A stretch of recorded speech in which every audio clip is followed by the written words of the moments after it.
the world holds its breath, two unstoppable minds prepare for immortality. One from the land of the dragon, the other from the land of the bear. We have this music in the background.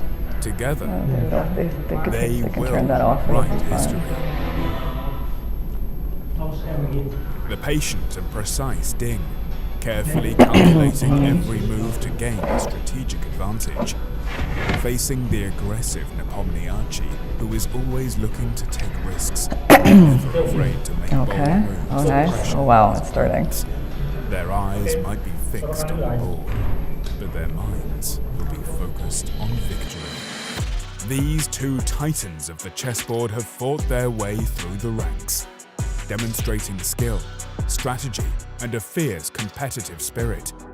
Now they will go head to head and fight for the ultimate title, the FIDE World Championship crown.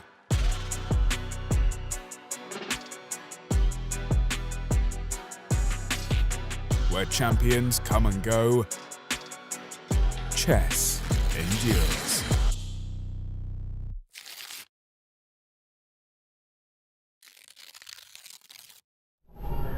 Let's go.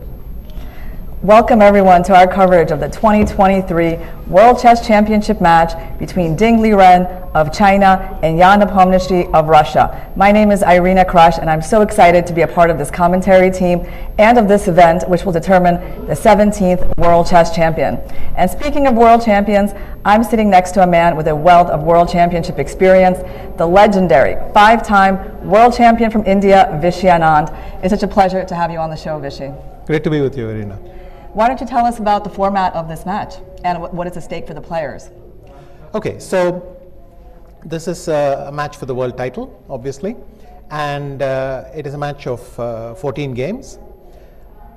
Jan Nepomniachtchi starts with the white pieces because he picked that yesterday or day before, and in fact a robot picked it for him.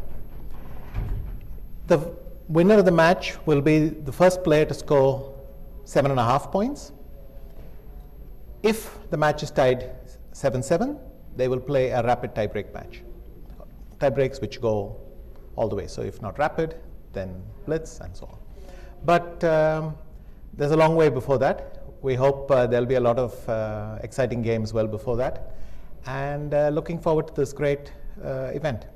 And they're playing for a prize fund of 2 million euros, which will be split 60-40 for the winner. And in case of a tie, it is going to be 55-45. And the time control is classical chess, which means that we're going to see some long games, on average no less than 4 hours, and it could go even up to 6-7 hours. The time control is 2 hours for the first 40 moves, 1 hour for the next 20 moves, and 15 minutes for the rest of the game. Starting from move 61, the players are going to get an increment of 30 seconds per move. So keep in mind that there is no increment for the beginning of a game. That's something most chess players are used to see increment these days, but the increment is only going to start from move 61 for the end game. This is quite significant because there's a difference between starting with 2 hours on your clock and starting with an hour and 40, but knowing that you get 30 seconds per move. Because when you get to move 39, you know that just by pressing the clock, you'll still have 30 seconds. Whereas when you start with 2 hours, often people drift in their thoughts and they get to move 40 without any time, without any increment. So that's a risk. I'm sure they're well aware of it, but it could mean that the time controls are just a little bit more dramatic. Yeah, so we might see some action as they're getting close to move 40, and we can perhaps see some time scrambles during this match. Although I think the players these days are quite experienced, and they don't tend to get too low on time. What do you think about that, Vishy? They are experienced, and nobody wants to get into time trouble. But if there are enough difficult decisions at the board, then invariably you exhaust your time. It's something that happens to you despite your best efforts, and that comes back to the crucial element in matches these days, surprise value. I think that is the biggest thing you can bring to the game.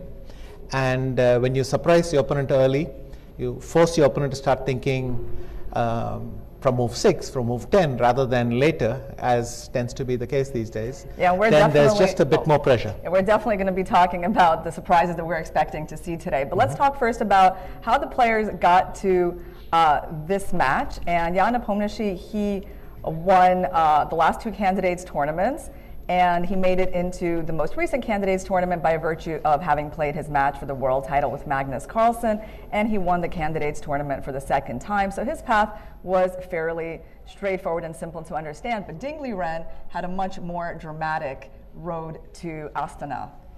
Yes, in chess there is something called the last minute participant. So somebody withdraws at the last moment, the organizer calls someone in a hurry, gets them over, and this player, well, people remember when this last minute player wins the tournament. Ding Liren was all about that this time. He had not qualified for the candidates. But first, Sergei Karyakin was disqualified, which opened up a spot. But the spot was to be decided by rating, which Ding Liren had. But it needed to be over a certain number of games. So he had to play a lot of games very, very quickly in April just to qualify. He qualified, and he was not about to be even in 2nd place. Jan Nepomniachtchi ran away with the tournament. He beat Ding Liren in the first round of the candidates, and he ran away start to finish. But 2nd spot still had some value. I'll explain why. But Ding Liren wasn't even coming for that 2nd spot. In the last round, he played Hikaru Nakamura, and Hikaru did everything right. He had the draw in his hands. And whether it's fatigue or being so close to the desired result, he slipped up at the very end, and Ding Liren kind of found himself in 2nd place. I don't mean to dismiss his effort, because in fact it involved a very good comeback at the end. But there was an element of the universe conspiring to push Ding Liren. And then finally, something which is maybe the most predictable event of all, Magnus Carlsen withdrawing from his title defense. This was not a surprise. He had announced it well in advance, so it was the most likely thing. But nonetheless, people waited until the last moment. And it's only then, after Magnus withdrew, that Ding Liren qualified for those world titles. So a lot of drama, very much the last minute participant. So we'll see if you can't have a more dramatic story to how he got here. Yeah, I mean, a series of low probability events. At least combining them all together is certainly low probability. But I guess, sometimes luck does go to that player that comes in at the last minute. And I think, especially given that he didn't even start the candidates very well. He started with this known game where he lost to Nepomniachtchi with the white pieces. It started so inauspiciously that after that, to qualify for the match, I think it's just must have been an amazing, must have felt like an amazing gift for him. Yes, and then he won 4 out of 5 games. At the end. At the end. Yeah. But when you're winning 3, you feel, okay, finally the wins are behind my sails. And then he goes and loses to Temur and pulls off this dramatic win with Hikaru. So it was dramatic. Every moment in his journey has been, is he going to make it, is he not going to make it? But here he is, and literally, here he is. He's just climbing up on stage. Yeah, let's take a look at the playing venue. So both players have arrived at the board. We've got 8 minutes to the game. Jan was there first. One thing I noticed, Vishy, in the pre-match news that was coming out was that Ding said, "I'm fully prepared and not nervous at all." And I wanted to get your take on that, because you actually start your book, Mind Master, on the scene of you arriving or getting ready to arrive at the venue for your 2008 match in Bonn with Kramnik. And certainly you depict a much more tense scene, right? It would be hard to say. In fact, it's quite the opposite, that there are a lot of nerves involved as you're getting ready to arrive at the board. And do you think that he just wasn't feeling it a few days ago, but inevitably, as you actually sit down and you're on your way to the table, that you are going to feel nervous? Obviously, each player reacts to this very differently, but my own feeling is I feel well prepared. I have done all my work. I am ready, with inverted commas, but there is something of being dropped into the deep end of a swimming pool without knowing how to swim. which is what you feel like when you land there. You need some time to get to think clearly, to remember clearly. Sometimes you just go blank. So nerves, tension, all that is very important. I suspect Ding Liren will revisit that sentiment at the board, especially if he's caught off guard. And also it's the first time they're totally on their own. Right now, until now they've had seconds, trainers, or the computer. They've been able to consult their notes. This is the moment when they completely dropped into it. You can play training games, but it's impossible to simulate what they must be going through now. So good for him if he feels well prepared, but we'll see. That's where the drama is, of ending up on stage. Well, let's talk, I think, about the most interesting thing that we can address pre-game, which is what we expect to see on the board today. I mean, you mentioned how important the surprise value is. Nepo got the white pieces, and you actually have an idea that we may see something a little bit surprising on the first move in this game. Jan Nepomniachtchi is known mainly as e4, a king pawn player. I'm betting that he will go for the English opening. I think it is more suited to probing for information, what Ding Liren might have prepared. This is not a surprise. Jan has done this in the past. But nonetheless, it's less natural for him. I think he will try for this because in the king pawn opening, Ding Liren is very famous for his solidity. It's very hard to. He basically plays. He replies with the king pawn, and these kind with e5 and these kinds of positions, he's very hard to surprise. I suspect Jan is going to go for the English. Okay, so let's go a move further, and then let's try to predict Ding's answer to c4.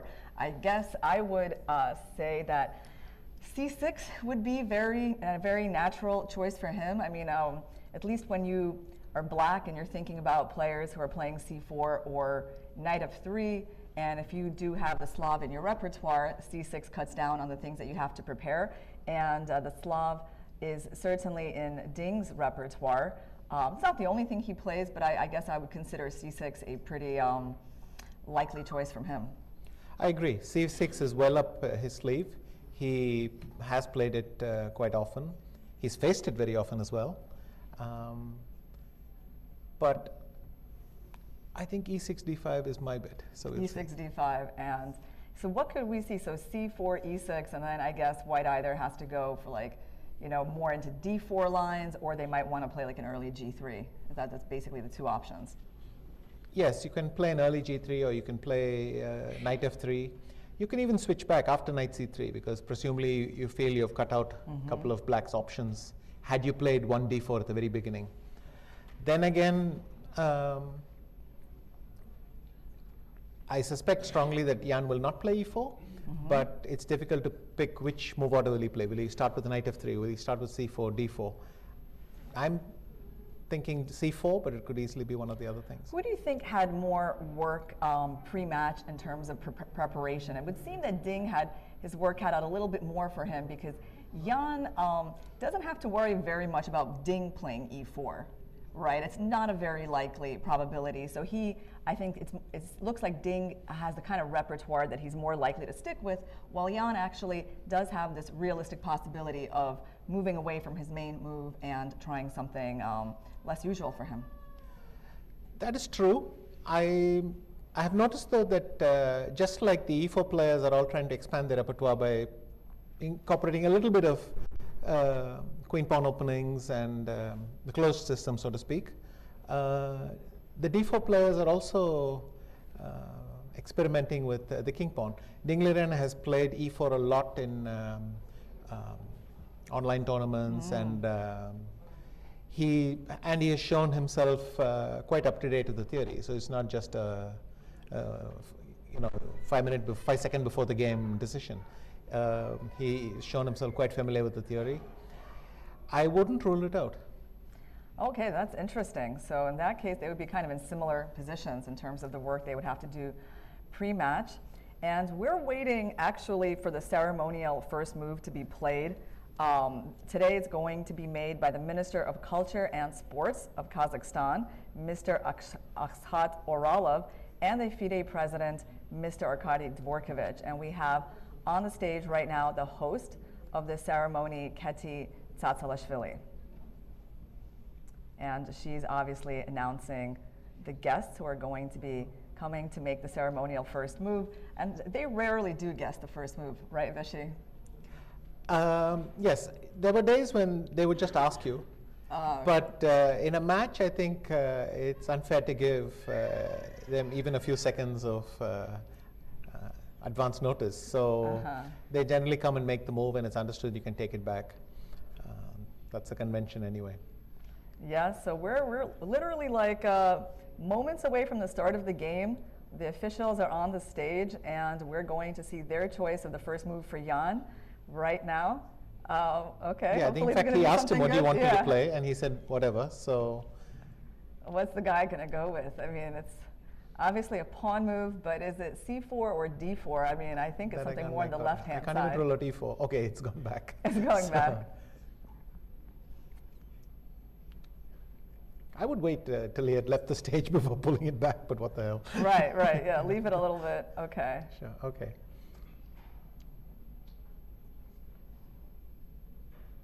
Okay, the players are shaking hands, and we're about to get our answer to that first question. Off we go. And it's hard to make out for It's the far moment. enough. I don't think it's b4, so I think. Yeah, it's not b4. It's definitely something in the center. No, it is e4. It is e4. Okay, Wow. so Jan does surprise us a little bit by sticking to his main move. And so now we are expecting e5 by Ding, which is the most solid move in his repertoire. I mean, the second most common move here for Ding would be the Caro-Kann defense. And in his history with Nepo, he's also tried the French defense, but that's not an opening we see very much in World Championship matches, is it, Vishy? It's very popular now. I don't see any reason why the French couldn't come up. A couple of years ago, Ding Liren started to fool around with Najdovs and Sicilians. He's capable of playing anything, and if you want to surprise your opponent, this has got to be the place to do it. Yeah. Why not c5? Oh, okay. There we go. Well, you know, Radjabov, I was watching his pre-match predictions, and he thought that it was likely that Ding would stick to his repertoire. So not a lot of experimentation. I mean, I guess when you have a repertoire like Ding has, it just, and it suits him, kind of suits also the match prerogatives, right? It's, there's not a lot of temptation to go experimenting with the Sicilian in positions that Nepo, I think, would just enjoy. I think the danger when you play something new is that if your opponent plays something sufficiently obscure, you have to rack your brain to remember. Whereas with e4, e5, there's almost nothing Ding has not faced at some point or the other. So very, very difficult to surprise at an early stage. Go a few moves down, you can do something unpredictable, but I would say for the next 4 or 5 moves, you know, already the Scotch didn't happen, 4 knights didn't happen, forget about Evans and things like that, so fairly straightforward. Yeah, Nepo used this bishop b5 Spanish game against Magnus in their match. It featured there a lot. And Ding did not offer up a Berlin endgame. He does play knight f6 on move 3 a bit, but definitely the move a6, kicking the bishop, is something that we see a lot more from him. Let me just make sure I can do some arrows. Yeah, we see that attack on the bishop a lot more. And it's also something that has featured a lot in their games with each other. So it's not really a surprise so far. No, so far this is exactly what you'll predict by looking at the statistics. Yeah. A Marshall. Still, he has some jump-off points. He could play the Archangelsk, perhaps even an open Spanish. But I think by now, the most likely thing is a Marshall or some other Ruy Lopez. I can't see that he's going to go elsewhere. Yeah, so you think, well, I mean, in his last match with Carlsen, he did all these kinds of anti-Marshalls, like h3. I think there was an a4 move somewhere, right, in the beginning. So he never allowed the Marshall against Magnus, did he? No, he didn't, or he didn't get the time to do it, which is I think once the match turned violently against him, he had to start experimenting a bit more. So for me, it's difficult to tell whether the non-E4 games that Jan played against. Oh, here we are. So they're going to go for bishop takes c6. Yeah, that is kind of news for me. Well, I don't know as much about these E4 positions, but you kind of avoided the exchange variation earlier. You moved your bishop back, and so now the idea of this is what, Vishy? That's this trade of the bishop for the knight. There's some interesting moments here. So you can play d3, but instead he's gone rook e1. Yeah, you can go ahead and you can use the mouse right here. So had he gone d3, how do I get this back? Is it this one?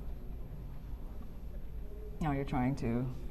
I see. I think we just go like you talked about this position right here. Yeah, but no. Bishop takes c6, d takes c6. D3 is more typical D3, right because then black typically plays knight d7. You can see it's the most popular move, and tries to play f6 and defend the pawn on e5. Rook e1. I would guess that now knight d7 is not the move because white could play d2 to d4 in one move. So if black played knight d7, you could play d4 maybe directly. So basically, right now, black needs to figure out a way to. Okay, defend he has his gone pawn. knight d7 and then c3. Okay. And yeah, as far as I know, I just tried to look this up in the database. I don't see any games of Nepo with this move bishop takes c6. I mean, how common is it at the top level? Have you ever experienced it as black? Yes, I have. Again, I'm more familiar with d3, knight d7, and then you try to put the knight after black plays f6, which you will do soon. You try to play knight h4, knight f5, and you get those kinds of positions. Typically, the last time I looked at this line seriously, it was a way to avoid theory. I suspect in the meantime it has become theory itself, but not a line I feared at any point. So let's see what they've got prepared. So basically, yeah, we're in for like a longer maneuvering game with this move bishop takes c6, right? So white gives up the bishop for the knight, and so what are going to be the main themes? I guess like it's white trying to play.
A warm welcome to the world's intellectual elite, the organizers and participants of the World Chess Championship.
What you want to do. And yeah, these are fundamentally different moves, right? C5 and castles. I mean, basically, how much do you need to try to prevent white from playing d4? Yes. The thing is, if it had come from a Berlin move order, which means, or Archangel's move order, which means that the bishop, instead of being on the e7 square, is on the c5 square, then castles d4, bishop d6 would be the only game in town. Ah, okay. Here, c5 is an extra resource for black. So it is an extra option, and I suspect, listen, I'll be honest, if I was sitting there in Ding's place, I would have to tell myself to worry more, because I suspect that of all the things I expected to happen, which I was worried about, this one did not make my list. And then the tendency, at least for me, would be to relax too much and think, okay, this I don't have to worry about, I'm not worried about this position. But then you have to sort of caution yourself to still take it seriously, because your opponent isn't unaware of how much pressure he can put you under. So my feeling is, I think knight d7 and c3 happen. So yeah, exactly. I'm trying to get the moves back. Knight d7 and c3. And c3, okay. yeah. And Ding did he just make a move, or is he? No, he's still thinking. Okay, so you said you would be a little bit worried if you were Ding in the situation. No, I would be worried, but I'm relieved. I would tend to relax and think, okay, this one is relatively harmless, and there might be minor problems, but I should be able to face them. I would be worried about lots of other things that could happen, and when I see this, I think unconsciously you have the tendency to relax a bit.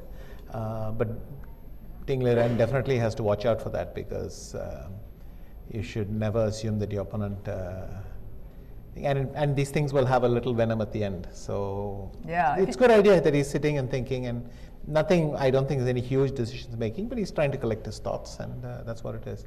But I just don't see what's wrong with c5.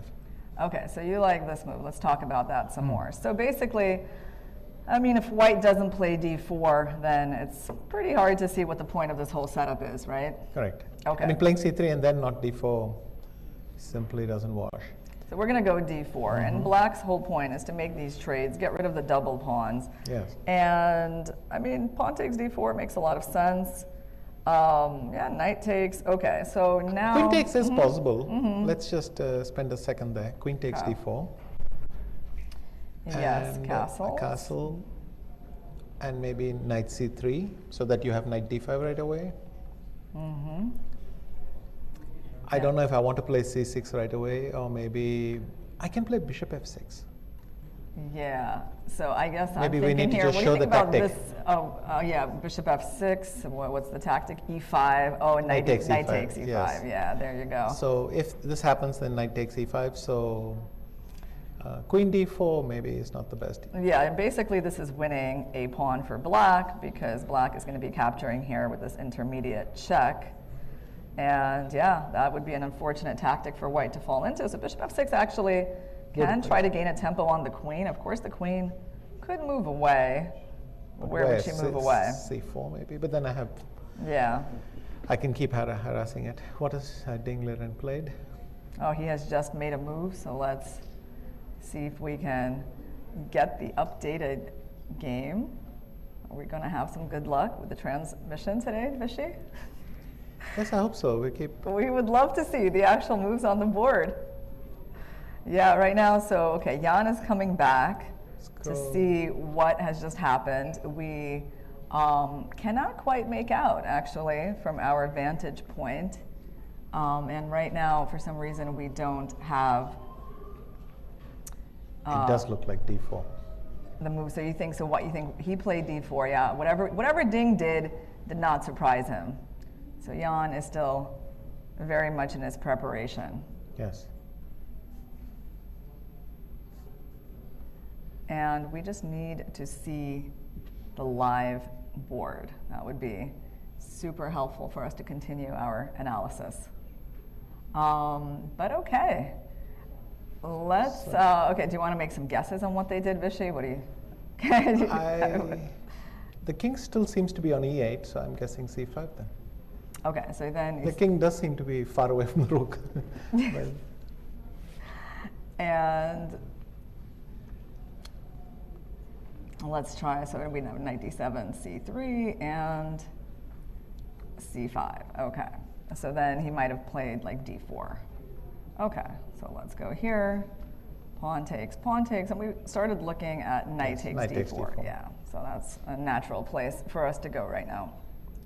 I think castles Castles. or knight e5, whichever was possible. And what you think, knight c3? I guess you have to develop your queen side here. Knight c3. But then I have knight e5 and Yeah, like these kinds of moves are a little bit too premature, right? Like c5 kicking this knight and allowing him into these squares. Yeah, no, weakening that square, right, Vishy? maybe it wasn't c5 because he's knight d7 c3. What else could he have played? Could he have castled?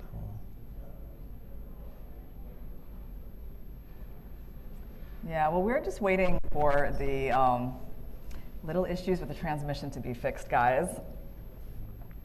Yeah, on the first day, it's always a bit tricky as you iron out the kinks, so be patient with us. We are definitely going to be bringing you the commentary on the actual game as soon as we get Maybe it's a good metaphor for how the players also want things to go smoothly, but Yeah. there's the occasional kink. Let's see. Yeah.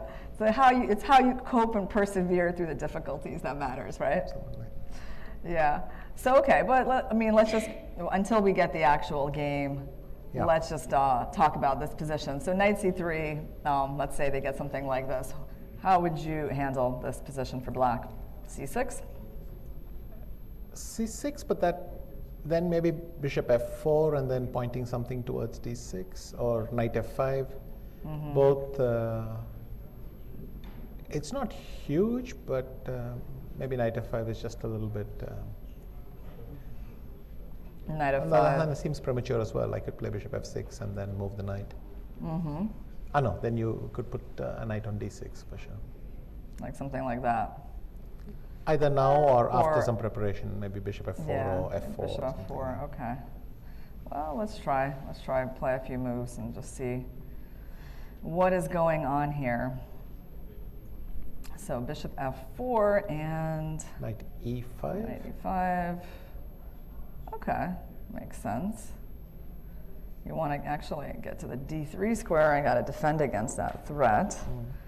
And Yeah, if no, this knight is looking d6, I could Yeah. step aside with queen e7, and then I'm threatening rook d8. rook d8, so that I'm. Yeah, no, this doesn't. I Okay. don't think this is what is. Yeah, this is going to happen be here. very solid, of course. So, okay, we go back. Knight takes d4, castles, and go ahead, Vishy. Try to get some advantage for white here. Yeah.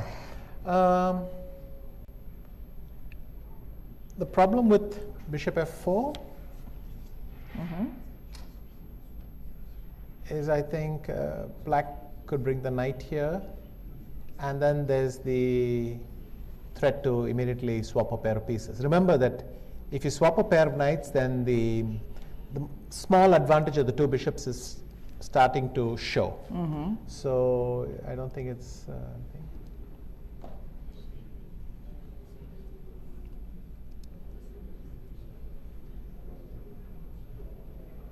Knight d4, castles, knight c3. To be honest, I'm not a fan of c6, but maybe knight f5, bishop f6. I mean, I could play knight e5 as well. I don't. I don't think this is too difficult for me.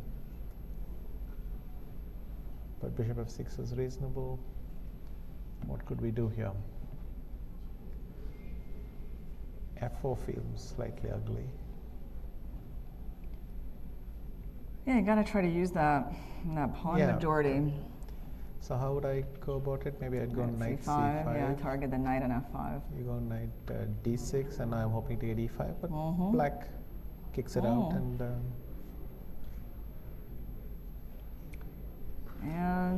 yeah, that looks like it's going to equalize for black, right? That bishop e7 move is very solid. Sure. I mean, I don't make f5 with a lot of pleasure, but I thought I should at least see why it's wrong. Yeah.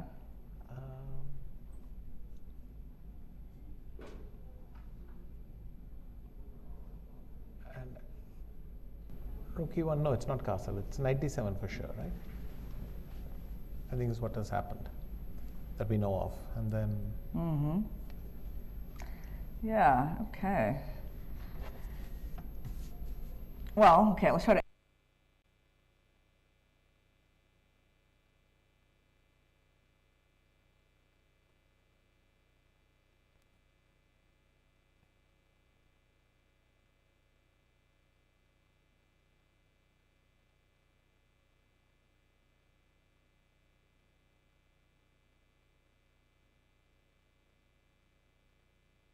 Like you didn't like this one as much compared to the Berlin move order, right? So if black just castles d4, bishop d6, like what's the issue there for black?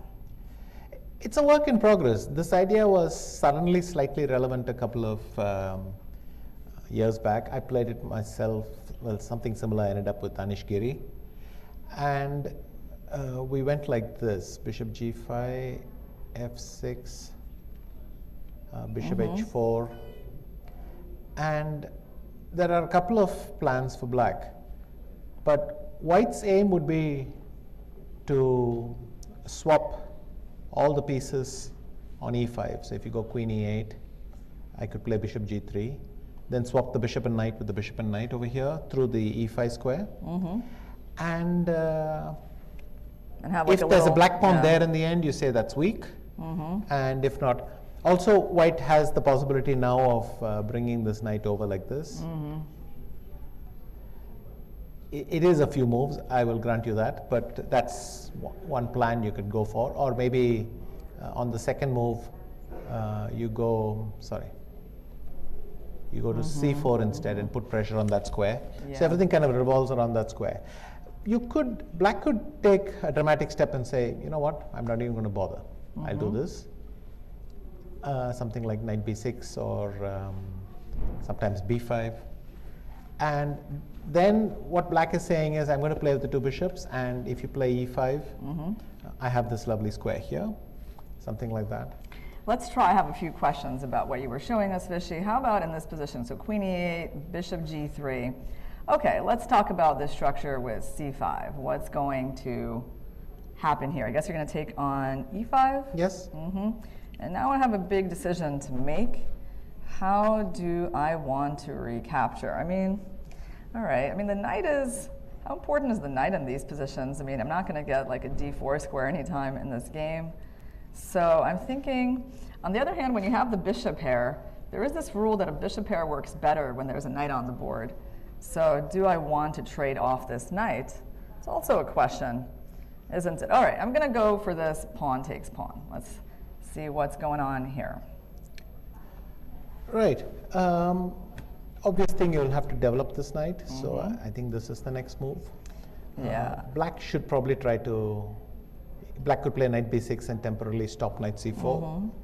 This feels like a iffy version, though. If I go a4, I'm threatening a5. a5 for black. You would have to block it. I don't know how to go about this. Queen c2 or b3. Well, the thing is, I could play something like queen e2, and you cannot play bishop e6 easily because the pawn has to be defended. So it's a tense structure. You made a point earlier that defending this pawn might be harder. Let's say this happens, Yeah. so pure two bishops position. But then white can fix a pawn like this at some stage in the game. That's convenient. Whereas black's pawn will always have to be defended by a piece, and that can be a disadvantage. White's knight can maneuver around. It has lots of squares. It could go to e3 or some lovely square. But the idea is to keep this pawn in observation all the time, and the bishop could attack from this side or from this side as it is. It's just a tad unpleasant, I think, to play over the board. Like maybe the computer even gives it as equal, but it's just a little bit unpleasant to play as black. But what is really pleasant is that we have a live position on the board. Ah, yes. Okay, so we are finally going to. Okay, he did not play c5. He went Yeah, castles. we okay. can figure out now what is going on. So we have Yeah, the c3, moves here knight d7. and knight. Wait. So it's not somehow updating. Okay, maybe on our board, like. But I think we know what happened. It was c3, Okay. castles. So knight d7, knight d7, c3. d4. Okay, let me actually. What I'm going to do. So is he I'm has gonna not played promote c3 in this fact. and, yeah. I don't know promote how we this, saw that, but- And so he played c3. Yeah, you want to guess the moves here? What happened after this? But did he play Castle. c3? Because the live board seems to suggest the pawns on c2. Oh yeah. So he did not play c3, and we have been. Oh, how wonderful. Okay. Well, I'm really I wasn't impressed by c3 because they didn't actually play it. But okay, so c3 has happened. He went d4 actually, not Okay, c3. he went d4, and so there was So a we've just trade. been, yeah, e take Takes d4, with a queen queen, takes. yeah. So very similar, but with the double pawn still, castles. Oh, okay, yeah, actually I found it. I found the game. We're just going to promote this variation. Yeah. And wait, what just happened here? Okay, here we go. So d4, and then they took. Queen takes d4, castles, bishop bishop f4. f4, knight Knight c5, and queen e3. Okay, and that is the current position on the board. So we are back, guys. Up to date. So queen e3, white just avoided the end game, which of course is, looks proper from the chess point of view, but also we don't really want to see an end game after 11 moves, I think.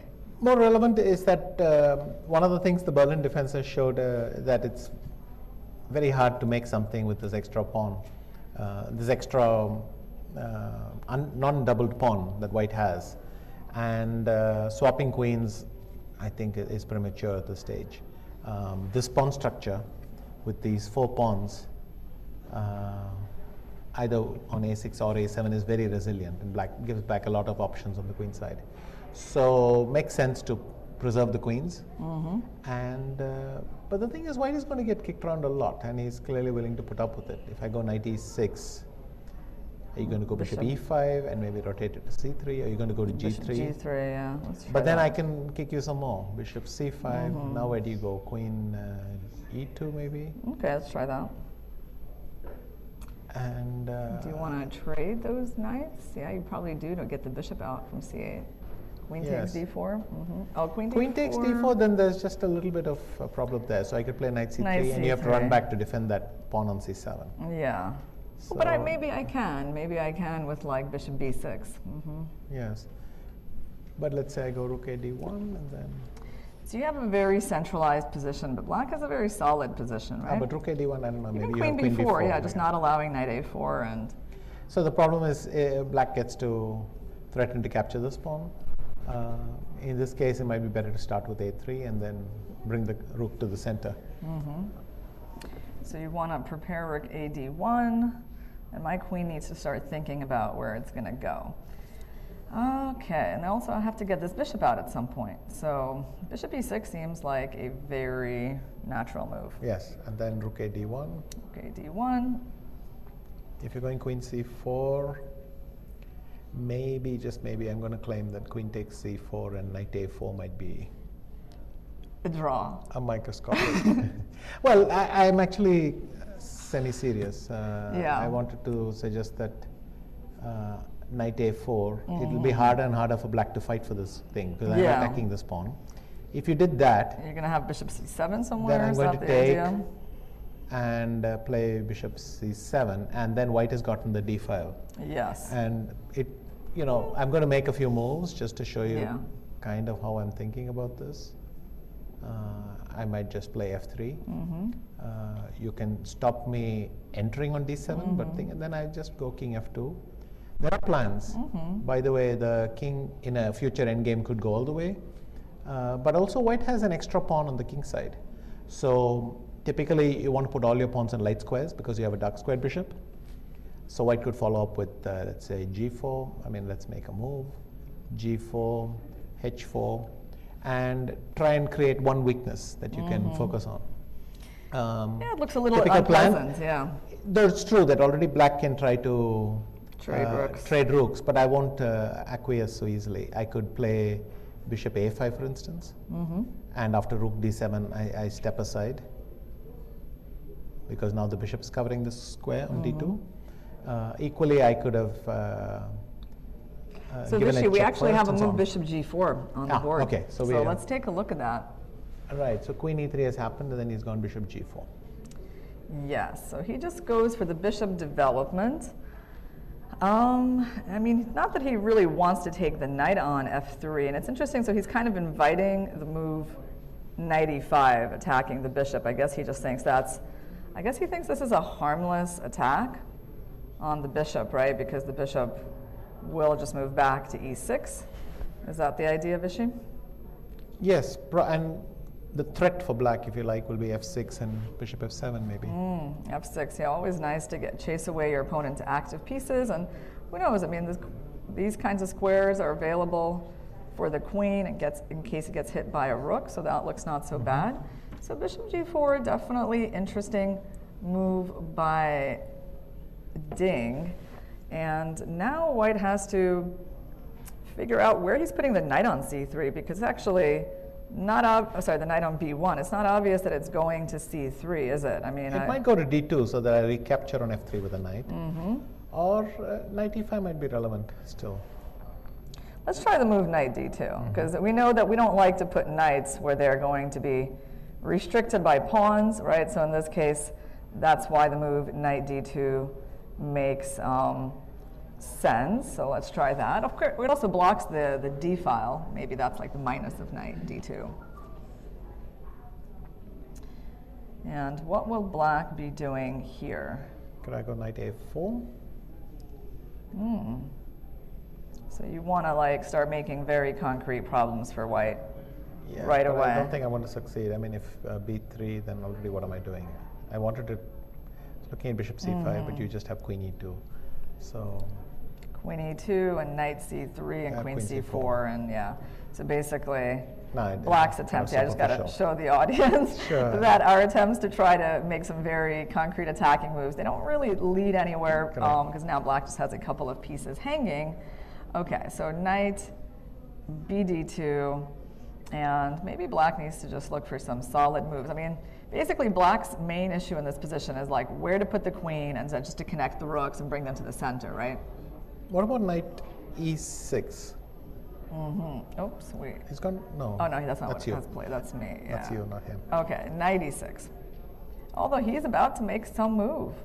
We're going to see a move here from Nepo. He just did something. Oh, interesting. He went knight to d4. Ah, okay. Right here. So okay, I get the idea. Yeah, he wants to play perhaps ideas of f3. Yes, and also after knight e6 for black, which is what feels natural. But then I take, and maybe either now or a little bit later, queen g3 and focusing on c7 maybe. Oh, it's funny how that pawn is such a target in these positions. Right. Like one little It's not an easy target though. If I followed up with queen g3 right away, there are d6 somewhere. Bishop h4 would kick the queen, and so you wouldn't be actually able to put it there. So knight d4, okay, this position could actually happen on the board, He might right? not play knight e6 right away. He might play rook e8 first or something. Knight d4. Here's rook e8. Well, yeah, rook e8, that makes sense. You put the rook on the same Because if I file play as the queen. f3, yeah. now you could play knight e6, and that way you get a. You get an extra tempo, and I don't have any tactics here. Right. Yeah, because also you always have these types of ideas. So I can't like try to, I don't know, give away my knight and then take your bishop, because in the end, there is Yeah. going to be bishop I think c5. you have to show that slowly. So b Yeah. takes c6, f takes g4, and Yeah. oops, bishop Oops, c5. oops, oops is a mouse slip. But fortunately, they're not playing online, right? So It's a second let me- mouse slip? Second mouse slip, okay. Okay, good. Bishop c5, and this is the jackpot. Black is just winning the queen because it's pinned against the king. So Okay, so we go back, knight d4, and saying rook e8. Yeah, rook e8 is a nice looking move, developing the rook. And so, okay, f3 and knight e6, this tempo on our knight, right? And also, yeah, opening up these bishop c5 ideas, it looks a little also, I annoying. could play bishop f6 instead of rook e8. Let's take a look. So you're considering the move bishop f6. Because of e5, I want to step back to e7 and claim that your pawn was better placed on e4 than it is on e5. Because now I get some extra squares like the d5 square.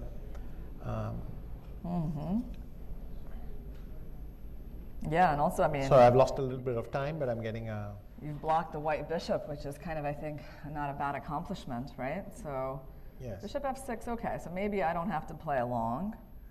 And, you know, we You have go another c3, way, yeah. yep, another way of defending that knight. I'm not in time with knight takes e4 and rook e8, unfortunately. Okay, yeah, because I guess I will be able to take on e8 and, Yes. yeah, So show the yes. idea. Like, of course, these kinds of skewers, guys. you always Imagine wanna that my look queen at. was on d7, then this is a tactic that would work. But right Yeah. now, Yeah. we just We swap just down and white trade keeps and- his extra piece, piece. yeah. And white is just going to develop the knight to avoid the checkmate on e1. Okay, so c3. c3 and what I about could go rook knight e8? e6 Rook now. e8, I could go f3, rook right? e8, f3, and knight e6. Okay, let's look at that. So I could go rook e8, f3, f3, knight Knight e6. And this is a lot. If f takes g4, what are you preparing Knight here? takes d4. Like so, yeah. well, I was trying to make the case that maybe g5 or something might work. Yeah, But you have knight c2. So yeah. it's not going to work. But this knight e6 idea, this intermediate move, is really like a big theme in this position, actually. So c3 and then rook e8, we said, right? Basically, black is mobilizing all their pieces. They're threatening the e4 pawn. Okay, let's say I just go Okay, knight d2. instead of rook e8, let's try Yeah. one more thing. Yeah. Put the thing, and let me try bishop takes d4. Ugly. You I want to go wouldn't knight make this e6. happily.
the World Championship match in general, I think it represents the highest level of professional chess, as it will determine the winner who gonna win the title. So I think it's the most important chess tournament. But since this year is a little bit special, a little bit unique as Magnus withdrew, and then the match will between Neville and Dean, so I thought that it's still a match, but somehow I would more consider it like a very, very strong tournament. Well, I think it really depends. So for me, actually, I played both of them since very young age. Of course, Dean is my teammate, so we've played a lot of times in our national tournaments and also at the global stage like Grand Prix and other events. On the other hand, with Neville, I remember we started to play with each other in Waikansei, even back to the year 2007 maybe. So also those years I played very often. I think that both players are very strong, very aggressive somehow, although it probably represents a different aggressive style, but both are belong to the creative player, intuitive player. So I believe it must be a very exciting match. But if back to your question, like who has the better chances to win, I think it really depends. I mean, personally, I also have some experience about the match. Comparing to other events like closed tournament, round robin, or even open tournament, I think matches like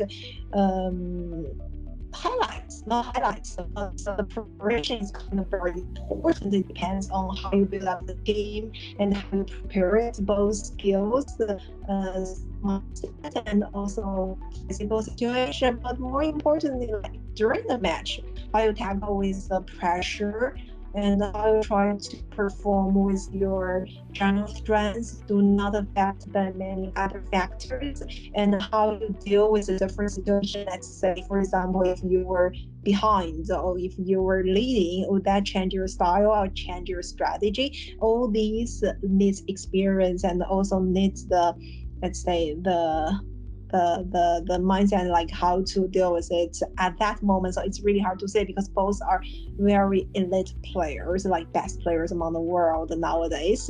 And if we're just talking about the skills, I believe they're more or less even.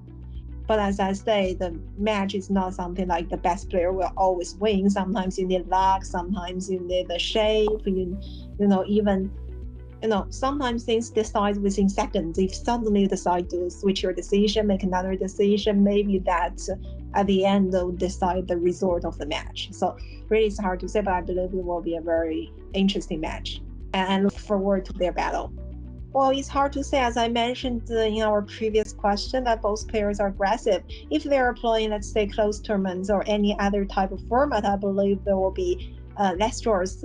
Let's say, for example, if we bring other two players from the top 10, I believe there will be more fight. But again, it's a match. Nobody would like to, take the risk to fight for a win and take the certain chances that you might lose, because once you're behind in the score, it's very hard to fight back. So I believe that players might be more cautious, might be a little bit more serious to take any risks.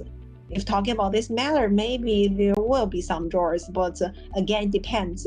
As sometimes, players' style is kind of boring in nature. And in certain type of positions, if you want to create a chaos, create a fight, maybe game will, towards that direction.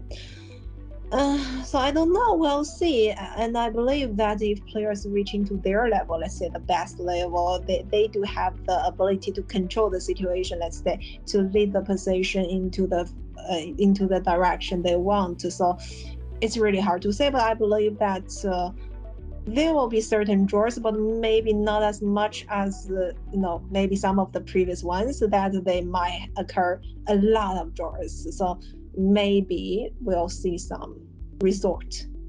Yeah, match is a match, but match with Magnus or match without Magnus, I think that's different. As you said, I mean, personally, I don't think Magnus is the best players nowadays. Clearly the favorite, the best.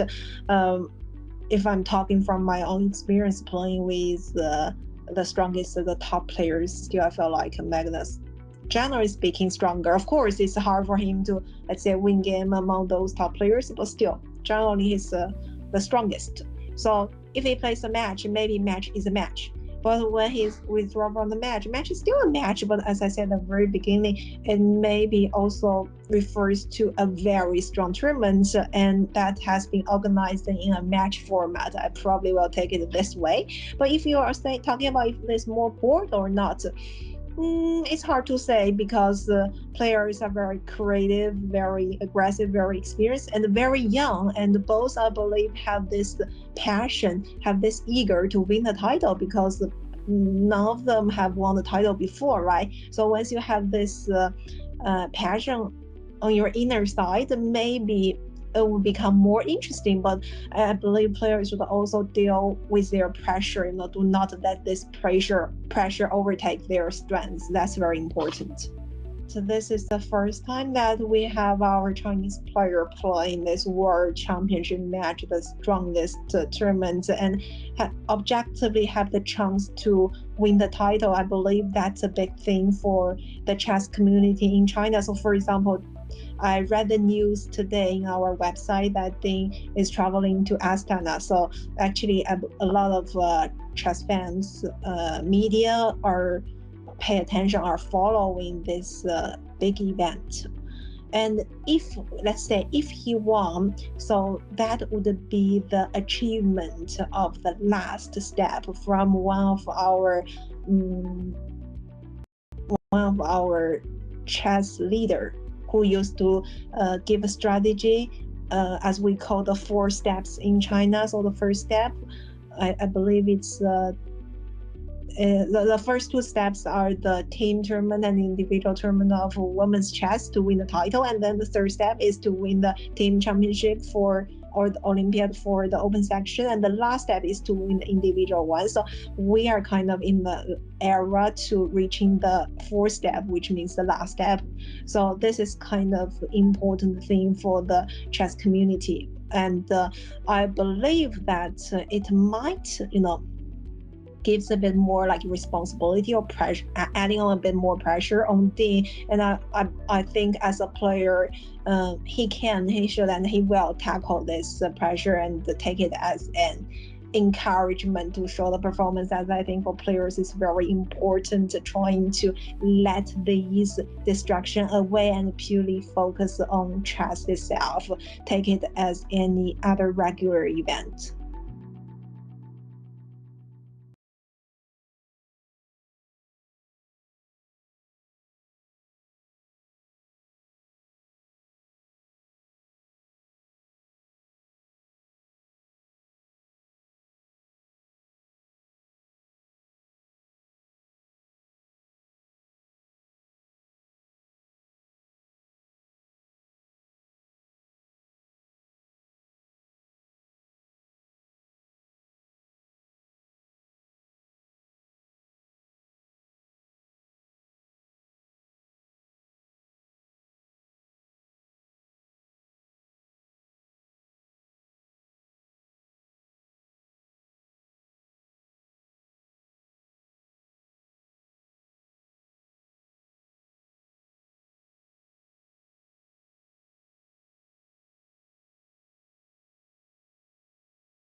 our coverage of the first game of the World Chess Championship match 2023 between Ding Liren and Jan Nepomniachtchi.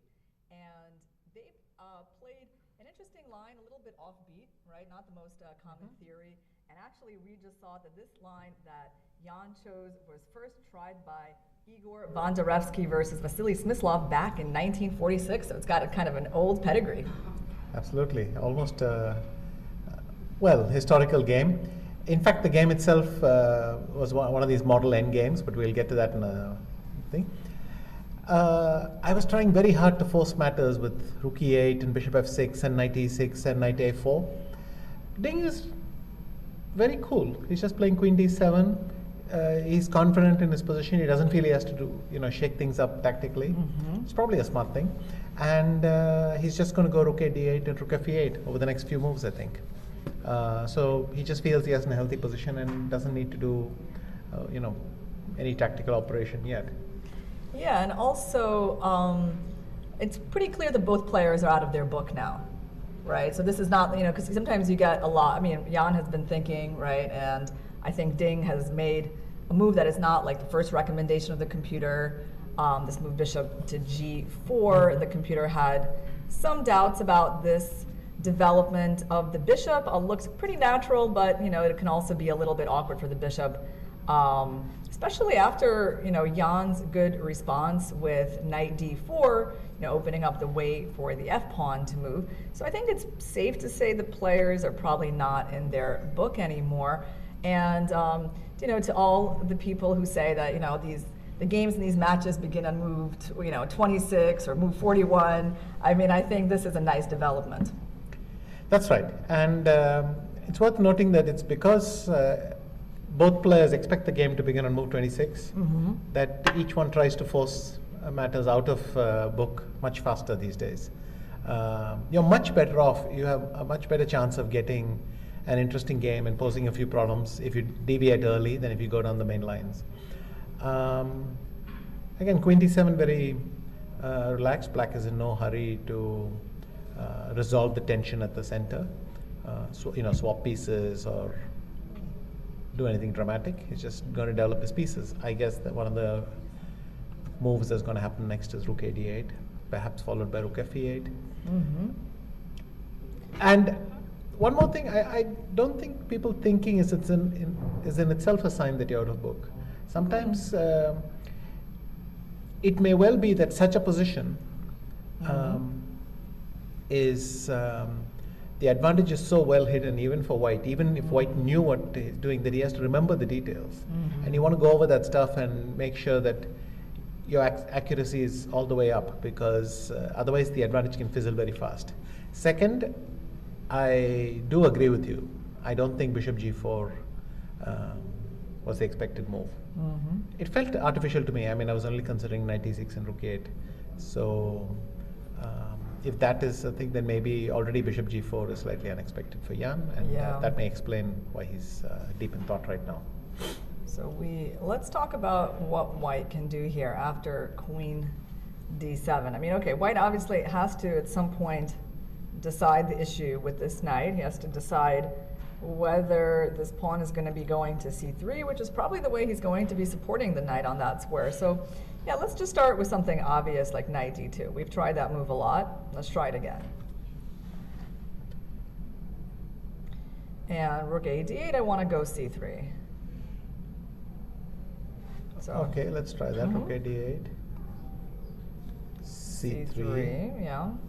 If I go knight a4, because I want to play c5 and kick you, but you might have knight c4, which is slightly awkward because it's also the way to e5 is totally clear for black, for white. Yeah. So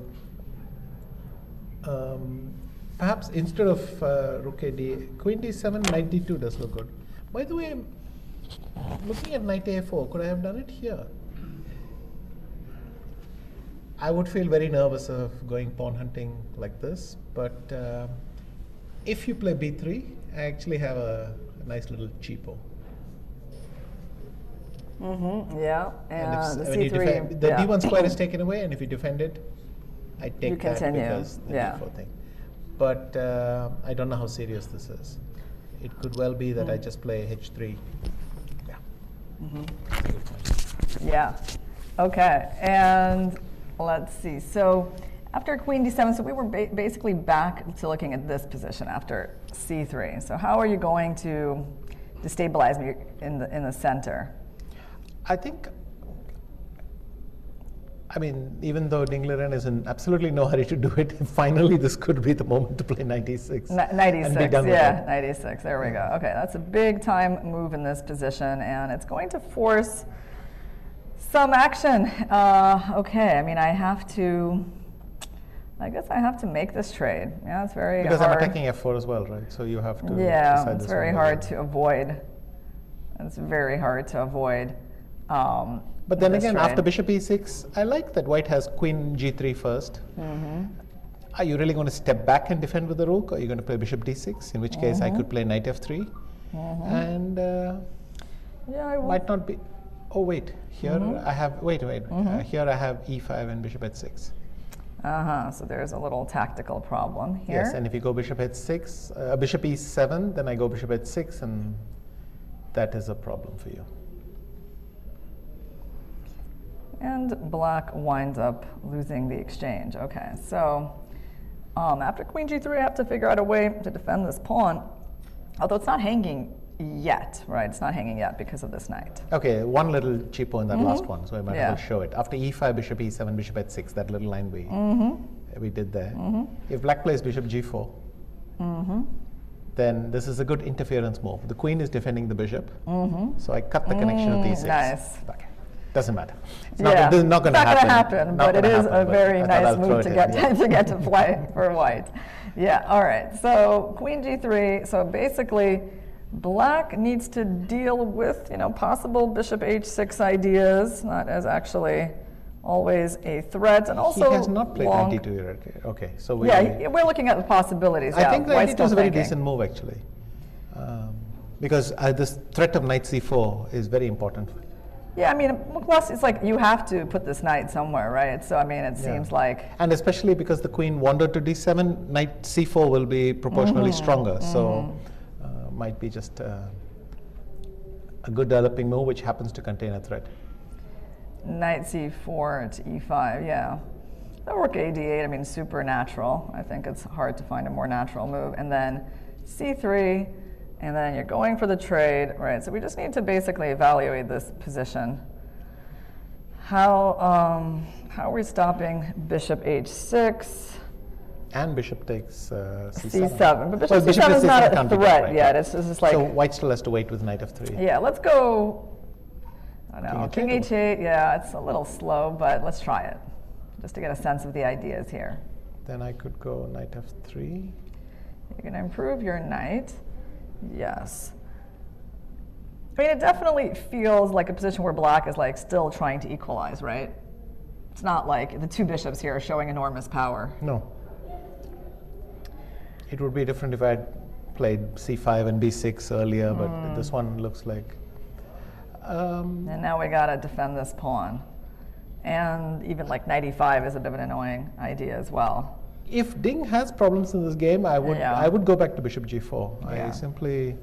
All right, let's try it. Let's try it. Are you going to get to attack me with like knight g5, Rishi? If I play moves like that, it feels pretty bad for black, I think, but I'll try it. How are you going to develop this attack? It's true. I don't really know. Maybe I'm not playing for the attack, but I'm just going to play h3 and play for this extra pawn on the king side that I have, because after all, we should point out that the structure on the queen side, black's extra pawn is neutralized by it being doubled, and white can continue to play on the king side with this extra clean undoubled pawn. Well, let's talk about like this structure. Now, if you were black, yeah, probably this move, right? I mean, the chance to undouble the pawns is too great, even though the d6 pawn is a little weak. What do you think? It's not very weak, and queen takes d6. The more pieces you remove, then black's pawn structure comes to life. He's able to play c5, a5, and push. And every decision white takes will be consequential, because white has fewer pawns on that side. So this is nicer, I think, if white keeps the queens, not if he exchanges the queens, because So then. if we keep, I mean, we are of course giving up various squares to your Yes. bishop when we play I don't like this. I move. mean, queen d3 looks very nice for black. Yeah, and just like too much centralization. We didn't have a chance to play rook d1 yet, and we're not going to get that chance. Yeah, so that's not what Maybe white h3 wants. instead of bishop takes d6. Okay. And then just wait a little bit more, and then next move I can play rook a d1. Oh, I have to watch out for a2, but generally speaking, that's the idea. So h3. And perhaps knight d4 back. What kind of moves are typical here? I mean, do we ever want to have this pawn here? But probably not yet, right? I could play c5. C5 restricting the knight. Okay, yeah, I like that. Also gives me some queen b5, queen a4 Yeah, options, so that's activates nice. a bit, yeah. I mean, don't this know, it doesn't feel seem so that bad. big. No, it doesn't Yeah. feel so bad. Let's have a look again. So this was c3, knight e6, okay. Yeah, so c3 and knight e6. Okay, so what other options does white have? I mean, not a ton, right? I mean, other than No. knight takes knight. Got to Because trade. of you're attacking f4 as well. Got to trade. You take. I mean, queen g3. Yeah. No, I don't know. This is feeling like Queen g3 seemed natural, but Yeah. maybe knight b3 first or knight f3 first. knight's b3 or knight f3. Knight f3 cuts off the queen from g3 though. it So after knight does. f3, I could play c5. And I've taken away your d4 square. Perhaps the queen will settle down on c6 or b5, something like that. Yeah, I like the c5 move a lot. You know, the less options you give to white in terms of improving their pieces, the better. Yes. No knight d4 here. Somehow it's the move you're dying to play, right? You want to play c5, b6. But, Yes. especially since white has, it's very difficult for white to even bring his knight anywhere close to the d5 square, which is what you're giving away by playing c5 Yeah, and too there's quickly. this pressure on the a2 pawn. I think it's a little annoying, right? Yes. It really makes it hard for white to develop. So he's still thinking about what to do after queen d7. Okay, let's see what we might have missed. So we focused our attention on the move knight d2. But should we actually, Vishy, throw in this intermediate move? Because if you make the bishop go back there, then at least the knight's not going to be getting that trade. Or is it always just knight e6 that we run into? Sure. It could be just knight e6, takes. Again, why didn't you start with h3 instead of f3? Let's go and see, like. Because I'd like to keep the option of Yes. queen g3, even if. Yes, right. Okay. Also, one more thing. Could I play knight c3 instead of either h3 or f3? Let's take a I'll look. just give you the point in a second. Okay, so you want to put the knight Knight here. It doesn't okay. look very typical, but after rook a d8, I want to go knight f5.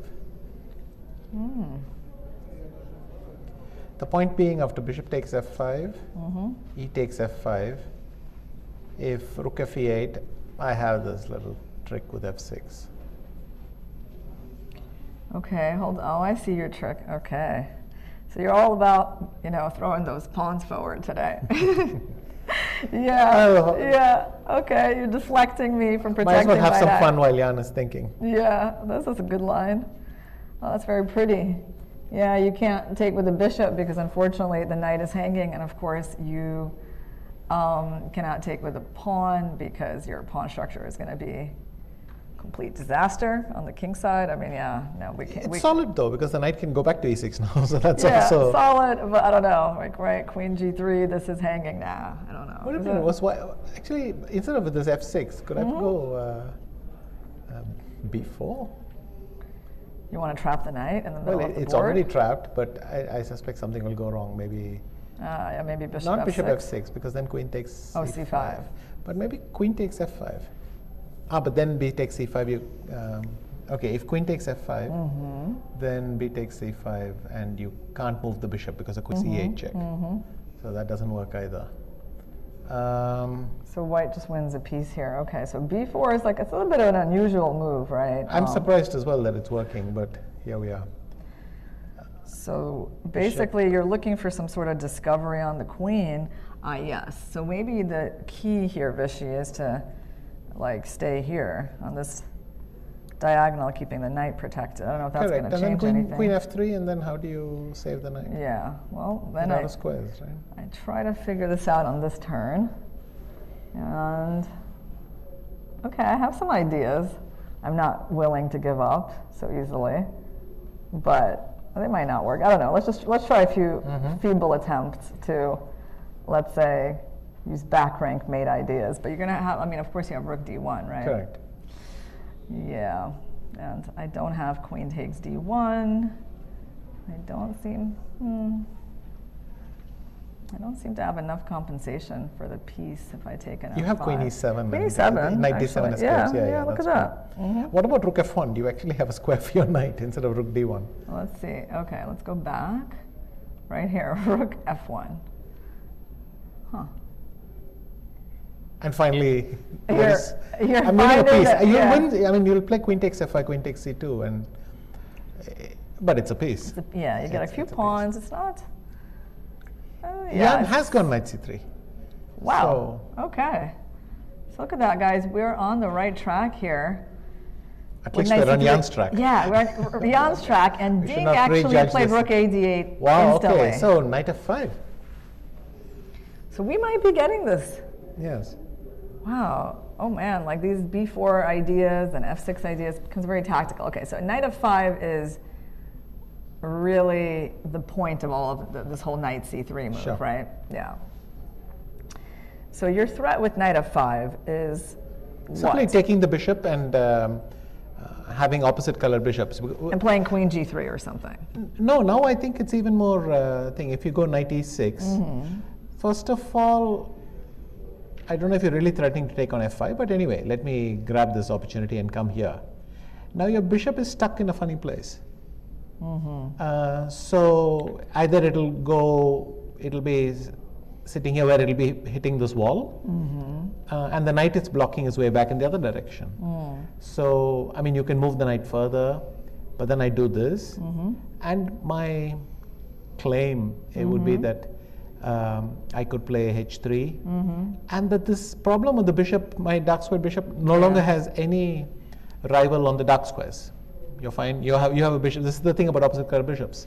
My dark square thing is going to be a nuisance all day long Yeah. for you. Well, so let me ask you right could be here, something, Vishy. right? Like, so after bishop g3, I mean, how bad of a structure is like this? Because like, let's say I just want to play very solid, be able to push my bishop all the way to f7, so it's not just getting kicked around. I mean, what do you think about that?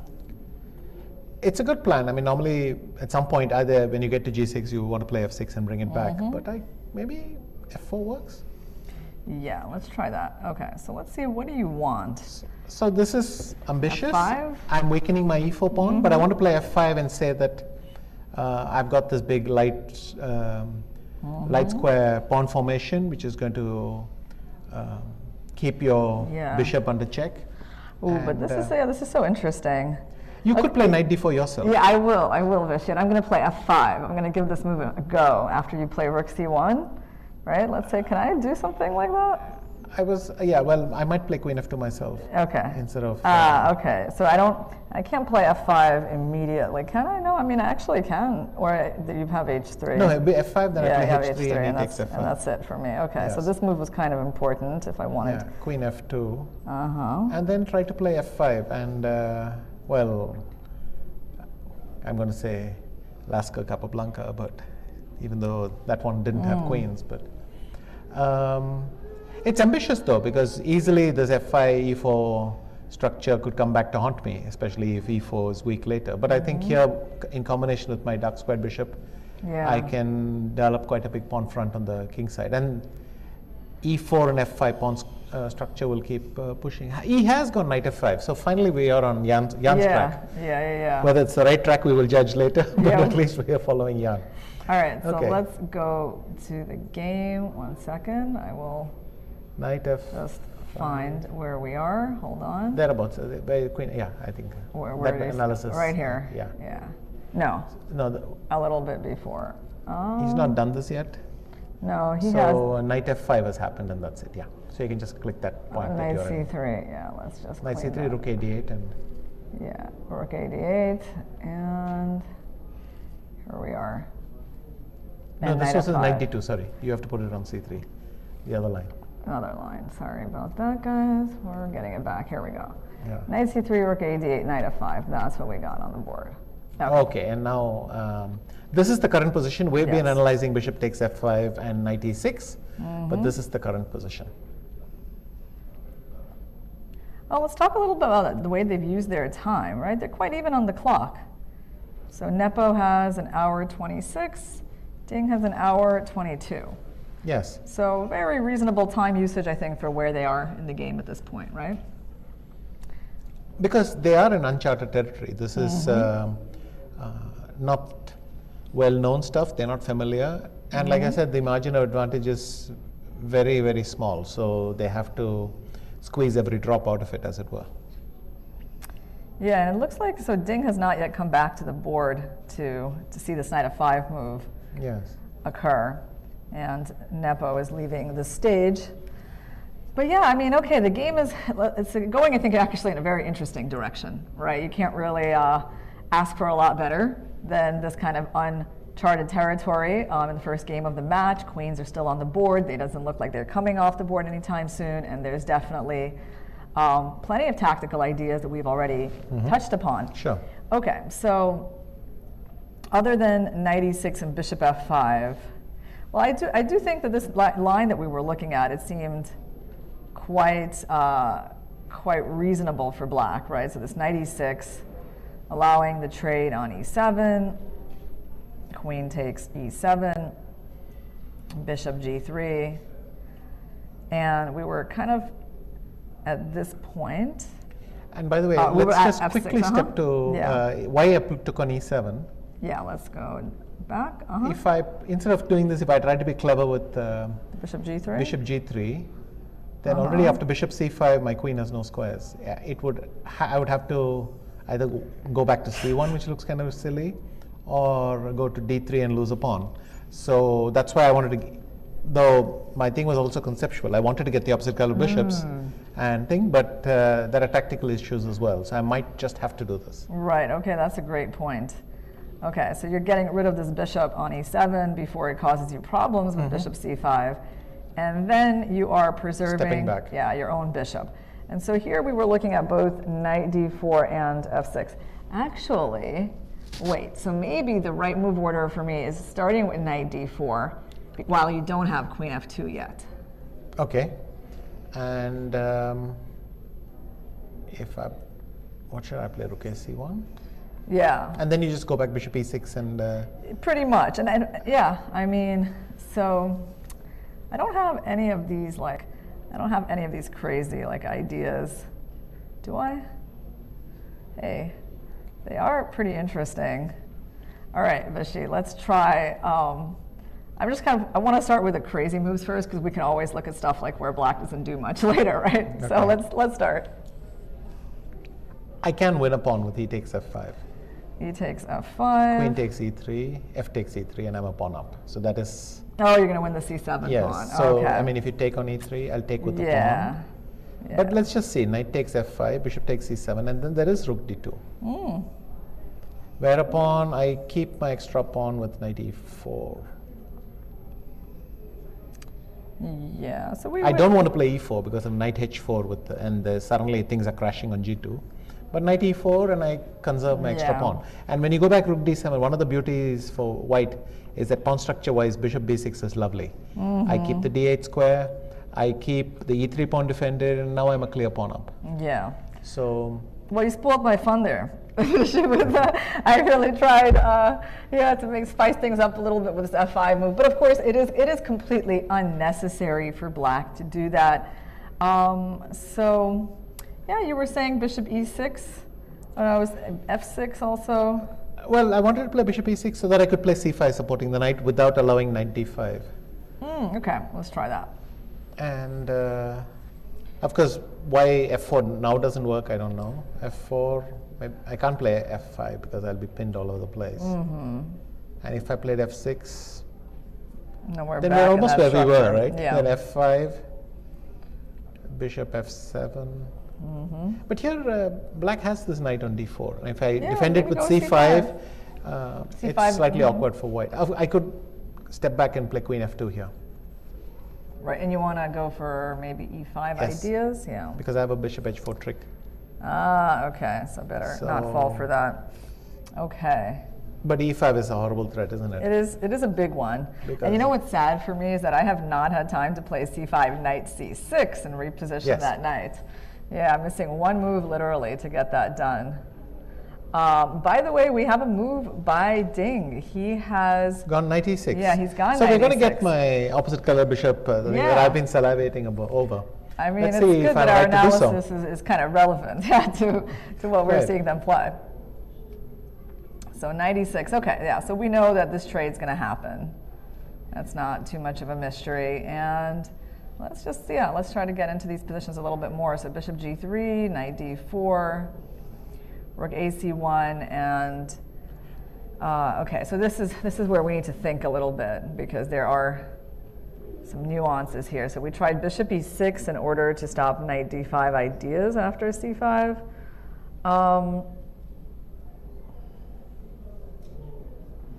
So let's try this f6 move again. I don't know. I just want to see what happens, like if we start with that.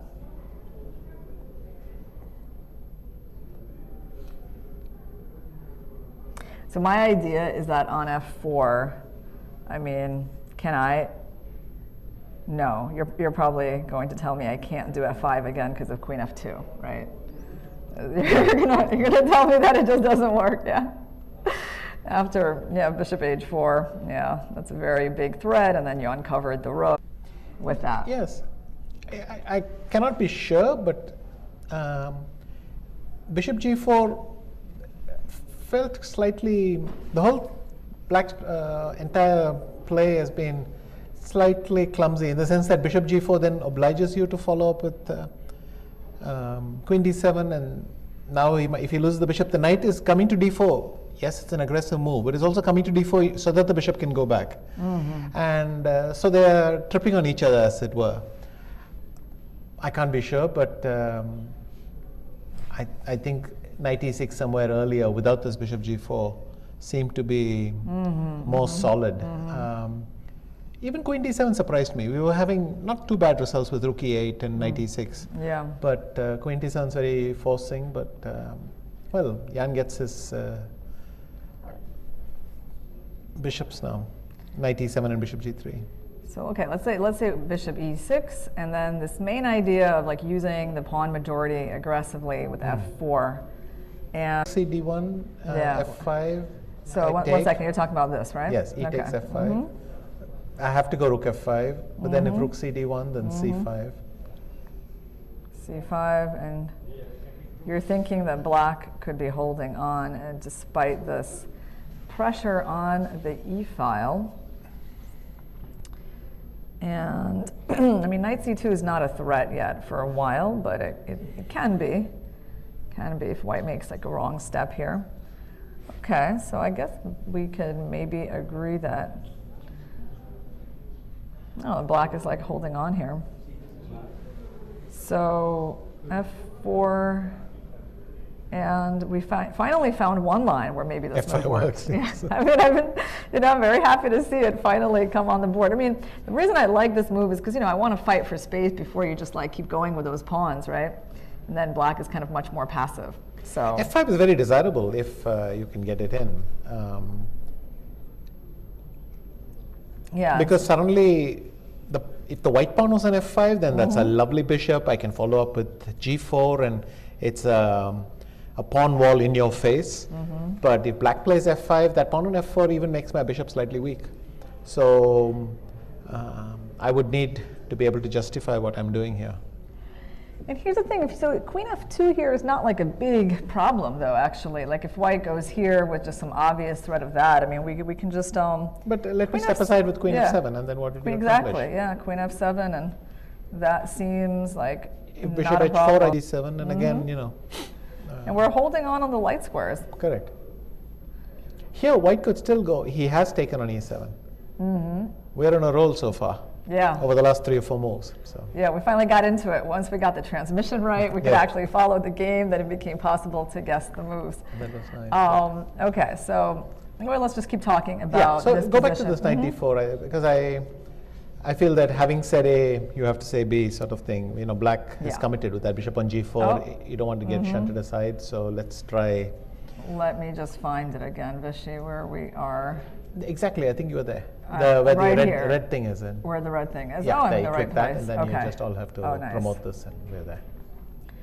Let's promote that. Knight takes e7. Okay. You have to promote Queen it again, e7, maybe? Okay, yeah. and yeah, and then we have. I mean, I'm trying very hard with bishop g3 to protect keep the bishop. Maybe I have options even without h3. Yeah. H3 or something, and then you would take on f4. I would take on f4, and you move back. But that looks very thin. I don't think one minor piece is enough to give black any problems. Okay. So I maybe see you what do you're have to saying. sing bishop g3. Maybe we can just Yeah. show that h3. Oh, and he's about to. He make has a done move. it as He well, has so gone he bishop understands G3. that this is- Okay. So knight d4. Yeah. We were not making headway here. Knight d4, Knight rook d4, a c1. Rook a c1, right. So there's just not a lot of options for how to guard this pawn. In fact, there are no options, right? I mean, other than rook a c1. Yes. You generally don't want to use your rook so passively, but what can you do? Okay. And so here, And now we thought bishop e6. bishop e6 Yes. was our main idea. So we kind of tried a bunch of things here, right? We tried bishop e6, f6. Try one thing now. Yeah. Can I go bishop e5 here? Let me try to figure out your idea. Oh, Oh, because that's where we are. yeah. He's not okay. played knight d4 yet, so.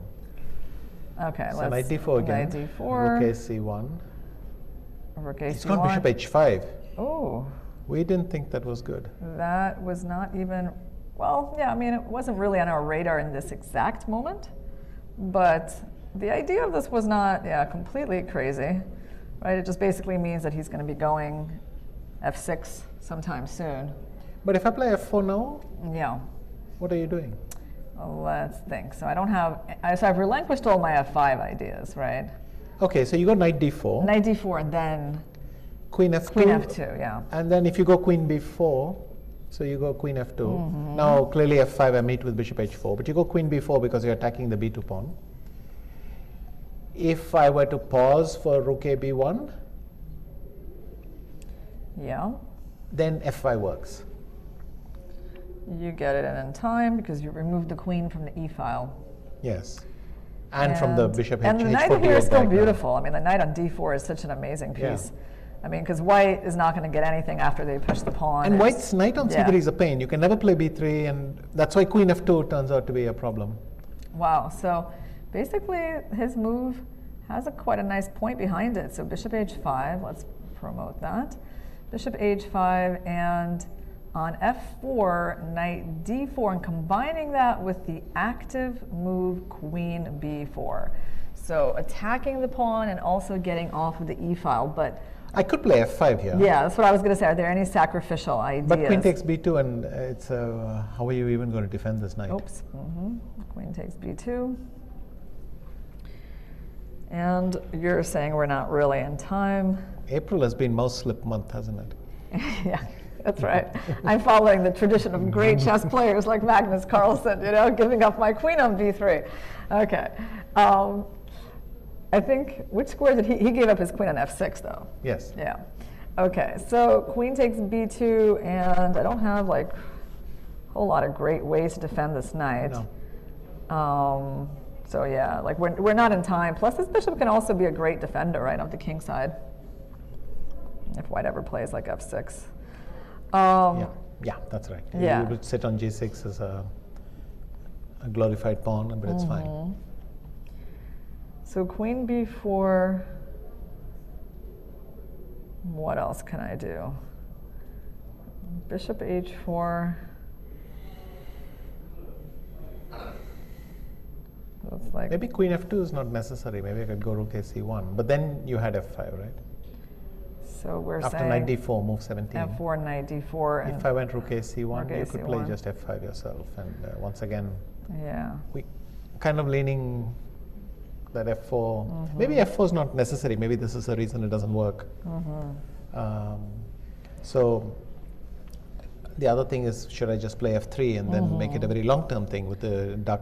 Yeah. Because my dark bishop is still, I've got an extra pawn on the king side, Yeah. and you don't on the queen side. So I'm going to say that there's a lot of potential for long-term torture.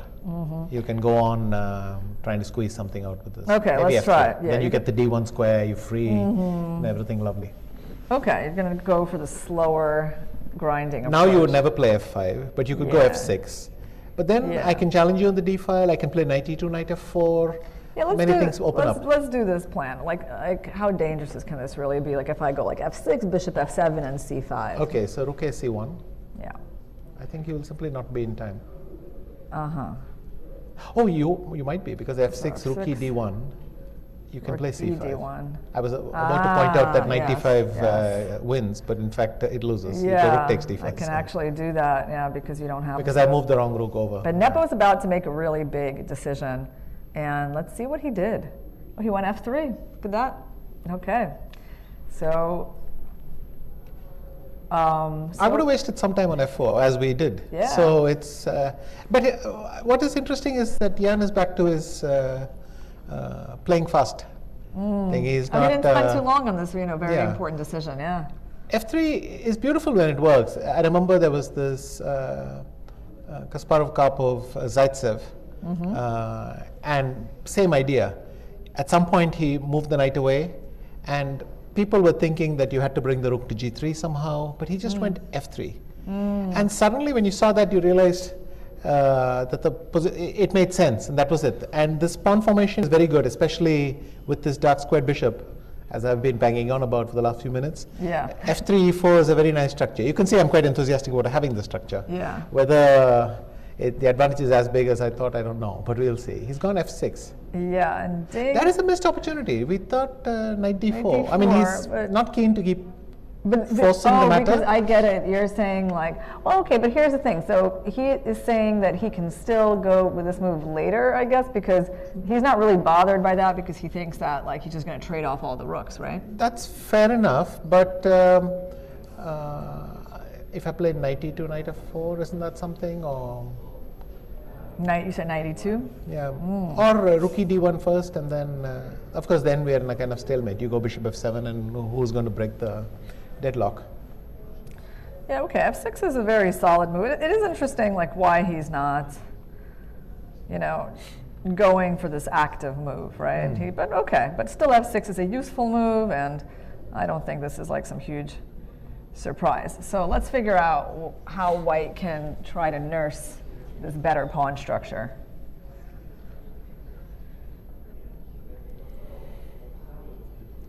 So given that this is an idea, I mean, the problem with this beautiful pawn structure is like, if you're not going to be advancing that extra pawn, then like, how important is it? Also, if white's bishop was on e3 and the queen was on f2, for instance, then lots of things clear up, but the bishop is on g3. So the only Yeah. thing it's doing useful is attacking c7. If you have like that position you're talking about, the queen and f2 and the bishop on e3, would you ever look at moves like g4 for I would. white? You would, yeah. G4 and knight e2, g3. Yeah.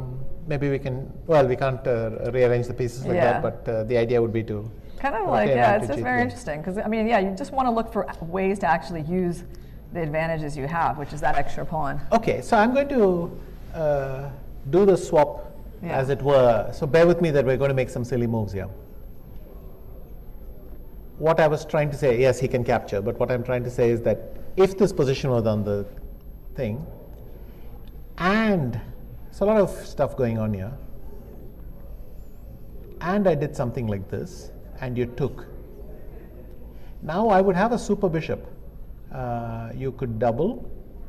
I would play bishop c3, and this is a super bishop. I'm going to press home the advantage over here. It's controlling the d2 square, so you're, in fact, even if you double the rooks, you're going to empty squares, not to the key one that matters. And I mean, very conceptually, this is something I would consider a huge advantage for white. I could play g4, h4, and basically ignore your counterplay because you don't have the d2 square. So I don't know how we're going to get from here to there. Right. There are a lot of, it's difficult to actually swap the places for the bishop and queen. which is why again I was trying this plan. Knight e2 and to play knight f4 and just swap the knights. If I swap the knight, then I can, you can't stop me getting the bishop to the square because I'm ruling the dark squares, you're ruling the light squares. You can't stop me, and what do you think? I think, that's a very really nice way to interesting. rearrange. Yeah. Let's take a look. Okay, so knight e2, I guess, okay, the most obvious move that you wouldn't really think long about would be bishop Yes. f7. Okay, like the craziest move that I could consider here for black, when I say crazy, I mean, it's pretty crazy. I don't know. He's done h3. Yeah, he's done something. He's done something else. h3. Well, let me just, before we go on to his move, Vishy, would you suggest that I be committed to mental asylum if I tried this move? That's too strong. I don't think it's a good move. Yeah. Because again, you're pushing your pawns irreversibly on squares that you're going to have to defend them later. So now suddenly f6 is a real target. But at least I see that a mental person wouldn't try to stop knight f4. So I think you're okay on that front. At least intent if, no, but okay, I understand your point. I would not play g5, and it's an extreme resource. Yeah. You would do this in if there was a real problem. Yeah. Jan is just going h3, and he seems to say I can take this as slow as I want. And in a sense, that's the opposite color bishop speaking. Once you have opposite color bishops, you can take all the time you want. The position cannot fundamentally change anymore. We are locked into this. So h3 is a very relaxed move, and it's a kind of move where he says, look, I want to get up and go have a drink in my room and come back, so I'm just going to make a simple move. Yeah, it's interesting. I mean, but okay, this move is not the kind of move that like scares Ding when he sees it, right? I mean, you would just be like, okay, I guess my opponent doesn't have much of a plan. I don't know, right? Like, I would suspect that he just wants to get up from the board. It's like what we used to joke that King h1 in the Sicilian, when you couldn't think of anything else. And look, Ding immediately answered. Like, he didn't have to even think long. He actually just played the move h6. I don't know if h6 was necessarily the move I wanted to make, but I just wanted to play rook d7. Yeah. Why shouldn't I double? Maybe because they think rook a d1, and now Jan thinks I've gained the move h3 because when we exchange rooks, you didn't gain anything by playing rook d7 and then rook takes d1. But this is too sophisticated. I'm not able to quite. Well, I mean, would you say just that I'm play onto something. rook fd8 here, or would you trade first on d1? If I played rook fd8, then I would take the rook. And then again, it's a question, how do I get my desired structure, which is knight e2, swap the knights, put the bishop on c3. How do I go around with that? But let me just ask you one fundamental question here. Who did the queen trades favor? Like, is black okay with the queen trade, or is the c7 pawn going to become a bit weak and it's a little unpleasant? Or so does black want to keep the queens on the board? if we swapped queens and swapped knights, I would take white. I would, like I said, for me the key square is c3, because on c3 it clears the d2 square forever. And I can play something like g4, which stops you doing anything on the king side. So I'm fixing the f6 pawn. e4 and g4 are going to keep that pawn pushed back. And then I bring my king up, king f2, rook g1, h4, g5, this kind of slow plan. There are many examples of this. In the Catalan, you see this idea. The c2 pawn isn't there, but you've seen the idea, right? Black has double c pawns, you put a bishop on c3, and you start pressing this opposite color bishop thing. So the question is, of course, has he played king h2? Okay, now he's playing the fool with us. What is this? Yeah. I mean, yeah, these moves. I don't see them as particularly relevant, but. Well, do you think that it actually? I have an idea, right? I think, like, do you think there's a chance, like, he's actually preparing this g4 move? No, because he has put the king. Well, I mean, if he had played bishop h2 and g4, yes, he had it already. Right. But his king is blocking his bishop, so I don't. He's going to have to play bishop f2 and play g4, and which g4 maybe looks clumsy-ish, but right, because it gives up this square. Yes. Gives up that square. So yeah, it's interesting the way he's playing these moves. Well, first of all, he's playing fairly quickly, and the moves don't at first glance look that powerful. I would say that thanks to the opposite color bishops, nothing is going to change fundamentally. This is the dominant theme in this position now, and white is better. Whether he can make use of it, there are a lot of details. The black knight will jump around. There are tactical details. Black can rearrange his rooks, all that. But As long as I have one piece left, one major piece left, a queen or a rook, white is better. We can swap knights, I'm very happy. Sorry for going on again about the c3 square, but I'm dying to get my bishop there. And if I can swap knights and put the bishop there, then I would take this position 100 times out of 100. So basically, you're saying that for black, this knight is a very important piece. Yes, because it messes up endgames. Also, if we swap all the major pieces, then you win the c7 pawn and it might be a draw. But keep a major piece and nothing is so crystal clear. Right. So basically, like, white wants to keep the queens on the board. Although you said that white can also trade the queens as long as he trades the knights, right? You can keep the knights as long as I keep a major piece. So I don't mind trading 2 rooks. I don't mind trading a rook and queen. But if I was left with only rooks, I would like to trade the knights as well. I think the queen and bishop on their own is still a good chance. But the basic point is, if white wants to start pushing his kingside pawns, g4, f4, f5, and the knights are the only thing that can mess this plan up. So you'd be going for like some kind of knight trade for white, if possible. Yeah. Yes, I mean, I mentioned a few moves ago, knight e to f4, this is very much part of the plan. But I get only as part of the route to get that bishop to c3. So the most obvious move in this position is bishop f7, isn't it? I mean, because like, what's the bishop doing on h5 at this point? I assume Ding would play it if he was actually at the board. Maybe that's the reason he hasn't yet played this move. I mean, he's obviously made his intentions clear with retreating the bishop and playing f6. And given the fact that these ideas are at least starting to loom in the position, yeah, you would think that bishop f7 would be a move, right? But what's it doing on f7 that it wasn't doing on h5? It seems not much. The bishop is punching thin air because this pawn formation is so strong. Compare that to the c7 pawn. It has to be defended, but the g2, f3, e4 thing is a wall in a way. And so let's start with that. Let's actually start doing something for black. I don't really know why he played h6. Yeah, that's still actually a mystery to me, why this pawn is here. I guess it's useful to have king h7. My problem would simply be I don't know what I want to do with that pawn yet. So why commit it to h6? Yeah. But you can flip the same argument back to me and say, I don't know what the rook is doing on d7 that it's not doing on d8. So I'm conserving that move, and take your pick. All right, the only thing is pawn moves you can't take back. But well, let's go knight d4. Yeah, let's start doing something a little active looking. So rook a c1. Rook a c1, and okay, so we are interested in this eventual c5 push. Yeah. So for that, we need the bishop here. So let's do it.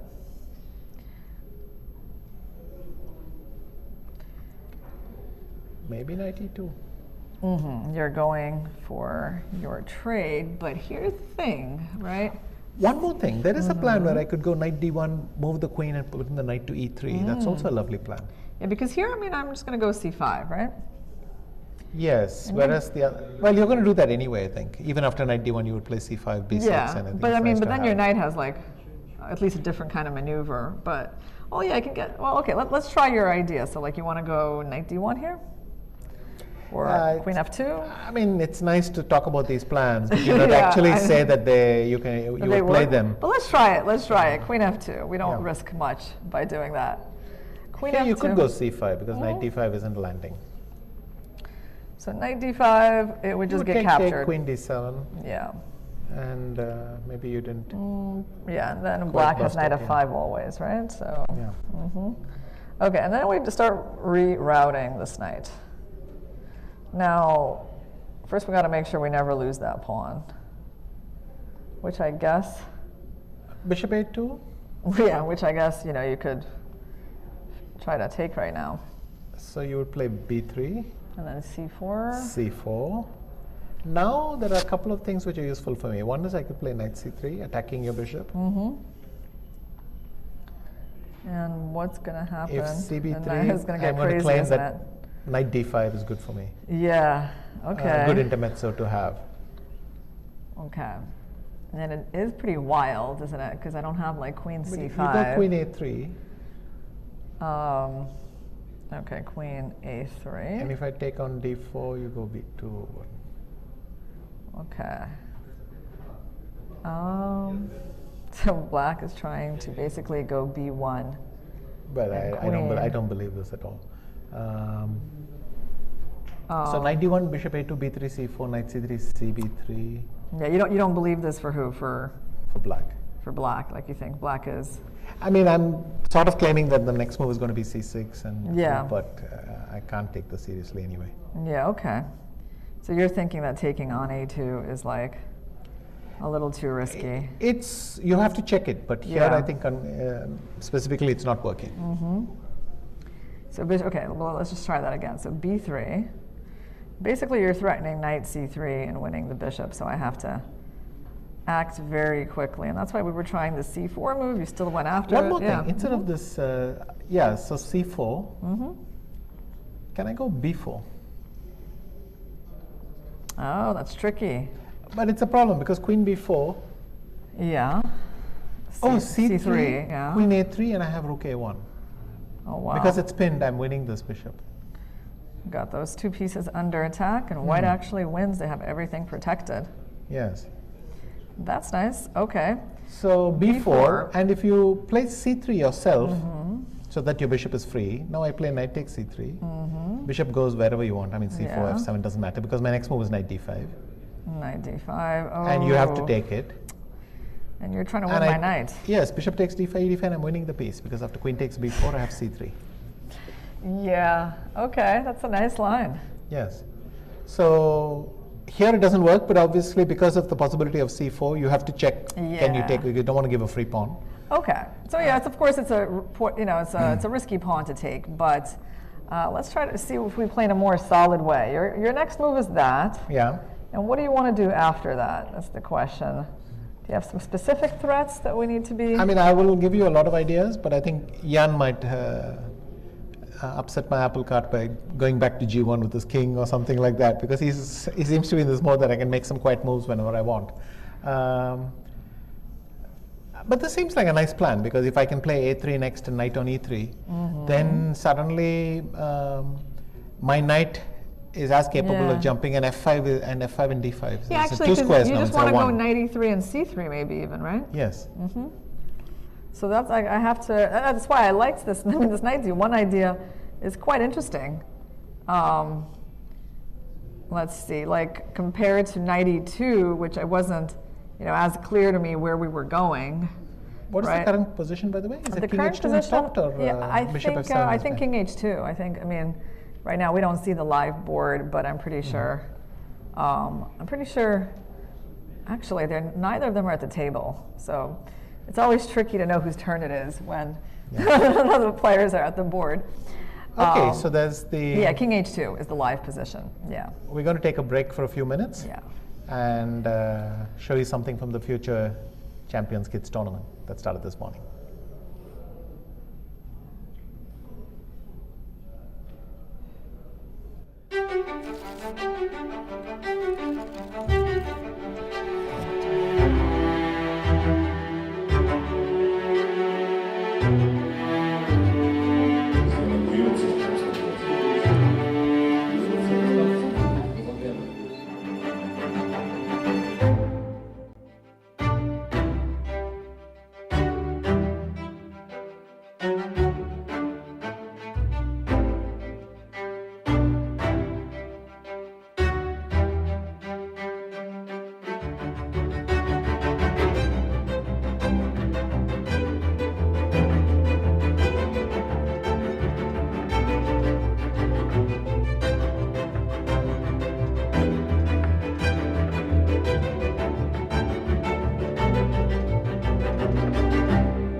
As the world holds its breath, two unstoppable minds prepare for immortality.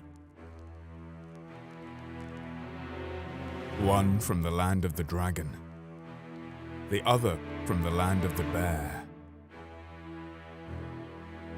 Together, they will write history. The patient and precise Ding, carefully calculating every move to gain a strategic advantage, facing the aggressive Nepomniachtchi, who is always looking to take risks and never afraid to make bold moves to pressure his opponents. Their eyes might be fixed on the board, but their minds will be focused on victory. These two titans of the chessboard have fought their way through the ranks, demonstrating skill, strategy, and a fierce competitive spirit.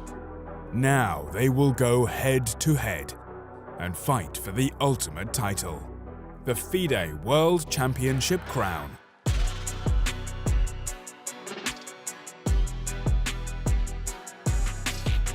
Where champions come and go, chess endures.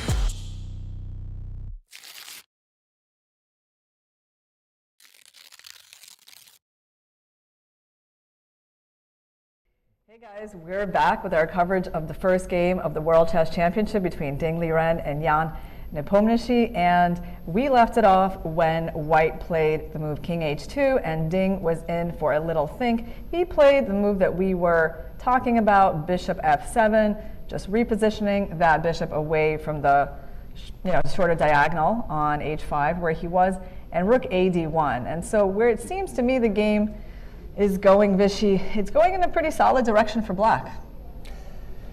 Yes, and the question is, this is the move they've been both avoiding or planning for. Black didn't want to give up a move with Rook D7. He tried to make a lot of useful moves. White didn't commit, but now White has offered Rook A-D1. Would you trade all four? That's the question. Would you go Rook takes D1, Rook takes D1, Rook D8? Would White take the fourth Rook? Because, as I mentioned earlier, I think keeping queens on board with opposite color bishops is still a very long-term thing. But it might be very hard to convert that. Yeah, I mean, okay, this is really the obvious way for Black to play, is just to trade off the rooks, and I have to say it's my first instinct, because I mean, I do see that, my general opinion is Black is playing for a draw. You know, their pawn structure is a bit worse. They're basically playing with double pawns against White's superior situation in the center, so if I can make a draw, I think I'd be pretty happy as Black. So let's look at this obvious line. Also, just before we get into the four rook thing, let's just try Queen B4. Okay, so you want to keep it more exciting here. Let's see, and targeting this pawn, that is a theme that's come up in our analysis of this game so far. So how am I going to So Rook A-D1, maybe it's slightly careless, because now if I go Rook B1, you can play Queen D4. I originally was thinking Queen B6, even if you didn't play Rook B1, but I don't see an alternative. And I want to go Queen B6. You actually want to trade the queens this way. Yes. Wow. Interesting. But if you, how will you defend the pawn? Okay. If you go Rook B1. No, there's B3, right? Yeah, then I would have to go Queen B6. There we go. Let's go B3. I feel solid. I like putting a pawn in the face of that bishop. That is true, but let me go Queen B6. Okay, that's an interesting way of offering the queen trade. You could take on B6. And Knight A4, Knight B6. A4, and you Knight want A4, me to invade B5, somewhere. and Knight B6, and the bishop is coming to D6, and maybe there is something. This is, I have to say, this is a very unusual position for a knight. Like my knight may not return, but right. anyway. in between these pawns. Of course, he does have like Knight D7 always, so he's not quite trapped. Okay, but let's see, how would we even evaluate what is going on here? Let's just go, again, let's just keep the obvious Rook D8, things going, yeah. Because if you trade with me, I feel like you probably can't really attack my pawns very well on the queen side, and I should be able to make a draw, right? Yes, it looks. I could still do things. I could play Rook takes D8. And Knight D7, or Knight D7 is, yes, one idea, or Knight C8 to, and then bishop c7, swing this way and that way.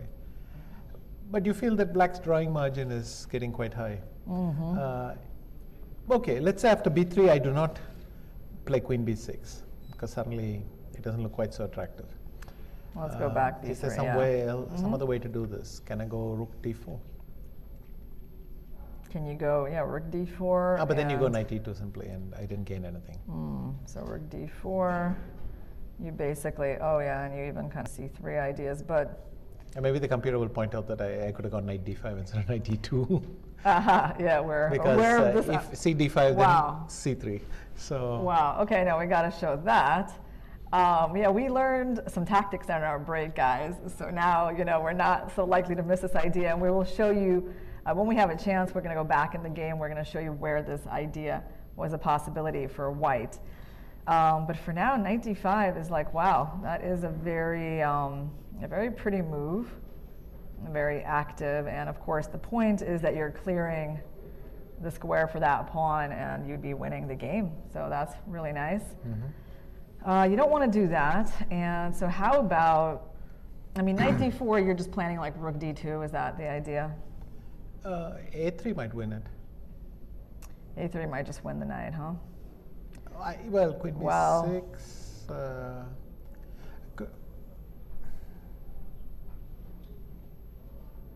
a3, yeah, queen b6.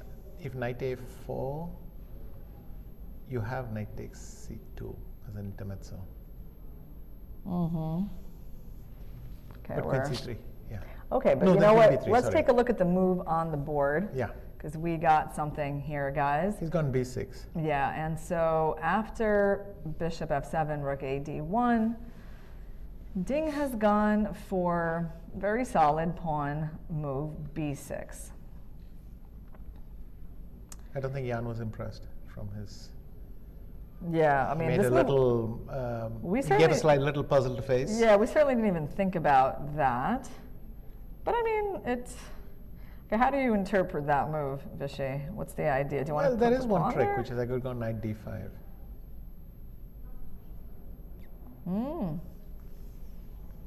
Because I've set everything up perfectly for this. Yeah, wow. And so you play c takes d5, e takes d5. And if you play rook f e8, then I think d takes e6 is quite strong because I have a ef7 is a check. Yes. So something like this could go off. Wow. And if you could play bishop takes e6 here, I just go queen takes e6, and then both the rooks Yeah. face off. So you can just show that queen Oh, takes e6, yeah, look at that. and this is winning. But Yeah, look at that, suddenly it's I very have a doubt beautiful. about queen c5. Let's just go back 1 second. Okay, so knight d5. Maybe knight d5, cd5, ed5, queen c5 might be a problem. Because if d6, then queen e3, and my rooks are tripping on each other. And so basically you're saying that here, yeah, white even loses. It's going to be down in Yes. exchange. Yes. Okay, yeah, we don't want that scenario. Oh, hang on. Again, Knight d5. cd5, ed5, queen c5. Let's just be sure here. Queen c5. D takes e6. Queen e3. Yes, it has to be queen e3 first. Now, let me. If I play rook takes d8, you have queen e6 as a minimum. So, if I go ef7 check, Yeah. you're playing what? Okay, I played king f7. Then I go rook takes d8. And you can't take anything because if you take on e1, I take on f8 with check. So you'll have to go some square, and then I get both the rooks on the 7th, which could be Yeah, so you compensation. have rook and bishop. So queen c5 or queen g5, Yeah. and then you I have go rook d7 d7, check, king and then, yeah. g6, rook 1 to e7, rook g8. I suspect black will hold this, but Yes. it was messy. That's And a now big tactical line. Jan is Wow. lost in thought. Yeah, he really slunk down into his chair on that one. So I think in general we can conclude that Jan's body language is going to be a lot more revealing than Ding Liren's because Ding is very much a Zen. yeah, okay. Zen posture You over really there, are so- setting me up for this question, though, Vishy, about body language, because I mean your career coincided also with the career of someone who has very expressive body language. And I don't know if there's anyone in current day top chess that is quite as expressive as Garry Kasparov. What was your feeling, playing Garry, like seeing all the grimaces, all the expression? What was that experience like for you, and how did you stay unaffected by that? It was difficult because typically it was backed up by good moves. He liked to dramatize, but I don't think he ever went out of his way to mislead. You don't want to give a lot away, but if he did all this, it usually meant you had messed up or something, or it could be that he had messed up and he saw this. Right. He would shake his head vigorously, all that stuff. It was annoying, and you learn to block it out. But the reason I think it was effective with Garry, because it was backed up by good moves. I've always said that the people who do the performance without the good moves, they're wasting it, because at the end, when you realize there was nothing there, you just laugh. But Garry's stuff was frightening because it was actually backed up by good moves. I think Kramnik is the one who was really unperturbed by this, because he genuinely felt confident playing Garry, and it didn't bother him one bit. So, but I can't think of another person. Karpov had this habit of calculating with his fingers, or calculating lines with his lips. Literally, he would say the moves to himself. So, and in time pressure, he would do this as if he's calculating fast while the clock is running down. But I can't remember him doing something facial. It's always with the thing, and you watch the fingers for nervousness, but Garry was just on his face, which was lucky, because I got my, when I won the tournament in Geneva, Frederick Friedler managed to film all this, and from ChessBase basically. So, and he had, and this is now on YouTube, which is Garry playing against me, and when he blunders his queen, it's quite a sight to see. So if people who haven't seen Garry in full-on performance, there it was. Yeah, maybe we will try to find that clip for the future. So did you try to just block it out, or did you try to interpret his reactions? It was impossible. You didn't need to interpret, because it was across languages. It was clear when he thought he was winning. There was some things that you knew the translation for. If he removed his watch and put it back on or something, then the game was about to be finished. Not a good sign.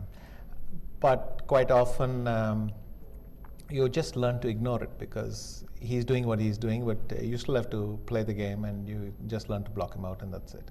So that's what I went for in the end. If you play a really bad move, you can expect him to show you that. Yes.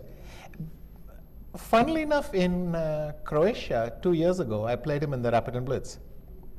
In the second Blitz game, he played G4, he sacked his G pawn, and I kind of carelessly just took it.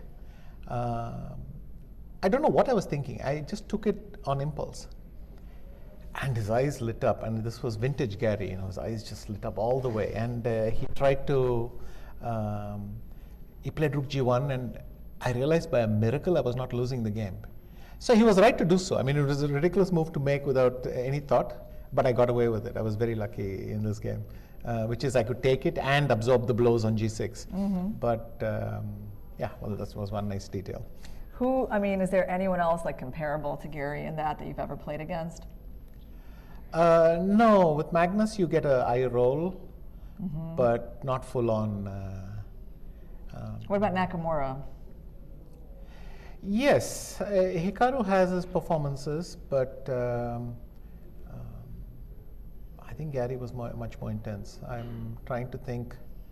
With Hikaru, when he gets excited and he feels that things have gone wrong for you, that's unpleasant. But by that point, you have suspected it yourself. Yes, I think Hikaru performs much more nowadays for the camera than he used to simply for free. Yeah. Well, there's a funny Hikaru story that I remember. I think it was the 2006 Olympiad. And U.S. was playing Russia. It's a very big match. And I think he was playing Kramnik. And when he was doing well in that game, he kind of was walking around the table and he was like punching the kind of like into the ground with his fist, you know, as if he was like pummeling somebody, like he was that aggressive about it, and it was quite the sight. Sure. Yeah. I think you're right. Hikaru is the closest to Gary in this sense. Yeah. All right. Well, Jan has played a very quiet move, just taking away that queen b4 thing. okay. So maybe he was relieved that it didn't turn up. Yeah, so basically this whole excitement with knight d5 we are not seeing. So did we come to a conclusion about this move, like about why it wasn't working for white? I must add though that after c takes d5, e takes d5, if I go rook d e8, maybe, just maybe that solves it. But white can play queen c3 now, that is true. And because e takes f7 is a check, if you go queen c5, I'll go d e6 and then spoil your pawn structure a little bit, something like that. But I thought queen c5, as we said, was quite reasonable. Queen c5 and takes. And takes on f7. Oh, basically it was the f7. queen sacrifice line rook that we d8, looked at. and then you get these two rooks on the thing. But because my rook is defending from Yes. g8, I'll probably escape the worst. Right. And I would so give this a try with white, but I don't know how much it interesting. is. So you have rook, bishop, and pawn. You got pretty active rooks, and most importantly, you have a very safe king on h2. So Yeah. good for Nepo that he managed to play king h2 so early. Oh yeah, We were questioning right? his wisdom, H3, but king h2. I mean, yes. Yeah, I mean, so were there any alternatives to all of this? Like, if knight d5 happens, I mean, do you even have to take this knight? You kind of That do, right? You have to, because otherwise I'm just winning a pawn for free. So you're going for this, and you're basically okay. So what's the threat here? The threat is pawn takes, and that's a check, right? Okay, but now we have questions though, Vishy, right? Because I don't have to give you that check. What, I mean, is there? Let's say king h8. Well, I thought I could. But I don't have queens. Well, let's try queen c3. Yeah. I would say. I mean, first of all, even this move is kind of worth looking at, right? Because I mean, aren't there some problems with c7 in these lines? But rook takes d1. d1, rook d1, queen e6. Queen e6. Yeah. No, I can play bishop e6 because if bishop Can c7, you? queen c7 is check. Finally, king h2. A problem with king on h2. Oh so- yeah. Well, I was so- hoping to put you in a pin. Sure, but and I was, I'll play rook e8 and then and you're saying c5 it's and not maybe a big disentangle. Deal. Okay. Yeah, I guess you're completely equal here, so that didn't work out. And basically, yeah, there's no bishop c7. So you were looking at queen c3. You wanted to try that. Okay. Yes. Okay, so you want to take on e6. Also, I don't know, maybe rook d3 is very strong. Maybe rook d3 here, yeah? Yeah. What you're Oh, going to do. You have to interesting. play rook d8, and then you're really in danger of losing a pawn. So like, how are you going to lose it? Okay. But okay, I mean, this is a really interesting line. Maybe we can come back to it. But Yes. there are a few moves on the board. Yes, there's actually stuff happening. Yeah. Jan killed this, the a3, a5, where the red thing is, I think you can just promote that. So. Let's just go back. So we got b6, quiet pawn moves, and then a5. Okay, so And this is the current position. And the pawn structure is settled. But again, remember that for black, in any endgame, in any position, if the c7 pawn crumbles, now he might lose one more. He might Yeah. lose one on b6 and a5. So I think now white has a significant edge. Whether the queen side is actually collapsing is an open question. But look, this has got to be a dream for white. so you don't like this a5 move. I already didn't like it for quite some time. As I mentioned that, black is just sitting and trying to say, I will not make a mistake, and I'll have to defend. It's unpleasant to defend like this. So a significant start for Jan. Oh, I wow. think this kind of position, if you're putting pressure, it's great for the match strategy. I don't know that he will convert today, but this is a very nice position So to what have. would you have recommended After for black a5, after a3? I think I could finally play knight e2 that I've been trying to play all this time. Okay, so after a5, you want to start repositioning this knight? I don't know what else I can do, because I could go. I could still play knight d5, because now you've set Yes. up your pawns nicely for me to capture one after the other. Well, let's try it again, because I mean, this is such a key move, right? I mean, it's definitely the most exciting move that white can play. And I guess But same problem, yeah. no? CD5, ED5, Queen C5, and we're never not quite convinced It's there. always this answer, huh? But you know, yeah, it doesn't quite work. Wait. This might not work. Yeah. D takes E6. Queen Queen takes E3. E3. Takes an F7, right? Takes on F7. King hits 7. King H7. H7. Yes. Now rook takes rook takes D8. You play Queen takes E1. Rook takes F8. There's no bishop B4. Yes, there's no bishop B4, That's and so you crazy. rook takes F8, Yeah. and I'm just in time with Queen E7. After which, white is probably okay after rook C8, but he's not going to win this. That's clear. Yep. Yeah. You don't win end games like this with a rook and bishop. Although, I mean, I guess. In fact, if anything, Queen A2 is unpleasant, right? Yeah, like you might, So, okay. even try to lose. But okay, let's go through this key line a little bit slowly for the audience and for me. To be honest, so E takes D5, Queen C5, Pawn E6, and okay. Queen E3. Maybe EF7 check is a mistake. Now let me play Rook A8. Rook takes D8. Queen E3. Queen Sorry, E3, Rook and takes you're D8. looking at Rook D8. Okay. I mentioned earlier that Queen takes E6 was trivial. But it's no longer trivial because you've put the other pawn on A5. So now you lose 2 pawns. I could take on F8, take on E6, and take on C7. So if you play Queen takes E6, yeah. And this is, yeah, okay. So Queen E6, go ahead. Then I go Rook F8 check. King F8. Oh no, even better. I play Rook takes E6 Let's go back. instead of Rook F8 check. All right here. So Rook takes E6. If you play Rook takes D8, I have Rook Bishop. C6. Which, and then I'm going to collect a pawn.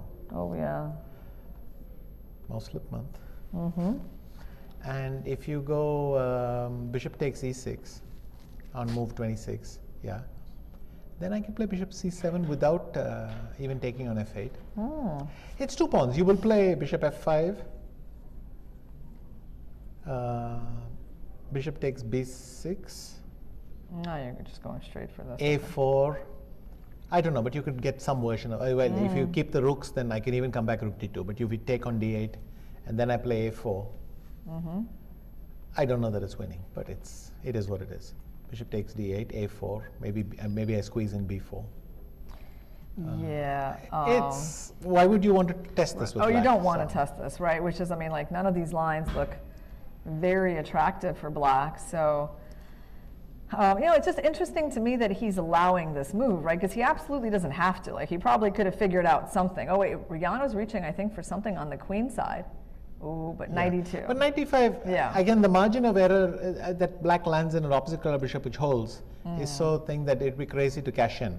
But the only reason I got excited a second time is because knight d5 almost worked the first time, and the second time we have this extra pawn shot. Bishop Yeah. c7 collects one more pawn, so I thought maybe that could be a factor, but maybe not. So let's promote knight e2. Okay, here it is. And Well, what we were discussing earlier, Yeah. it's the opposite color bishop with the queen or the rook. If you take on d1 now and you go rook d8, I think white should keep the rook. Maybe go rook back, e1. rook e1, yeah. And then try to swap the knights somehow. Because of rook d8, queen d8, or how would you make progress? Maybe f4. Yeah, I mean, But f4, queen d1, you feel somewhere it might slip out of control. So I wouldn't really feel like this is where white goes for like great chances to win. So keeping the rooks on the board would be nice, although. but then black that's plays okay. c5. Black plays c5 Yeah. and puts the knight back on d4. So. Yeah, I'm not that confident about this either. And also, aren't there at any point these kinds of ideas, Vishy? in the Not position? if I can play knight f4 quickly, and you would swap. We swap. Not if we swap Yeah, knights. not I if you think. swap the knights, right. If we don't, then maybe it's a chance. But you like c5 here, so. Yes, c5, and then we're getting into Berlin territory, and it's kind of. All right, let's For play those it. of you who are not familiar, the Berlin is a defense which looks very much like this, typically played with the queens off. So when we refer to this pawn march on the queen side, we just say Berlin. Do you want to play knight f4? Or you want to play The problem with f4? knight d4 is you have knight d4. The problem with f4 is also knight d4 now.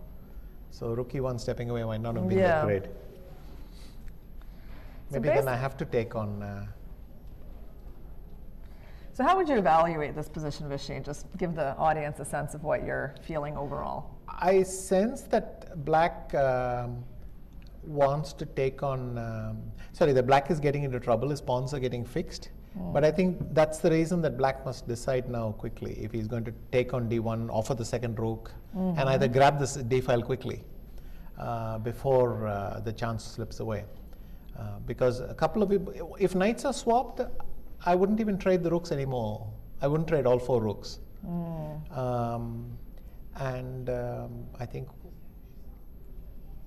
the problem for black is if the wrong pieces get traded, then there is no escape. You will defend the next 60 moves with the exact same piece configuration, and white's the one enjoying himself the whole time. So that's what I'm trying to avoid all the time. And I like c5 or rook takes d1 and rook d8, and asking white to make a decision. So that's really the 2 branches here. You either try to trade off all the rooks right away, or maybe you throw in c5 and leave the rook trade for the future. Yes, but and I think at the board as well, I would lean towards first offering all rooks off, because I can play c5 later. Yeah. So you But feel like if this is the you more play safe c5 and I move. step away, then suddenly I don't have rooks to trade. Yes. So, I mean, that seems very likely. I really wonder what Nepo has planned for such a solid continuation by black, because giving up the only open file on the board is it's not the most natural decision. Yes. As I mentioned earlier, though, I could go rook c1, queen d7, and then play bishop e1. And once again, this plan, because I cover the d2 square, suddenly you have no invasion points. I bring it to c3, and then swing my rook back. But because then there are knights on the board, c5, knight d4, c5, knight That's d4 the always problem. is hanging in the Yeah. air. So. Yeah, I mean, I guess I wish I could- here I it doesn't quite work. Correct, knight d4, because I can't Knight play rook d4. d1. Knight f3 check is there. Oh, and that's so- it. Yeah, because I was like trying to calculate this, but that doesn't work for black. On the other hand, instead of rook c1, I don't know Yeah. if you can't play king h1 because knight takes c2. But if you had some quiet move like Oh, queen that's a f- nice little yeah. tactic. Knight takes c2 with the idea of queen d1. Now, what can white do here? I mean, It's not obvious, but that's why by offering trade all the rooks off, I'm Yeah. forcing white to decide. yeah, Get rid of all the rooks, and 3 moves later realize that you need a rook yeah. when it's too late, or concede the d file to me. So black has a chance to force white to answer that question. So. And I have to say, like, this particular position, it just feels pretty good for black, doesn't it? I mean, like, the rook on c1 does not make a good impression, and black's pieces, they look really harmonious here. Yes, so let's just go back to rook d8 on move 23. So Yeah. right here. And yeah. I don't know, can I go knight d4? Okay.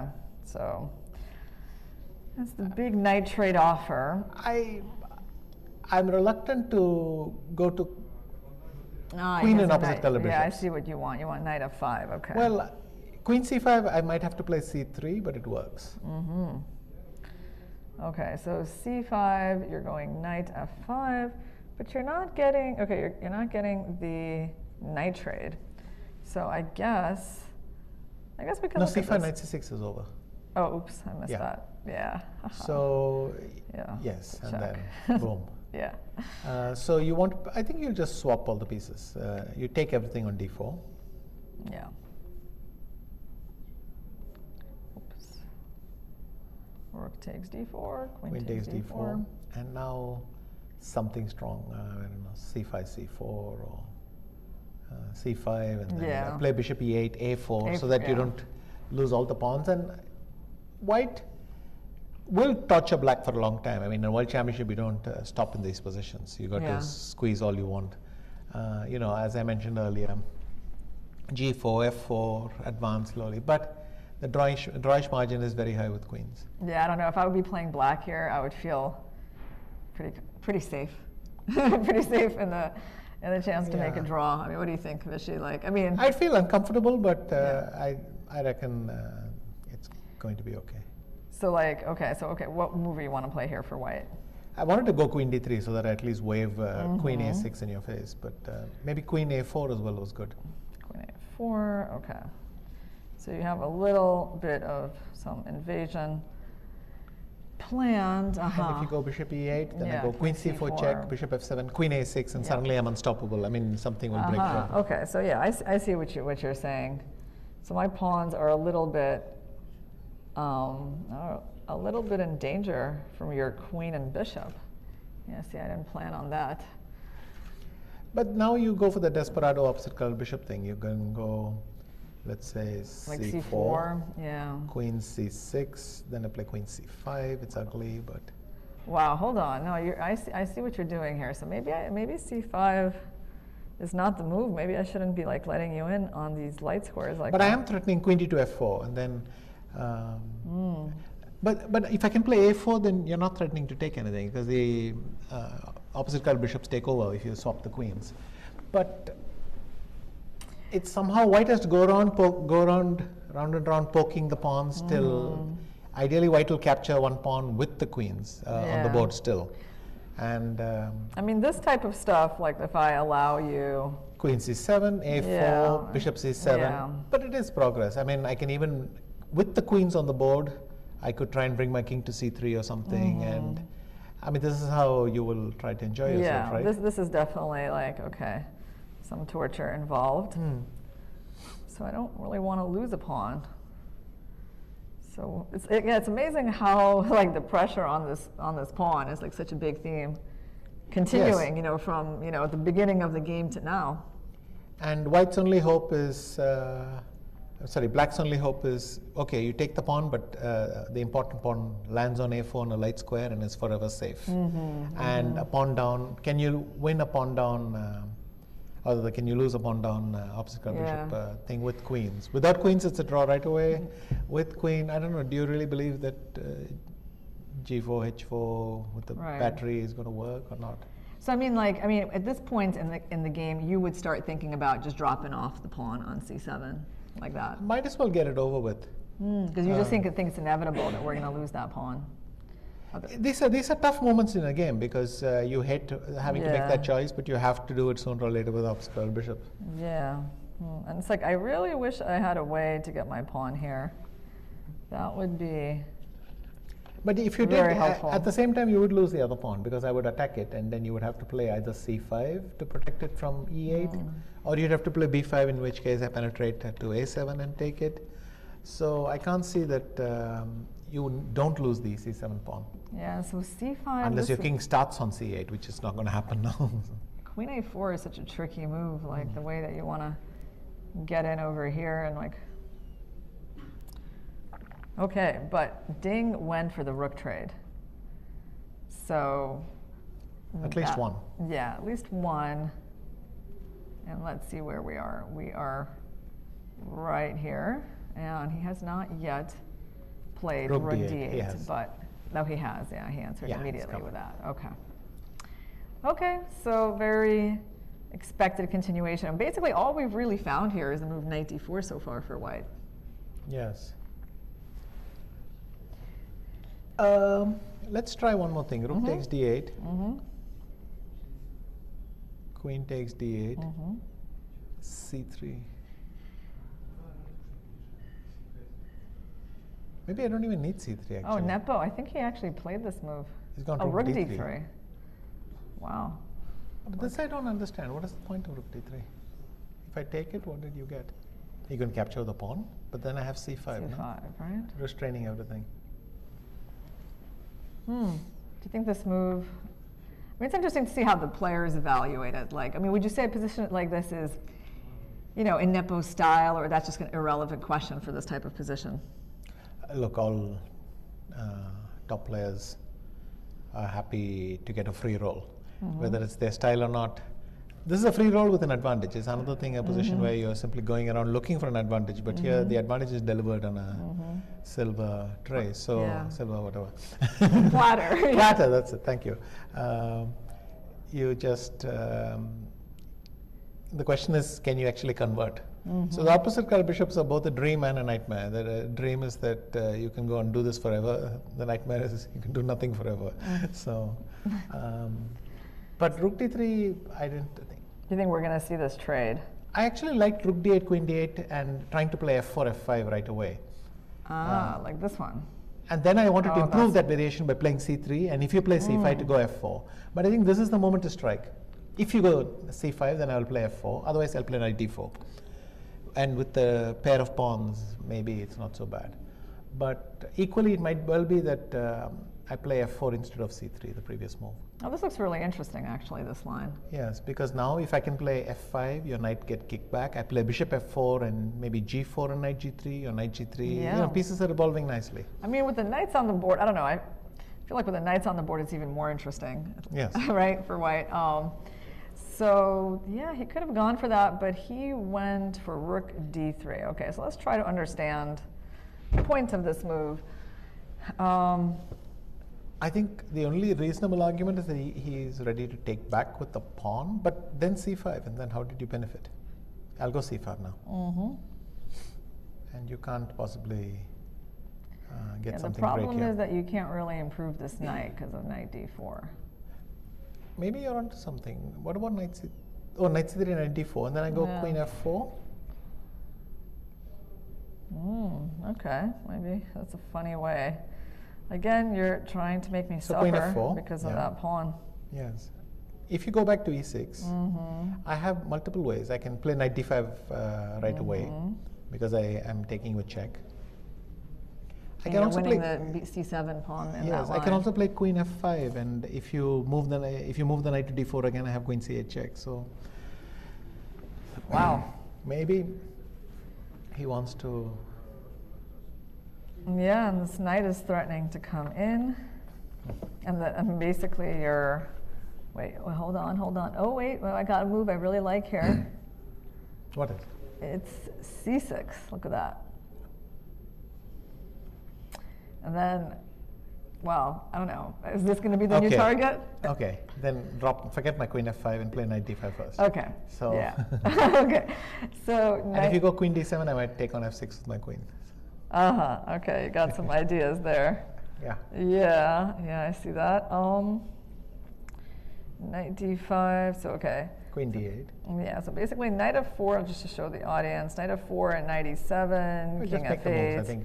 Yeah, let's show instead how. of arrows, let's give them. Yeah. And then bishop takes f4. Yeah, and the problem king is. takes e7, and I get a second pawn. But maybe this is a. this cannot be a draw because when you play c4, I have d4. d4, yeah, d4. Yeah, like this would be a nice way to try to trade off more pawns, but unfortunately, white doesn't agree, and you win another one. And if you go a4 instead of c4, bishop takes b6, king d6. Now you're threatening bishop b3 to c2, but I'm going to rush and play king g1. Or you can even do it from here, right? Yes, Yeah. and then if bishop b3, I have king f2, and I'm getting to e3 on time. And you're up 2 pawns here, and it's close, but as long as you have to defend g7 and c5, I think I'm onto something. I mean, okay, but again, like these are all positions that black will go into as like an absolutely last resort, I mean, you never go into this unless you feel like things are very, very bad. So you played knight d5, and now I need to think about where to put my queen, but the thing is... How did we get here? Knight c3, you went knight d4 with the... Yeah. Is there any other way you could... you can't rotate the knight anywhere where it's defending. I mean, you can't go to g7 and go to e8 because you don't have the square. Yeah, you were threatening this. Oh wait, well I didn't have to go knight d4. What am I doing? Yeah, we already found this option. How about that? And knight a4, you'll play b5? Yeah, actually, and then I'll be very happy, right? Extremely. Why? Because now c5 is permanently weak. But you know, I was thinking go b5 and a4, and I don't know, really, is it It's true that now even if you blunder the c5 pawn, or you Yeah. lose it rather, you're back in But the also, I opposite have color this bishop wonderful. territory. Well, for now, I still have the wonderful knight, so I feel like I'm not really planning to lose this pawn. Yes, it's Yeah. harder and harder to see how Yeah. I'm going to win it. Okay. Yeah. Um, Oh, Ding's got a piece in his arm. I know that's a Carlsen thing to twirl the piece while you're thinking. Have you noticed that, Vichy? yes. Also, Boris Gelfand is famous for it. Mm-hmm. And yes, some people do that. Some people will swap it on the side, the knight, the bishop, keep clacking the two things. Do you have any habits like this? I'm generally not fiddling with the pieces so much. I either bite my nails or fidget, but I'm not doing it with the pieces. Maybe this is a good time to show that trick earlier. Oh, that trick earlier. Yeah, I just rewound the game by accident, but I think that actually we're going to show you guys something that Nepo could have done earlier in the game. That could have been very much a game-changing moment. So this was a pretty key position in the opening. And by the way, I want to say, Vichy, that I did a little research on this position in our break. And yeah, the move knight e6 has been played by numerous players. I mean, this is not a very well-trodden position in general, but there's been like a handful of games over the years. And there have been some GMs who have figured out that knight e6 is the best move. And yeah, we have Alexander Ivanov has played that, and Ildar Hayrulin from Russia also played this move. And there were actually some really interesting games in, like with knight e6, but we can talk about that another time. Bishop g4 was Ding's choice, and yeah, this move seemed a little bit awkward for the bishop, but Nepo didn't take advantage of it right here. Yeah, and this was the key moment. He played knight f5. So it was a move that was extremely natural, that we also were talking about and considering this the main move. But there was apparently this beautiful intermezzo idea, h3.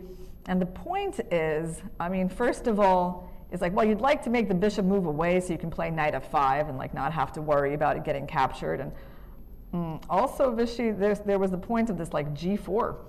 Right. Yeah, and I mean, even that I think would be like taking you some time to evaluate, right? And pushing pawns in front of your king and figuring out that that's good. But moreover, the key point that you would need to see is that on queen takes d4, what would happen? I mean, if you take the bishop, black just gets a queen trade, seems pretty solid. But the amazing move here is knight d5. Yeah, that is brilliant.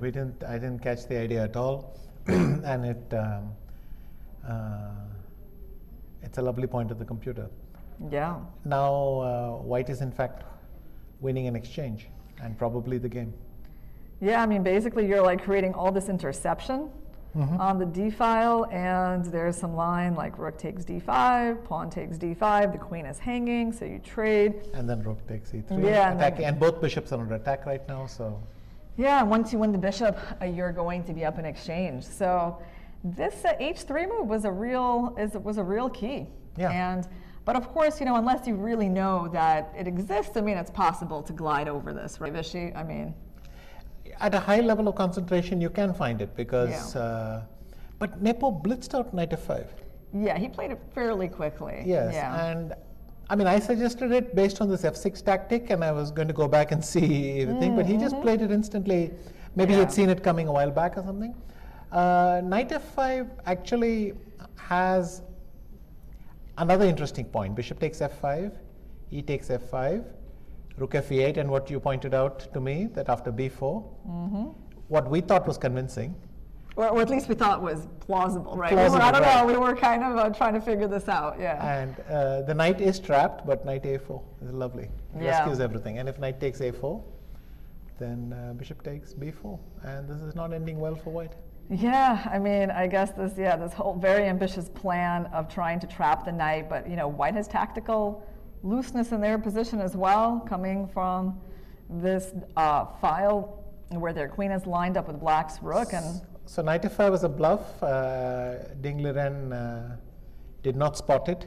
This is a major opportunity because after rook f8, it's hard to see. I mean, the game would have been almost over immediately. So.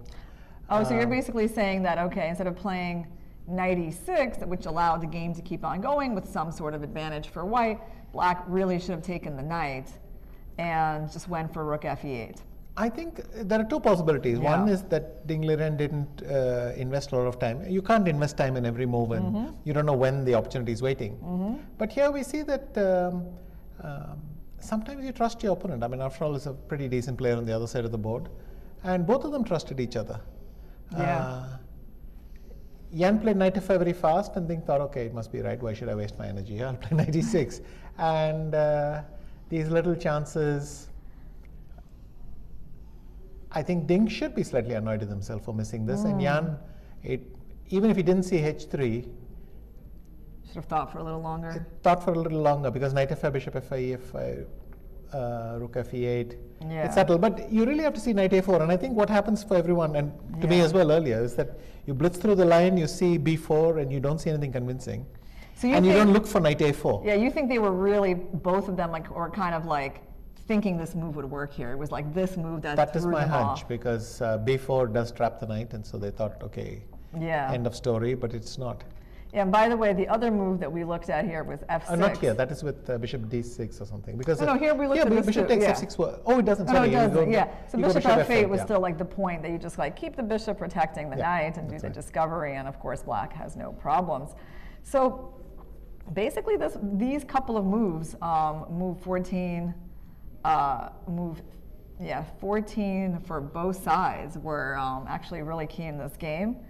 But now we have the current position, so let's get down to it. I don't think anything too dramatic is happening. So let me find where we are.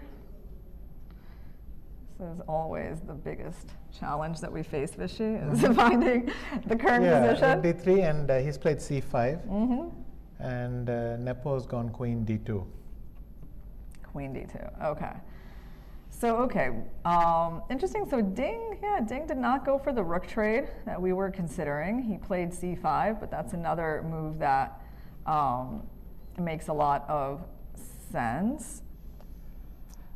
And queen d2. So I don't know. What is Nepo going for here? I can't No. fault either of them once you got to the stage, but I still feel that keeping one pair of rooks would have been sensible. Because my worry here is it's going to fizzle out. So how is he d3. supposed to keep the rooks? Can you remind us where was the moment where White could have kept a pair of rooks on the board? Skipped with rook c1 or rook e1 or something. Ah, okay. And then Yeah. So at least it was worth considering, though maybe as you pointed out in some other line, or maybe it was here, the queen d7, queen d2 is a problem as well. So it comes back to that. But so queen d2. So what is White trying to do with this move? I mean, he's basically, okay, well, I guess he wants to take, force knight d8 or something, or I think he wants to take without giving the d file. So that's why he's going through all this drama. And if Black now takes on d3, basically concedes the point, then you take with the queen and try to what try to should play c3, knight f4. Is that the idea, or maybe f4 is the point? or maybe just go queen a6, and then your queen is within striking range of c7. And Black should be trying to play a4 and queen e8 and try to patch. The problem with a4 is when the knight is still alive, I can go back to c3. So it's still unpleasant quite unpleasant for Ding. Yeah, I can feel that. Yeah, Very hard to decide. But he hasn't played rook d3 yet, by the way. Yeah, he hasn't taken. So but can Black take advantage of that? Well, I guess one of the questions that I would ask is what happens on c4. How bad is that? Okay, rook takes d8. Yeah, I mean, I don't want to take with my knight, but I don't have much of a choice. No, and then knight c3. Knight c3, okay. So you're inching your way. Well, knight e5 is already going to win a pawn, and knight b5 as well might win a pawn. So. But wait. There's my favorite move again.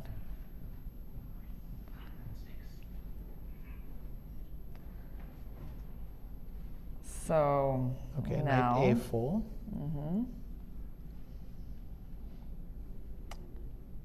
Okay, I can still get away with it. All right, I'm gonna go for it. Oof.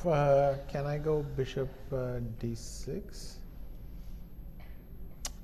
Okay, so you're trying to get your knight to c5, so queen d7 is going to be Then I have to unfortunate. kill knight c5. Or I could just play knight b6 actually.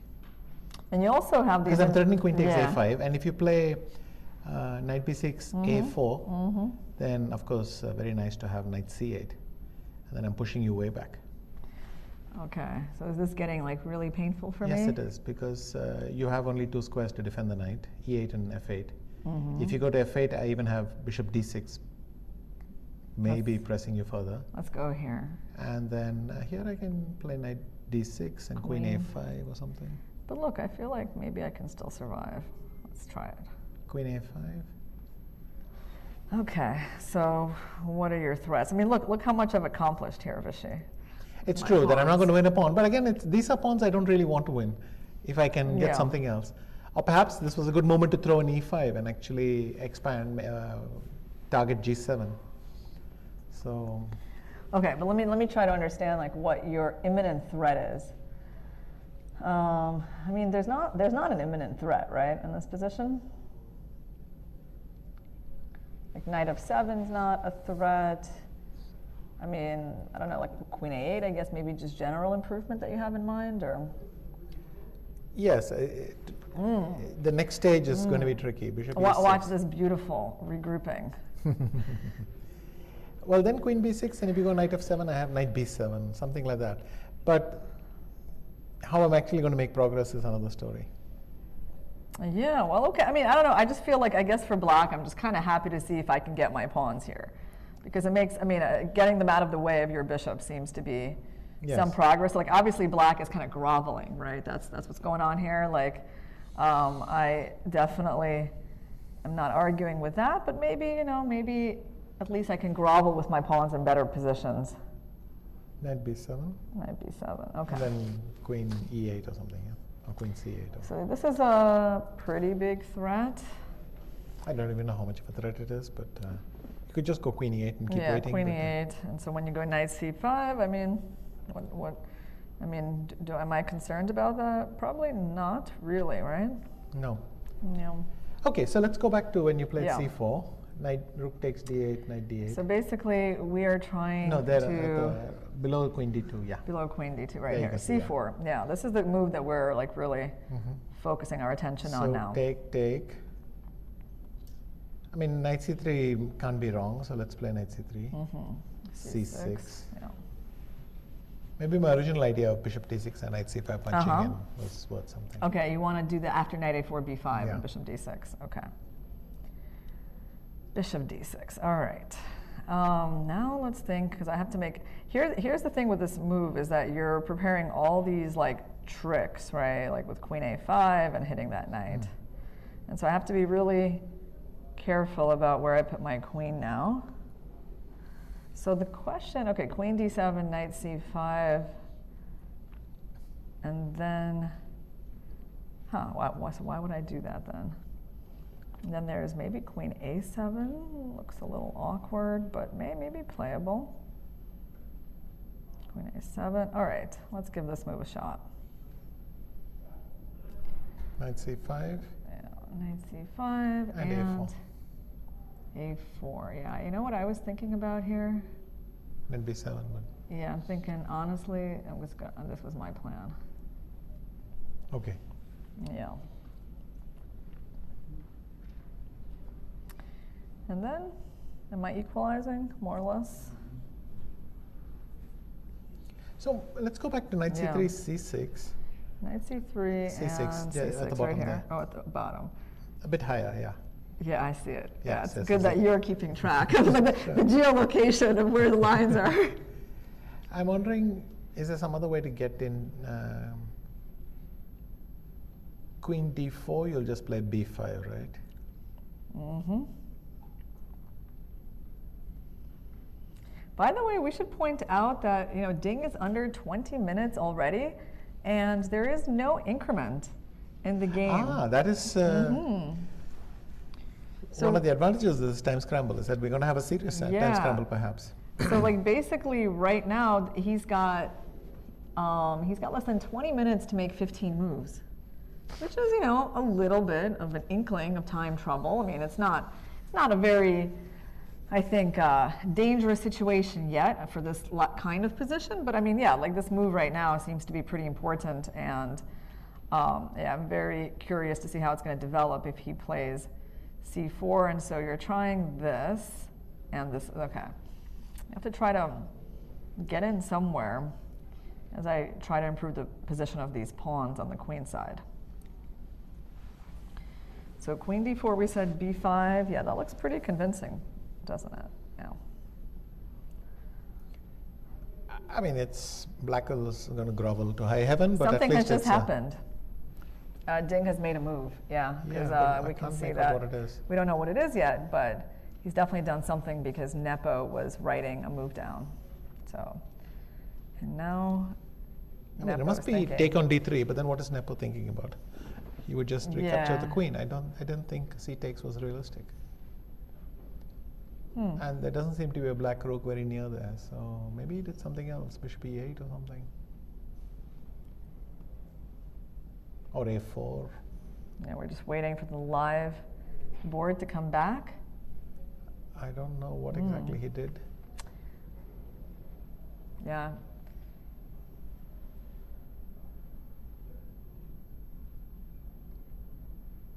c6. look at Your Nepo. favorite move.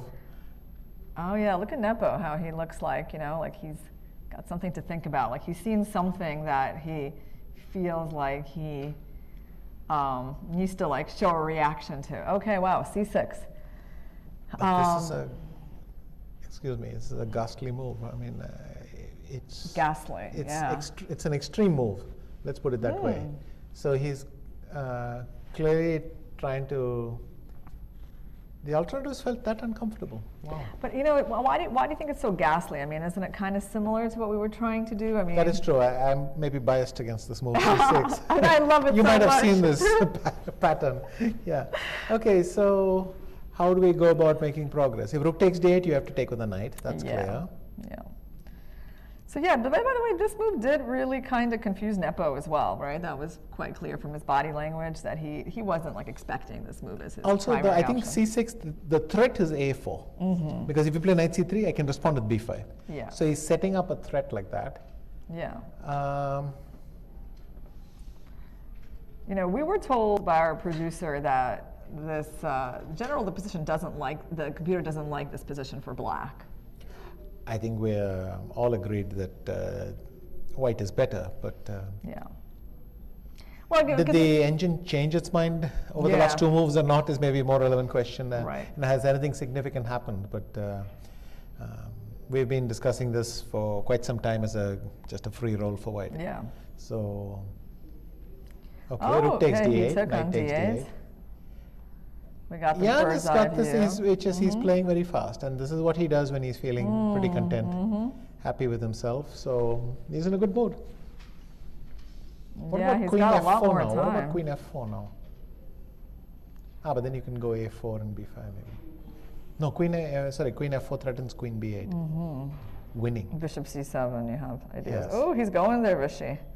Queen f4. Yeah, it's on the board. And queen c7 is threatened. Oh, this then might have been a serious blunder, c6. Okay, Sorry to rub maybe it in, this. Irina. Yeah. Well, but that c6 was not my suggestion. No. To be fair, c6, Yeah. you've been was supporting doing- it as a proof of Yeah, concept I was rather than- doing exactly. I was doing it a slightly different move order. Oh, but this is Okay, this interesting. is dramatic stuff. I don't know how much the evaluation is dropped by, but I don't see a defense. I mean, queen b8 is coming, queen c7 is coming. you can't play knight e6, queen b8 check, queen d8 take and thing. And once you lose the b6 pawn and I still keep the knights, there's a good chance I'll get a pass pawn. So you can't even hope for the drawing tendency of the opposite color bishops. You're just too slow. You'll have to play Yeah, I see maybe what you're b5 saying. is the way to go. B5, b5 yeah, is necessary. b5, queen b8, and king h7, And then just right? king h7. Yeah, and then you have but to then give bishop up the c7 pawn. wins a pawn. Yep. Knight e6 and bishop takes a5. And then I've got a pass pawn, maybe a pass pawn.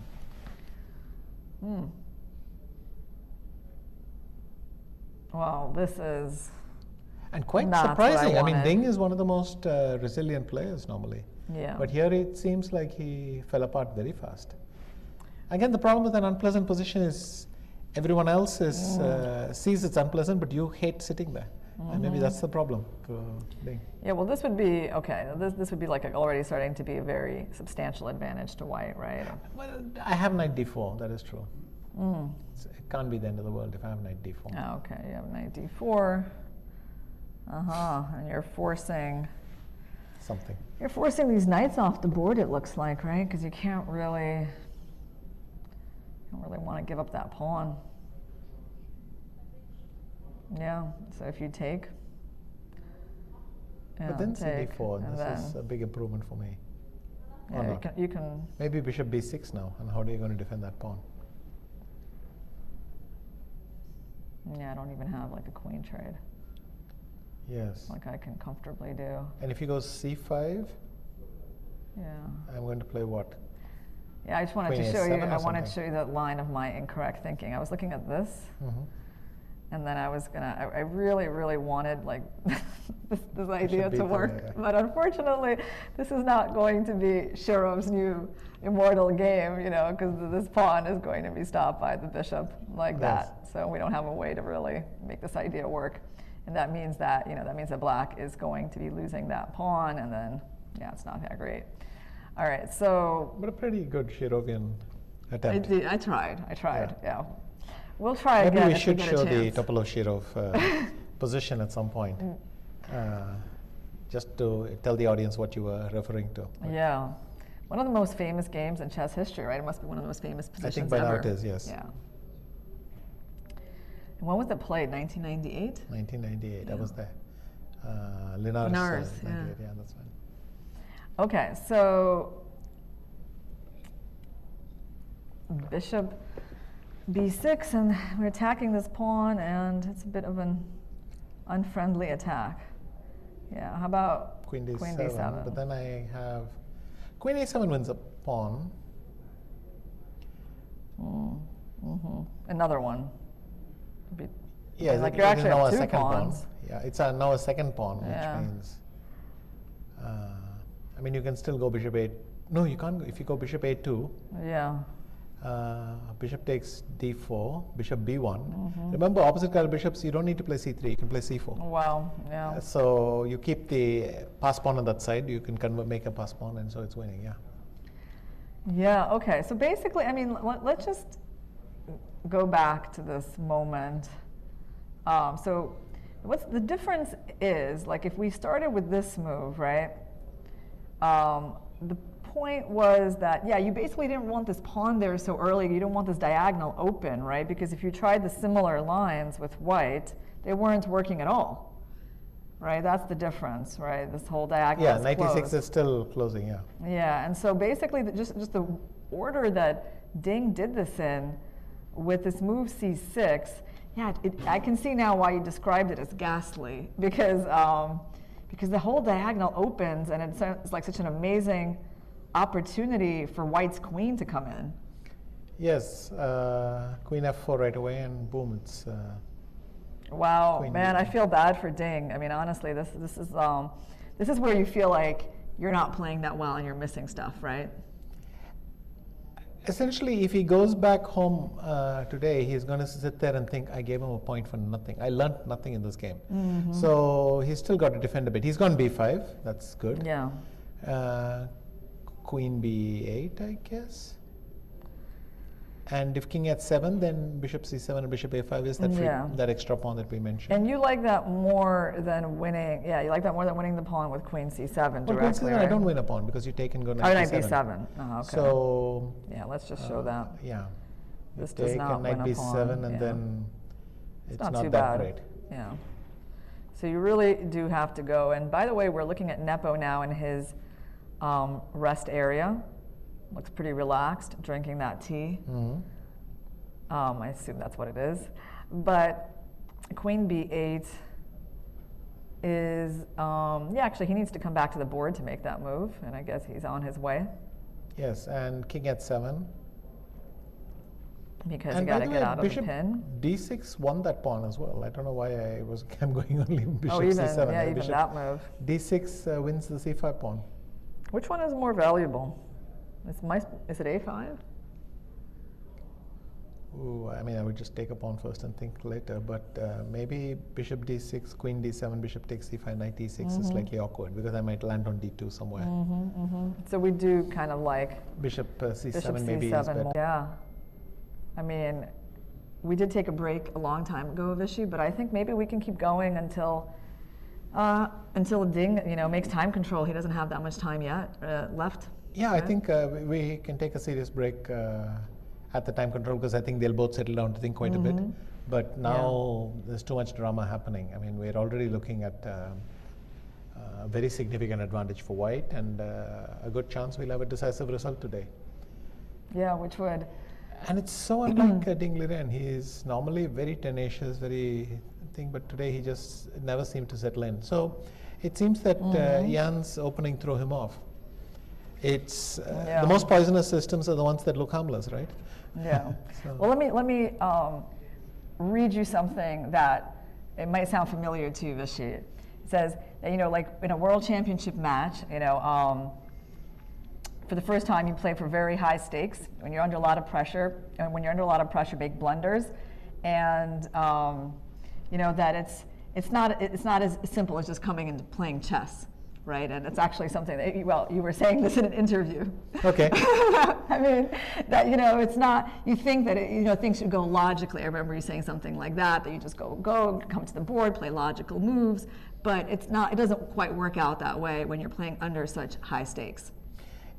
Yes, everything seems more meaningful in some way. Every innocent choice of your opponent, you suddenly think, we are on the biggest stage, we've spent months preparing for this. Is this all he could have come up with? No, there has to be something behind. So you attach more significance, more meaning to everything, even the blunder, even if your opponent made a mistake, you might tend to give it disproportionate importance. Yeah. And that's kind of what I was referring to. Also, your own head, you overthink things. And you've been doing that for many months prior to the match because you've been worrying, thinking, playing over scenarios in your head and so on, so that when you're finally there, I think it takes a while to get used to it and start to feel this is completely normal. I get to that stage by 3 or 4 games settling in. So the settling in period is also vital. That's why sometimes you're very, very slow and solid in the first round or second round, so that you get off the, you get on this board. And then you can try and take this further. He's going to go Bishop C7 or Bishop D6. Yeah, no, I think he'll go. But whatever he does, whatever he does, Nepo, we think will blitz it. Oh, it's not going to take a long time. He's going to try to put a little bit more pressure on the clock on Ding, right? Right. Who still has, plenty of moves to make. And I guess the big choice for Ding coming up after Bishop C7, Knight E6, Bishop A5 is what to do in this position. Because we tried Knight D4, it was a very... Queen D7, I would say, must be the obvious thing, right? Because you're trying to get to D1, Queen D1 is a threat. But even that, even if you get Queen D1, I'm still... That G7 suddenly looks very soft. Okay, but I do like this move. This is really nice. How are we gonna try to win this for white? And this bishop is, I don't know, it's like a little off on the side. Okay, let me try bishop. No, F4 has to be watched out for as well. Did we take the wrong pawn? I mean, look. Funny, a minute ago I said we took the right pawn, Yeah. and now we're going to flip right back. The drawing tendency with opposite color bishops is now Ding Liren's best friend. He has a very good chance to. I mean, the position itself tends toward a draw. So bishop D6, Queen D7. bishop yeah, we takes were saying that this c5, looks and kind then of knight d6, awkward. yeah. But you, But at you can least, go back yeah. to d6. You go back to d6. No, And also, that's you got huge. rid of the pawn that was allowing all these constant knight d4 ideas, right? And this is what I mean. They will always surprise you. Jan is actually not blitzing. So I will eat humble pie on my Well, prediction. he just seems but- really busy with drinking. He just keeps on drinking, and he was drinking in the rest area, and he's still drinking at the board. So he's, yeah, he's busy with that. So bishop d6. But this is brilliant what he's doing. He has 40 minutes. He should not blitz. Yeah, right. Unless he's really trying to take advantage of his opponent and the moves are obvious. But again, in a world championship, chances are going to be few and fleeting. You got to take each one, and he's doing absolutely the right thing by taking his time here. And even if he spends 15 minutes now, it doesn't matter. It's got to be the right decision, and it's got to be very, very accurate. So, Yeah. So bishop d6. Okay, I mean, I would say here, okay, white still has a lot of work to do to win, right? And even if I just played a4, Vichy, like, what do you think? Are you going to have to? You're going to start playing f4 at some point. I might go aren't knight you? c1, knight d3 first. Because my bishop and queen are restraining you very nicely. So I Yeah. might go knight b1, d3 first. Yeah, that's a cool maneuver. All right. Though you have knight d4. Knight d4 I have, right? So knight d4, I don't know, is that important because you have c3? I mean, is that stopping you from knight to d3? But let's say you go knight b3 here. And if I go knight d3, you have bishop c4. And what did I really accomplish here? I'm What being did you pushed around down. accomplish? Yeah. Well, I guess Okay. getting the knight here is not a big accomplishment. I mean, you Yeah. can chase me. You'll go knight c1 and then trade it on e2 or d3. And, you know, maybe this knight c1 wasn't as great as I thought. Bishop d6, a4. Let's just go there. One idea is after a4, I could play c4 here. Because if you capture that, then knight c3 and I'm attacking your a4 pawn. And that must be nice for me. And if you don't capture it, I can play c5. And then my queen is free to move around. All right, let me try to like adjust myself to this new scenario on the board with c4. So basically, you're saying that you want to get that pawn here to give your bishop an outpost, and then just Or like, even c takes b5 and knight c3, whichever. yeah. Okay, I see the looming problems, and you know I have to say this is a very powerful construction. The way that queen and bishop are just limiting my queen, right? Like, man, it's very hard for me to fight that off. Okay, so what are my options here? Okay, let's say I take, and you go knight c3. Could play c5. Yeah, c5, I'm like thinking about it, but But it gives you, now black has a little bit of space. The queen can go Yeah. to c6, the knight goes to d4. It shows you also how little value pawns have in opposite color bishop situations, because for black, the two c pawns make no difference. And even if he gives one away, if he gets a little bit of activity, that's worth more than anything. so in this kind of position, what do you think about Knight d5, I wanted to play knight yes. d4 and hope for the best. knight d4? And yeah, like, okay. So white has really active pieces here, but what to do with them? Okay, wait. Oh, it's like if I go there, I'm starting to get myself pinned. So knight b6 is maybe.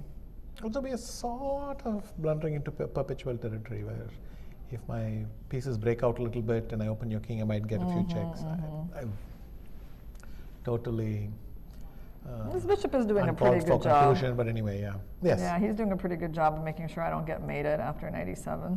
Yes. I mean, okay, so like Ding still has chances here. Let's see how resilient he is. Yes. very Right? much. Yeah, he's really going to has to bring his defensive A game to this part of the game. But c4 is a super interesting move.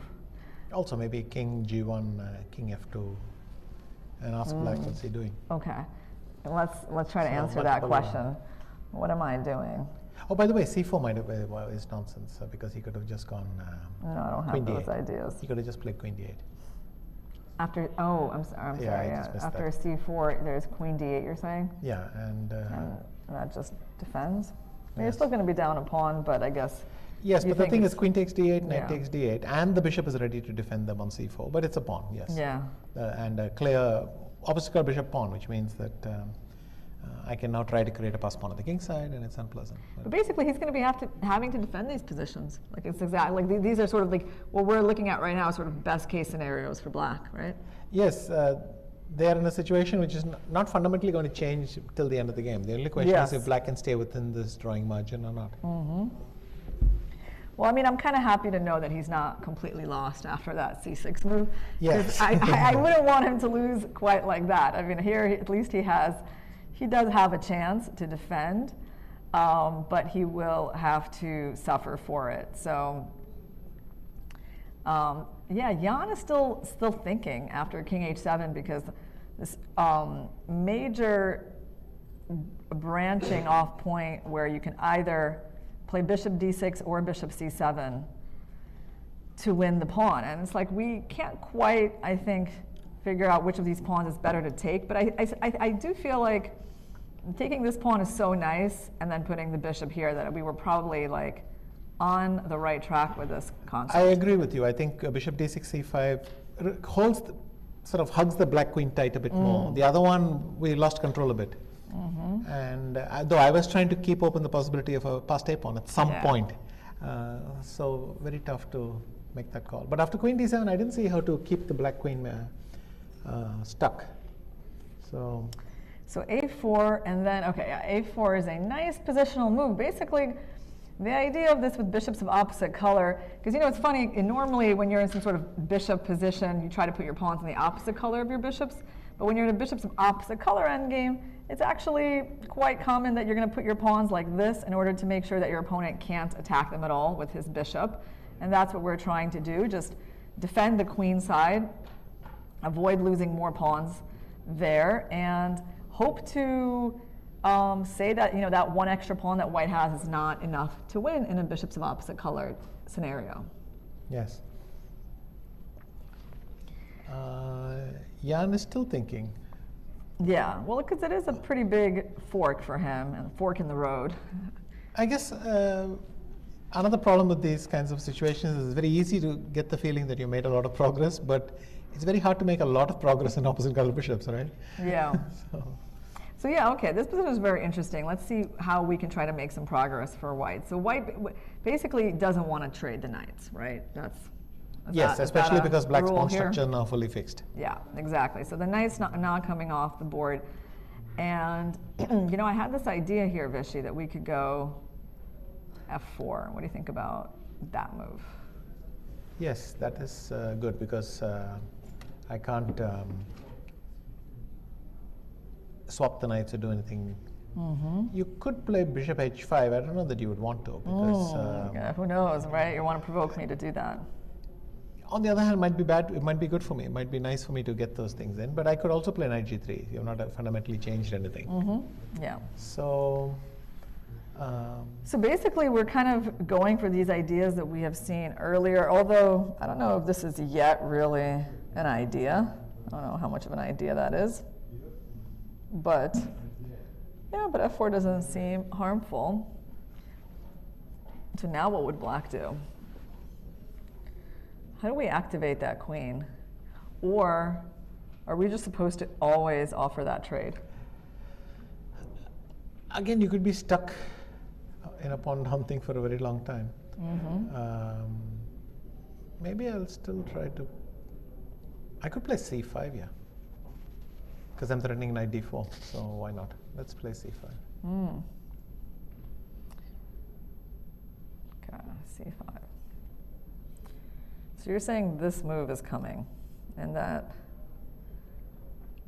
because of f4 being No, it was added, a reasonable try anyway yeah. before c5 and knight d4. But now if you go f5, I have knight d4, knight d4, c d4. There's just a slight danger for white that this has helped black. I can win. I might even win the d4 pawn for free, but it's still very hard to make progress against b5 and a4 with opposite colored bishops. And I've freed up the c6 square for myself. That being said, now I suddenly don't see a defense to queen b6. So maybe, yeah, bishop c5, queen e8, and you keep bouncing around. Oh, you're saying that like if this move, Yeah, that we then have queen queen c8. c8 and you try to target c2. Well, it's interesting that he's taking such a long think on this moment. And I'm thinking it might be actually not such a bad moment for us to take a break. Yes, Because perhaps I this mean, will still take a while. Yes, he might be thinking over this decision after king h7 for quite a while. So, you know, it's like we're not really dealing with Ding's time pressure when it's not even his move. Correct. Right, so we are going to take a break, guys, and we're going to see you in a couple of minutes when Nepo will have made his decision about how he's going to win a pawn in this position.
At a very critical point in the game where we're heading to move 40, the players don't have a ton of time left. Remember, they don't have any increments, so they've got to make their last 10 moves in whatever time they have left, and especially Ding, he's only got 11 minutes, so just over a minute per move. And since we were last here, Vishy, Nepo did make some decisions. He played bishop d6, queen d7, and then surprised us a bit because we really focused on the obvious bishop takes c5, and he went for knight g3, actually refusing to take the pawn. Well, now that I see it, I'm wondering what we missed with bishop takes c5. Queen d2. Was he a? I mean, this suddenly seems obvious to me, and why didn't we take this? We didn't look at this. We only looked at knight e6. Bishop e3, oh yeah, and then yeah, and then got it. So there was queen d2. And if knight f4, then knight e6, or even queen. Or even queen c2 could be looked at, right? Like you could even consider something like that. I guess you would still be down. No, I don't know.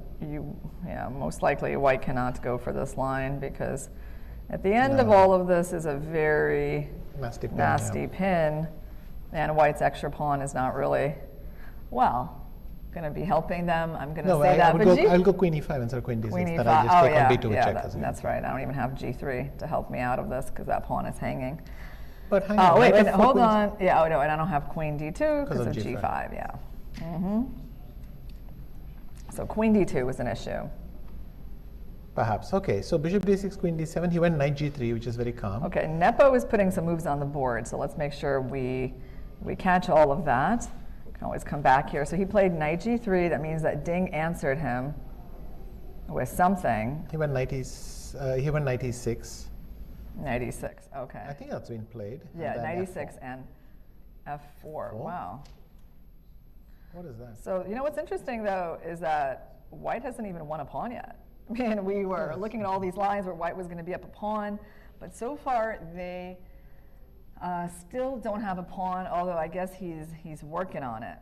Okay, one little trap I'll throw in, because knight g3. Why not knight b7 protecting everything? Because bishop c7 actually wins the knight. It's trapped. It can't get back home. Yeah, that's beautiful. So knight e6 and f4. I have to tell you, I don't like it, but that doesn't mean it's wrong. It just means I don't like it. Because you're feeling like, okay, this is just not that convincing for white. Like white's I'm not lazy. in I control. mean, I like my f3, e4 structure, and I won't disturb it till it's absolutely clear.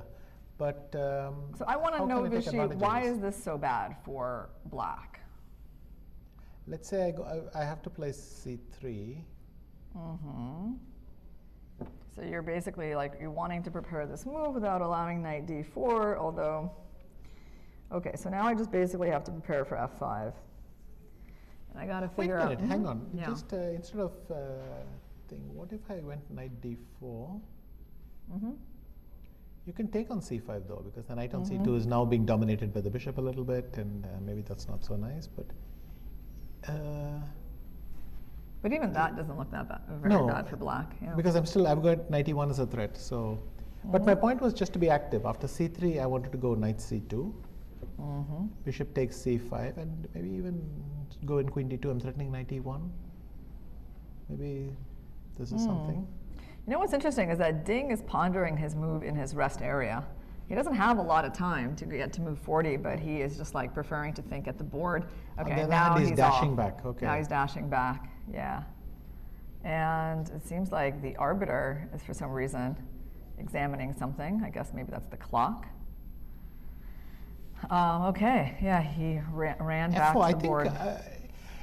Knight d4, you might regret it much later if you don't get the pawn back, but it looks like a very serious move to me. Because if the knight gets to c2 or e1, then it's coming to d3, and suddenly it's a monster piece. Okay, so you're liking knight d4 for black here. Just activate the knight, attack this pawn, and okay, on c3, Vishy, I suppose we know where this knight is going. The other option is to go to b3 and try to go knight d2, which is also plausible. Well, that was actually what I was thinking was the Yeah. plan. What were you thinking as an alternative to I that? don't really know Like, yeah, why so I go, okay. rejected one or the other. Yeah, let's go here. And okay, why is this so bad? I mean, the knight's pretty good. The knight's improved. I think a e5. Okay. You want to try to develop some sort of attack against my king, you I don't know, maybe f5 here works. Because after all, I get my light square blockade again. Okay. Wait, but Did you play ding h5? h5, ah. Wow. I did briefly consider this because to loosen that knight on g3, but I must admit I couldn't bring myself to play it because you have a feeling you'll regret it in a few moves. But That's an interesting move. suddenly the game is changing violently. Yeah, and it's changing at a very, interesting point where the player, well, I would say, okay, Jan has time, right? Ding definitely needs to think about time. And let's talk about this new thing that he introduced with the h5 pawn. Okay, first thing, if I play f5, I think Ding Liren wants to play h4 simply. And he's happy to trade a pair of pawns. But if I go knight f1, One. I don't know, knight d4. Knight g5? Knight g5, knight d2, and what's next? Knight d2, and maybe just c4. Ooh, I would go bishop f4. You're feeling like I'm misplaying this, yeah? What? Oh, hold on. Okay, let me see how bad is this really getting. Definitely my bishop doesn't look very good on f7. Okay, I would agree that this is not going in a great direction. No, it's still annoying. You could play queen Yeah. d4. But yeah, okay, here we And go. then bishop takes g5, fg5, knight f3, queen e3, and it's annoying. Queen d8, I have queen f4 check, queen c1 check. Otherwise, my next move is bishop h5. Yeah, wow. I mean, the black is Just hanging by a annoying, just thread. annoying enough that. Yeah, but it's like, I mean, this could be like really bad for black, or it could be okay, right? But I mean, it's like, definitely black has to like calculate precisely, because I mean, white's pawn structure is better here. Maybe I The play king queen is a bit weak. queen c7 here. Queen c7. And And then f6. bishop h5, I have f6. Yeah, and this is how things, Queen f4 check, take, but that must be winning. yeah. Though there's a problem that if I go fg7, bishop f3, gf3, it might just be a draw. c5, and it might be locked forever. Wow, we gotta put that on the board. That's a pretty cool line. King and pawn endgames, you don't see that a lot in Grandmaster games.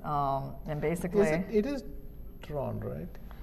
well, white's king, Can come to. Oh, I play c5 and b4, and then you have no squares left. so wait, but then one second. Hold on. Okay, so if I go a4, you go b4, Yeah. and then I never get through, right? No, it's not right. I have b3. What if I go here? Or but you're gonna, b4? yeah, I know. I'm going to jettison the last guy. Yeah, you're gonna. C5. Yeah, I didn't have time to bring in my. Oh, king. sorry. Even I thought you might introduce king g2 first. But, Yeah, you're just promoting here. That's Yeah. too bad. Okay. But anyway, even if I could cross to d4 with the king, I could create a protected pass pawn and go back. So that doesn't work. But if you come king g2, king f6. King g2.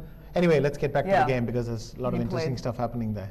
That's He's right. gone c3, which is very sensible, not allowing knight d4. I still feel Ding should have gone knight d4 c2 or knight d4 b3 because the knight was getting active there. I'm curious to see whether we are right or wrong in that one. But All right. So h4. No, sorry, no. no, he's gone c3 instead. Sorry, where are And we? and Ding Liren has now gone c4 after Right. h5. I'm looking for it. Vishy, go ahead, do your location. Where's the line again? I'll take this one from you. And Basically, he played. but wait, now f5. You can go H4. knight d8, but you can play h4. I'll go knight f1 again. Knight g5. Knight d2. What you gonna do? Okay. So let's evaluate. What I There mean, is knight takes e4. Crazy, but You want to sack a knight to take an f5 and play bishop d5? And kind of use the fact that my queen is out of play? Something like that. Well, let's try it. Knight Let's takes try e4, it, knight takes yeah. e4, bishop d5. Right away. Because if I start with queen f5, you can start with queen a7.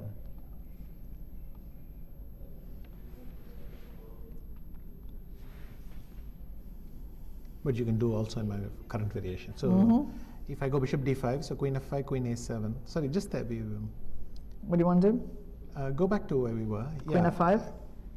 Queen f5, queen a7, Yeah. doesn't matter, I think. And then I go bishop d5. Okay. You go knight d2. And if I go queen g5, you have queen f2. And you hold everything. Yeah, but therefore, instead of queen takes queen g5, you could try 1 second. Can I just have the Oh, thing? yeah. You could try bishop takes g2. And king g2, queen g5 check. I'm off in fantasy land. I don't know what the hell is going on, but maybe king f3, queen takes, queen d4 is plausible or something like that. Anyway, knight d2, c, yeah, not here, this one. Yeah, excuse me, queen f5. So if h4, I come here, knight g5, knight d2. I don't see how easily you can disentangle because you go queen e8. Then I capture and I go bishop f4, and I've made. You know, Nepo just stopped the whole h4 idea for black. He played h4 himself. Ah, right, okay.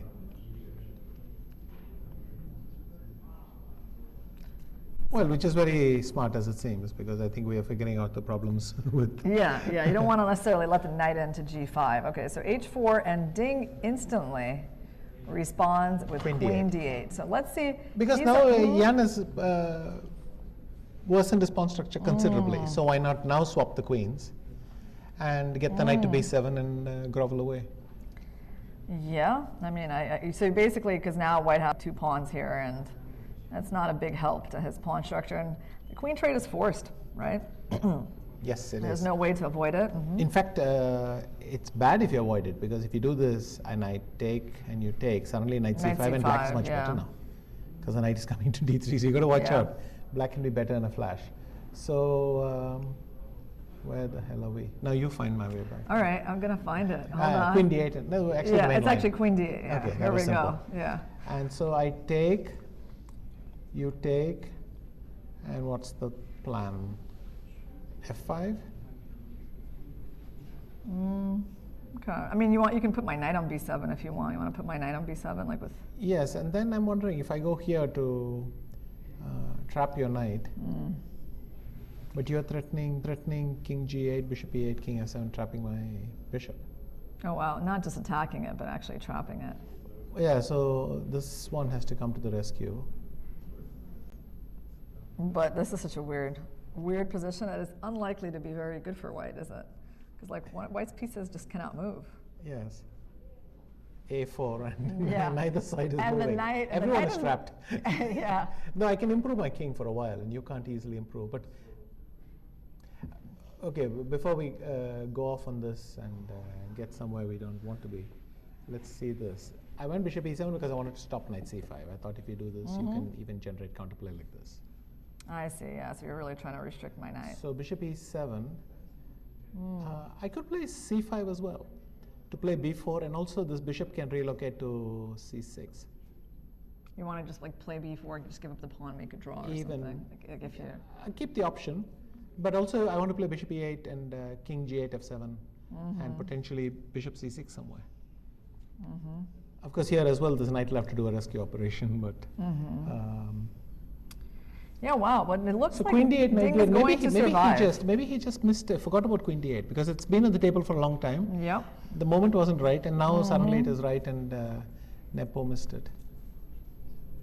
Yeah. This is definitely. I mean, I think a move that Ding should be very pleased with. To be fair, we haven't hit some move which was overwhelming for white, but nonetheless, it feels that if this game is a draw, that Yeah. both of us have the strong feeling that Ding has escaped clearly.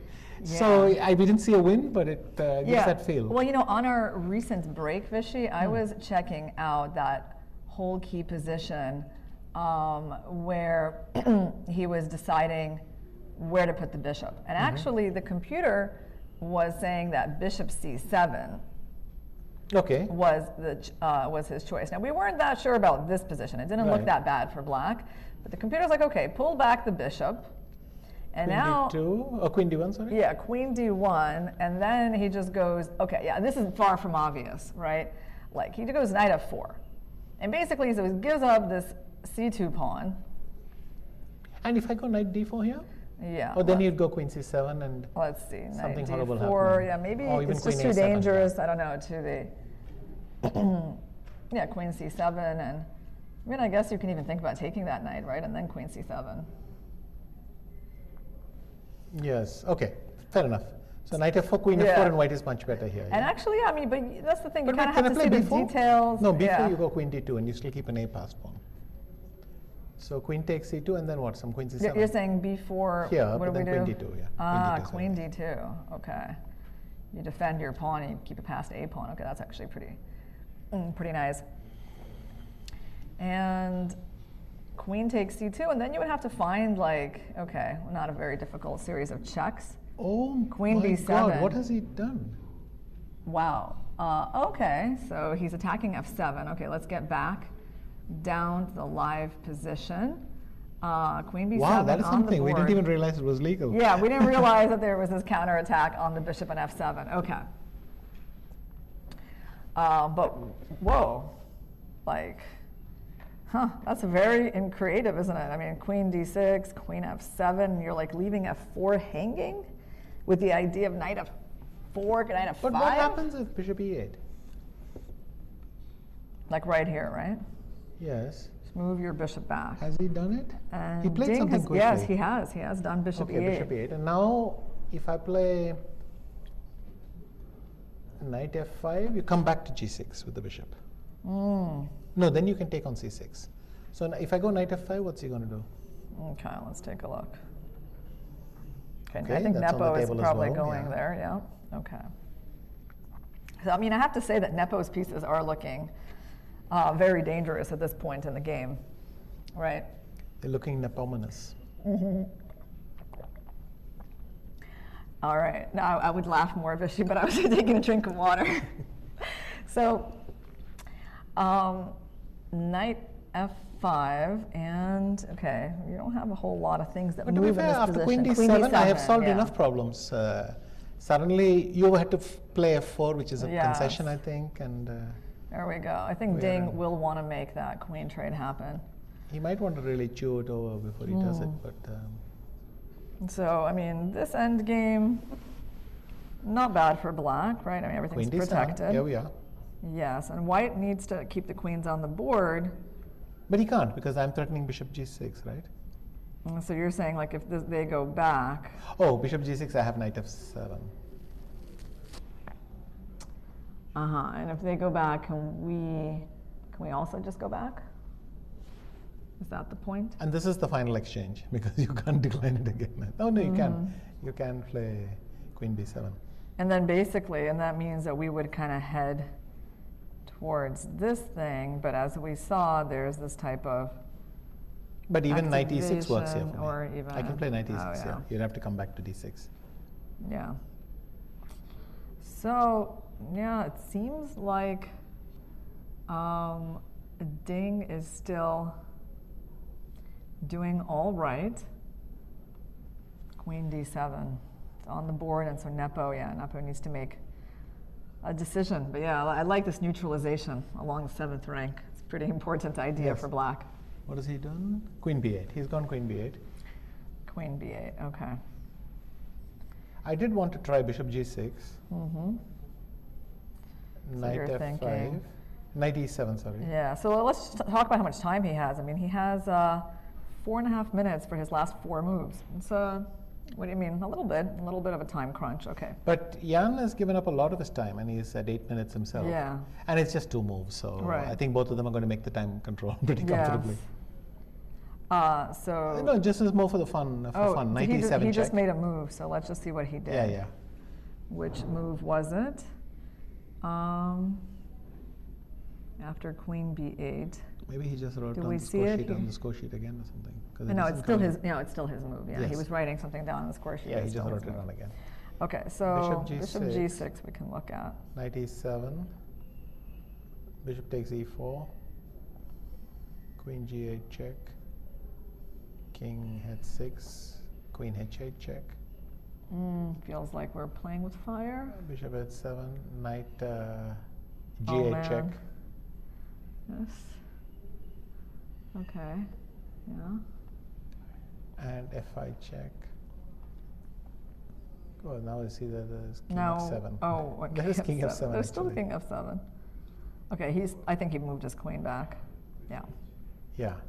Okay, we're just having fun. The line wasn't, nobody's going to play like that. So queen d8. That would be very funny, wouldn't it? Like if someone in this time situation in a world championship match was like, Decided here, to just yeah, let me try let with you him. go, queen g8, and hunt down my king. This looks like really, really fun for me. Yeah, that would be very surprising. So Ding went for queen d8, and I mean, Jan can repeat all he wants, but it's not. Maybe queen a7. And if queen d7, I'll pretend that I can leave, but I can't leave because g6 is a threat. You're saying, okay, you can't really go for the a5 pawn. After queen a5, g6 wins. and g6, and suddenly these two pieces are not so stable. Vishy, I made a video for my YouTube channel recently called "Stability is Important in Relationships," Okay. and it's about piece stability. Like how when you're using a piece to protect another piece, you better make sure it's stable. This would be like a perfect example of what I was talking about. Like, yeah. So. Yeah, this knight is unfortunately not able to do the job that it was trying to do, and so that means that Nepo has a big decision here. I mean, does he take a repetition? Does he, I don't know, does he trade queens and try to play the end game that is not really promising him much? What would you do here, Vishy? I mean, if you were white and you had this sort of dynamic in the game where you were better, you were trying to win, you were pressuring your opponent, like what sort of move would you be psychologically in the mood for? I'd be pretty annoyed with myself. I think that's pretty clear. But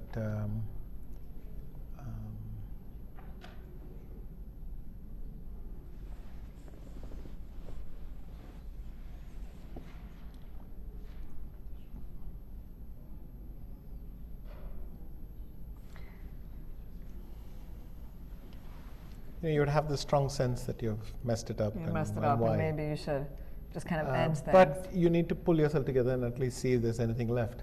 Right. And the obvious thing is, can that knight be trapped?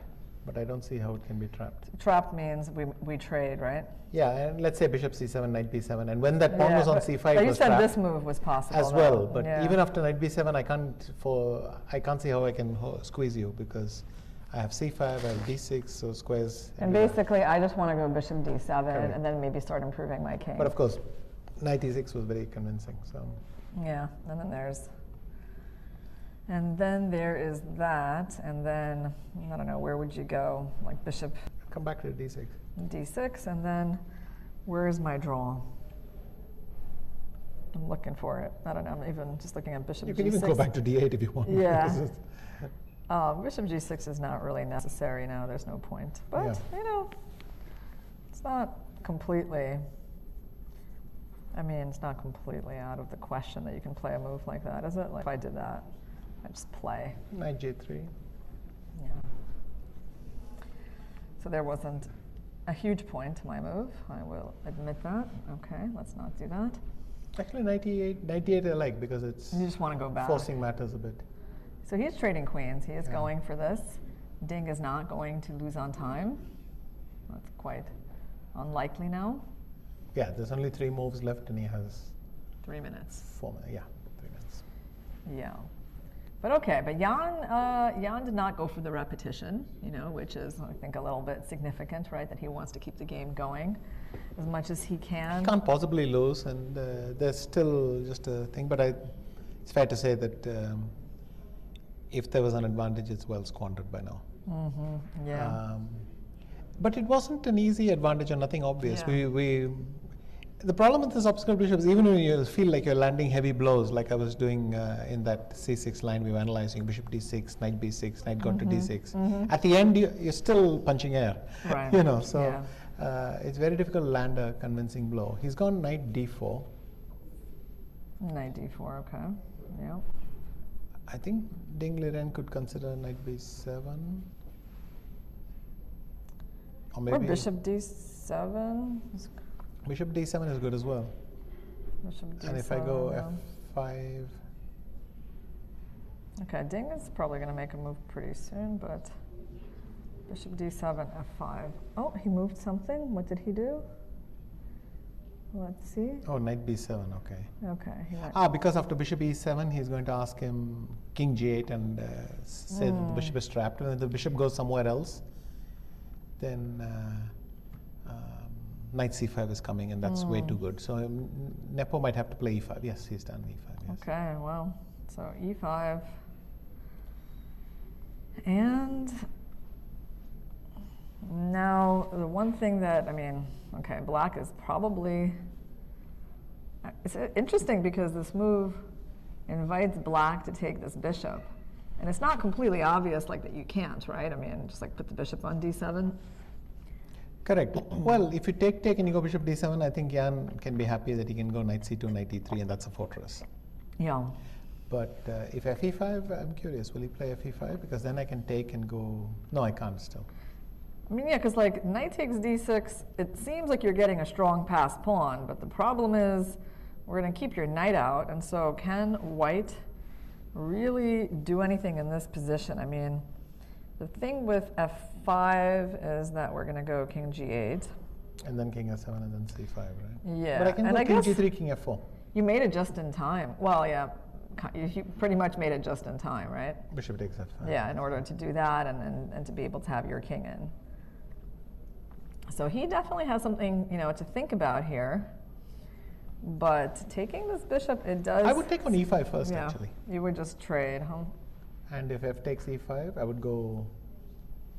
I see the problem. Now if I go king g6, you might continue with bishop e7 a bit. No, I have king d7. Though you have an exit on g5, I have an exit knight c5, so that is still there.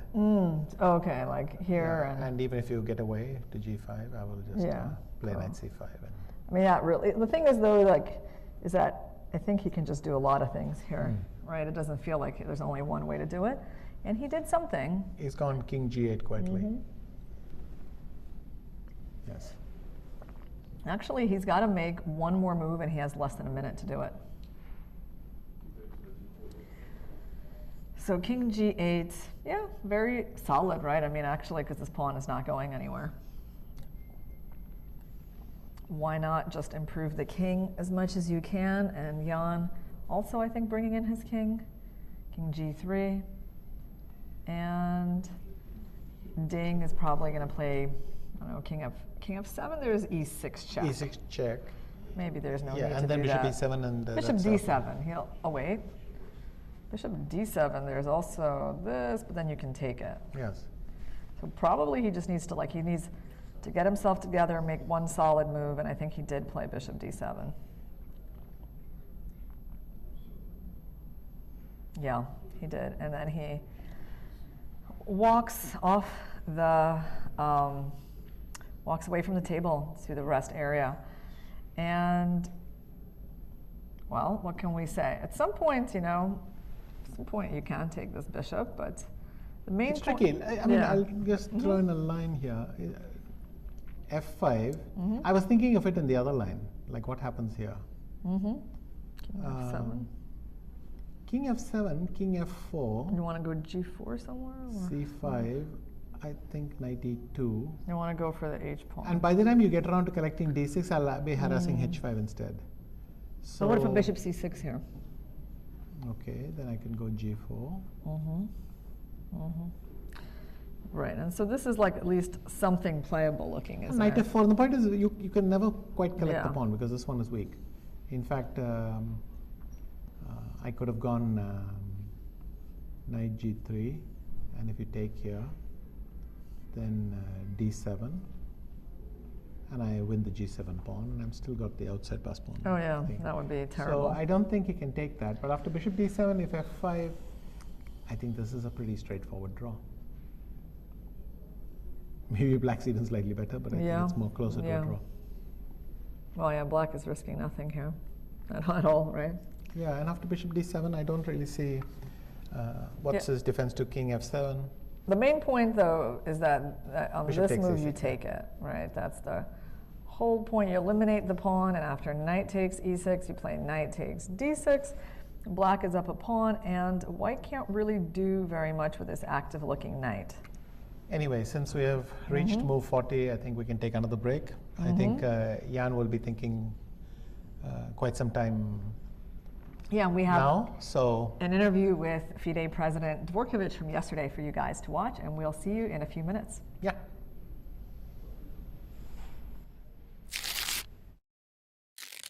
Here today with us is the president of the International Chess Federation, Mr. Arkady Dvorkovich.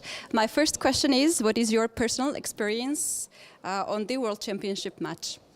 My first personal experience was when I was a kid, just 12-year-old boy going to a normal school, actually math school in Moscow, but already loving chess. 1984, the famous 2K match between the world champion Anatoly Karpov and runner-up, the challenger Garry Kasparov.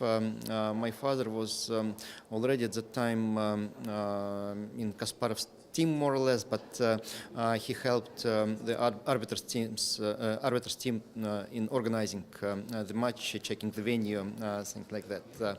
I was coming to the match almost every game, not all 48 games, but I think I visited more than 30 games for sure, especially in the main venue, Kolomny Hall, and that was an amazing experience. I was with my magnetic chess, moving pieces, trying to understand what they're doing on the stage.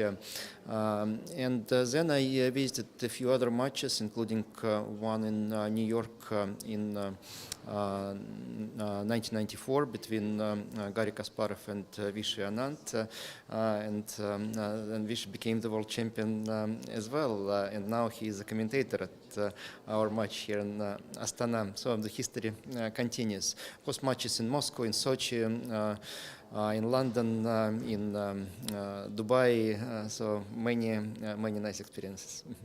Right. What does it mean for you, the World Championship match?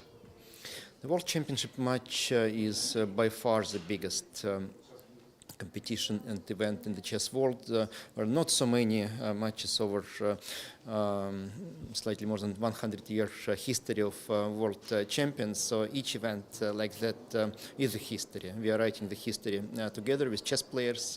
They're showing the best quality. They're under stress, the biggest stress. They're changing completely from any other tournament, even the most important one or the strongest one to the match. The match is something completely unique for any player who reaches this level. And that was one of the reasons why Magnus, for instance, decided not to play. He said that he had enough stress already, and he wants to have 2 years without this kind of stress. So it is both for spectators and for players and for history. So the combination of these things makes it really unique. And how difficult it is to organize the event as this big? On the one hand, the World Championship match is not the toughest thing to organize, since we have only 2 players. On the other hand, the responsibility is so big that any small mistake is visible, and the cost of the mistake is much higher than at any other event. So we have to pay attention to every single detail and try to avoid mistakes and make everyone happy, which is difficult. But we already have experience organizing World Championship match in Dubai. Like Jan also have experience playing it. And before you do this, you do not understand how difficult it is. Now we understand, so it is a bit easier this time.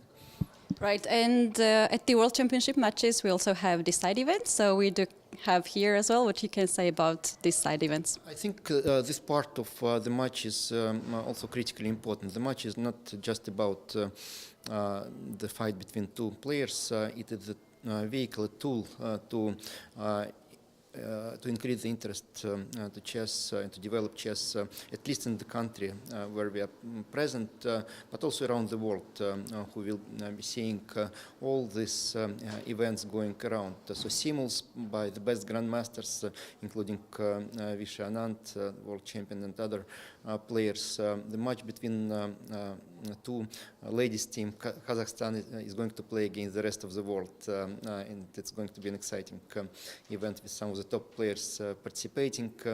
We'll have master classes, we'll have many possibilities for chess lovers, kids and seniors and others to see and make pictures with famous chess players.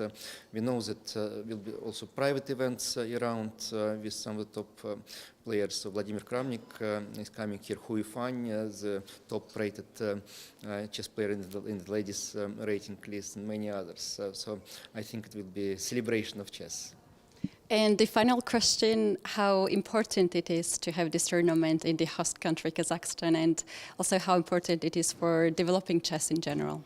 I think for Kazakhstan, it's one of the most important moments in chess history. They already hosted many important events, both many years ago and quite recently, including the World Team Championship, Women Grand Prix, World Rapid and Blitz Championships in Almaty in December 2022, and now the World Championship match. I think this combination, this sequence of events shows that Kazakhstan is very serious about developing chess.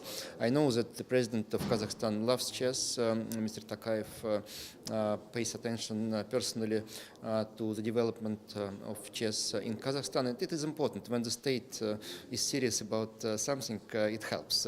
But a unique thing in Kazakhstan that here we have a combination of the attention from the state, from the government, and private partners like Freedom Holding Corp here at the match, and also in Almaty the World Rapid and Blitz. So this is quite unusual because normally you have either private or government doing these things. Here in Kazakhstan, it's unique and very profitable for chess combination. So I'm sure that this will lead to the boom in chess, especially for kids here in Kazakhstan, and we will see new top grandmasters from this beautiful country, but the country itself will be growing and improving as well. Thank you very much for answering our questions.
Hi everyone, we are back with the first game coverage of the FIDE 2023 World Chess Championship between Ding Liren and Jan Nepomniachtchi. And after a very tough fight with a lot of interesting moments, we have landed in this bishops of opposite color endgame after move 40. And it does appear, Vichy, that this game is headed towards a draw. Let's take a look at the last couple of moves since the time control. After bishop d7, this is where we left off, and Jan played bishop c7. And this gave Ding a chance to activate his knight with knight c5, and this knight looks like it's coming to the d3 square soon. Yes, I think black will pause to play king f7 first so that nothing happens with e6.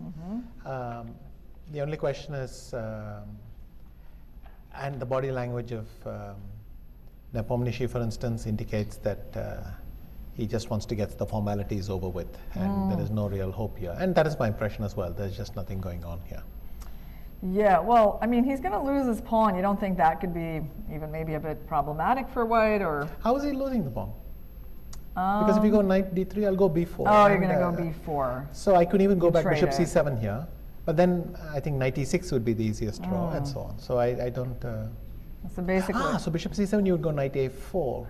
But I can't take this seriously. I would go b3 maybe. in fact, he made some move. I think it is king f7.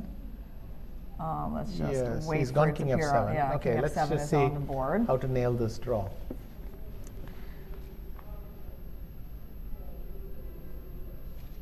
I mean, I could kill it with e6 check if I wanted. Just go e6, trade And the that's a draw. knights. Yeah, I mean, so if white wanted a draw, he can stop it here. So there's Yeah. nothing to worry about. that's But, right. Well, I just mean, like, do you think it's time for white to kill it, or not? Like, at some point, how long is white gonna? How long can white keep trying here? I guess both of them, if they can get to king versus king, it might be a nice record for them. But Yeah, just to show or that go like, the we have opposite really color. good fighting spirit. We're Exactly. playing until the kings. Yeah. absolutely. But they both understand it's over. Yeah, I mean, e6. I mean, you can see Jan's body language is pretty disinterested now. Right, because it's So- not showing any tension anymore. He's No. just kind of like coming back to the board to make the last few moves. Yeah, I can see that. I mean, e6 I think is it's a very efficient way to wrap up the game. Yes. Because you're basically inviting black to trade knights with you and get into a pure bishops of opposite color endgame, which is going to be a very easy draw. It doesn't matter what you capture with.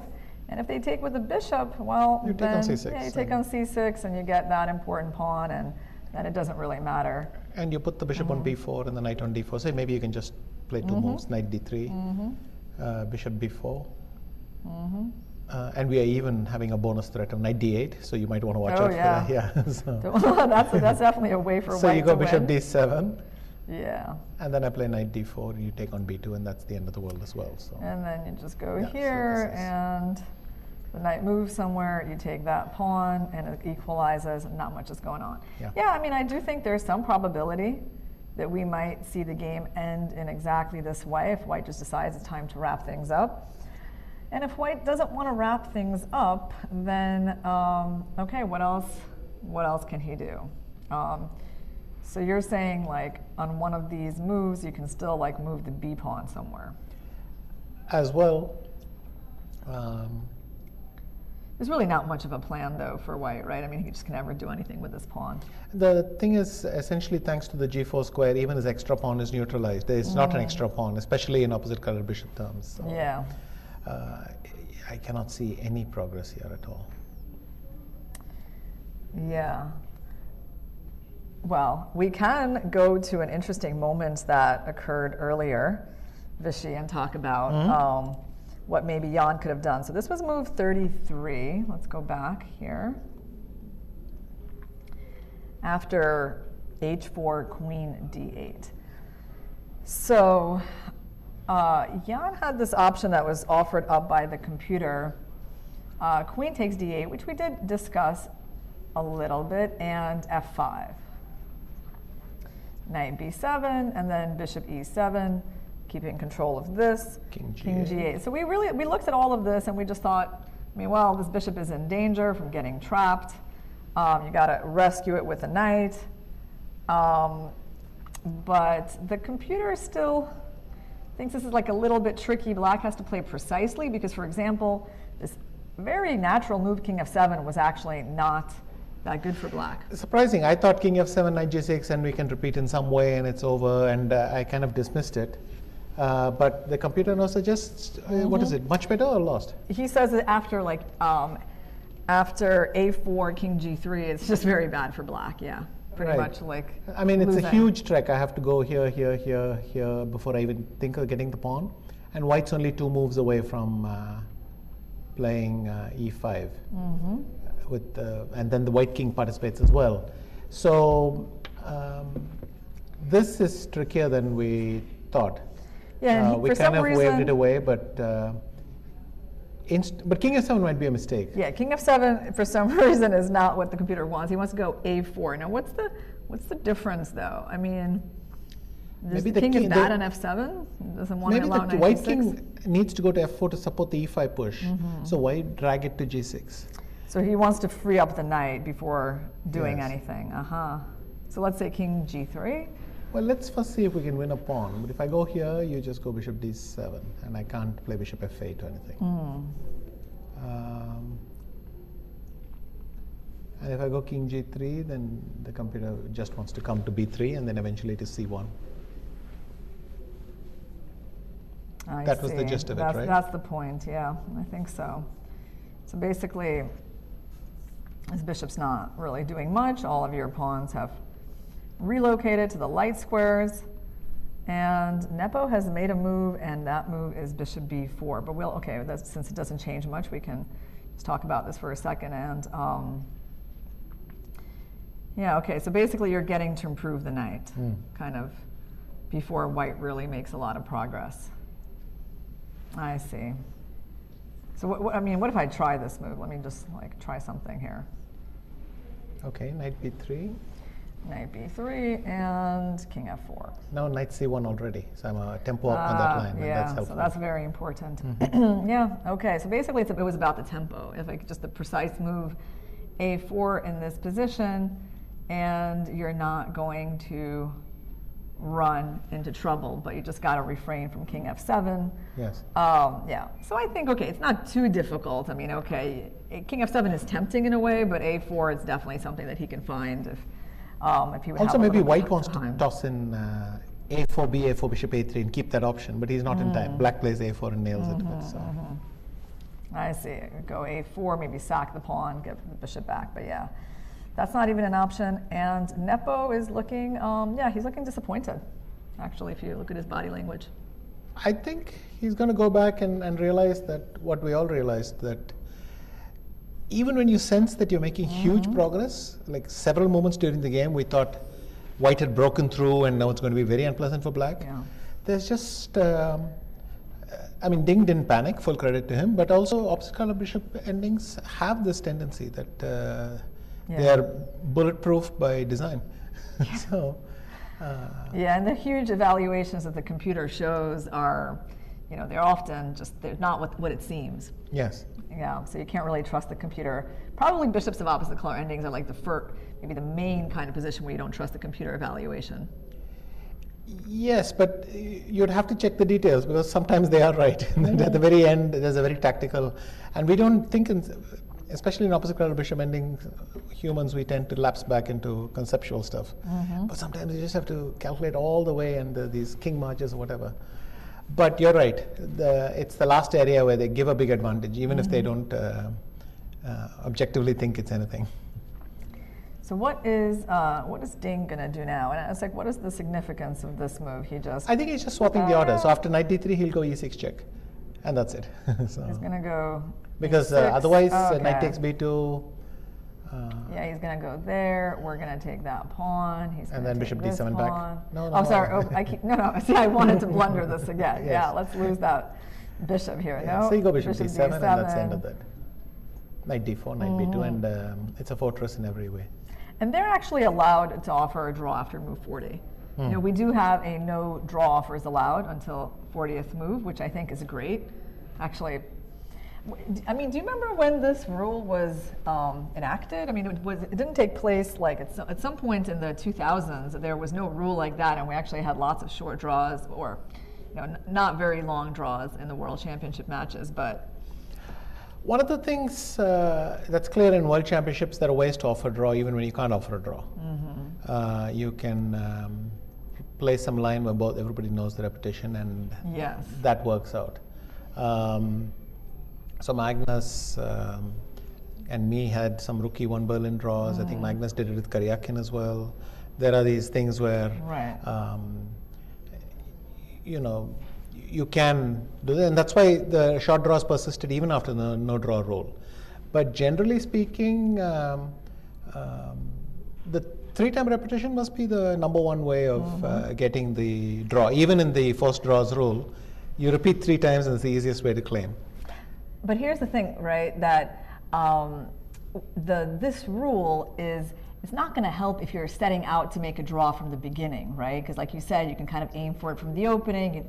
But if you're setting out to play a game and then you're just not allowed to offer a draw, then the rule is really helpful to keep the game going and not give the players that out, right? Yes, when the first time this was introduced, these kinds of rules were introduced, I realized at some point, in the past I might have offered a draw, but because I couldn't offer a draw, I realized I was better. So, which is weird, because you have the thing, you feel that you've equalized and then you can offer a draw, but being forced to play on, I suddenly realized it was better. So, in general, they're a good scheme, but people know how to get around them. You can see that, for instance, in the shorter formats, Wesley and Hikaru, they know when A4 happens, they know what Queen D4, E4 is going to happen, or these kinds of things. So, top players do know, and even I think almost at some level it's a signaling that I think we can skip this game kind of thing and move on. Especially in the ones where there's an Armageddon or a tiebreak coming afterwards. But in the World Championships, it has happened. A couple of times Magnus took a draw in the 12th game, but generally it's after a very hard fought match, and then you just at the decider you don't want to lose the 12th game, and so you kind of hold back a little bit. So, I've been reading up on some World Championship matches, right? Like in this book, From London to Elista, by Bayraev and Levitov, they talk about 3 of Kramnik's matches against Kasparov, against Leko, and against Topalov. And I also was reading, Topalov's version of his match with Kramnik, because that's a whole different perspective, right? Of course. Well. But basically, what I'm seeing there is like there were plenty of games that were just abruptly ended. And it had nothing, so the players were not setting out to make a draw. The positions were not, they were playable. And there were like draws, move 16, move, and it was just like, okay, the players are tired, they're exhausted, that's the way to explain it. But in that situation, that no draw offer rule really comes in handy to keep the game going.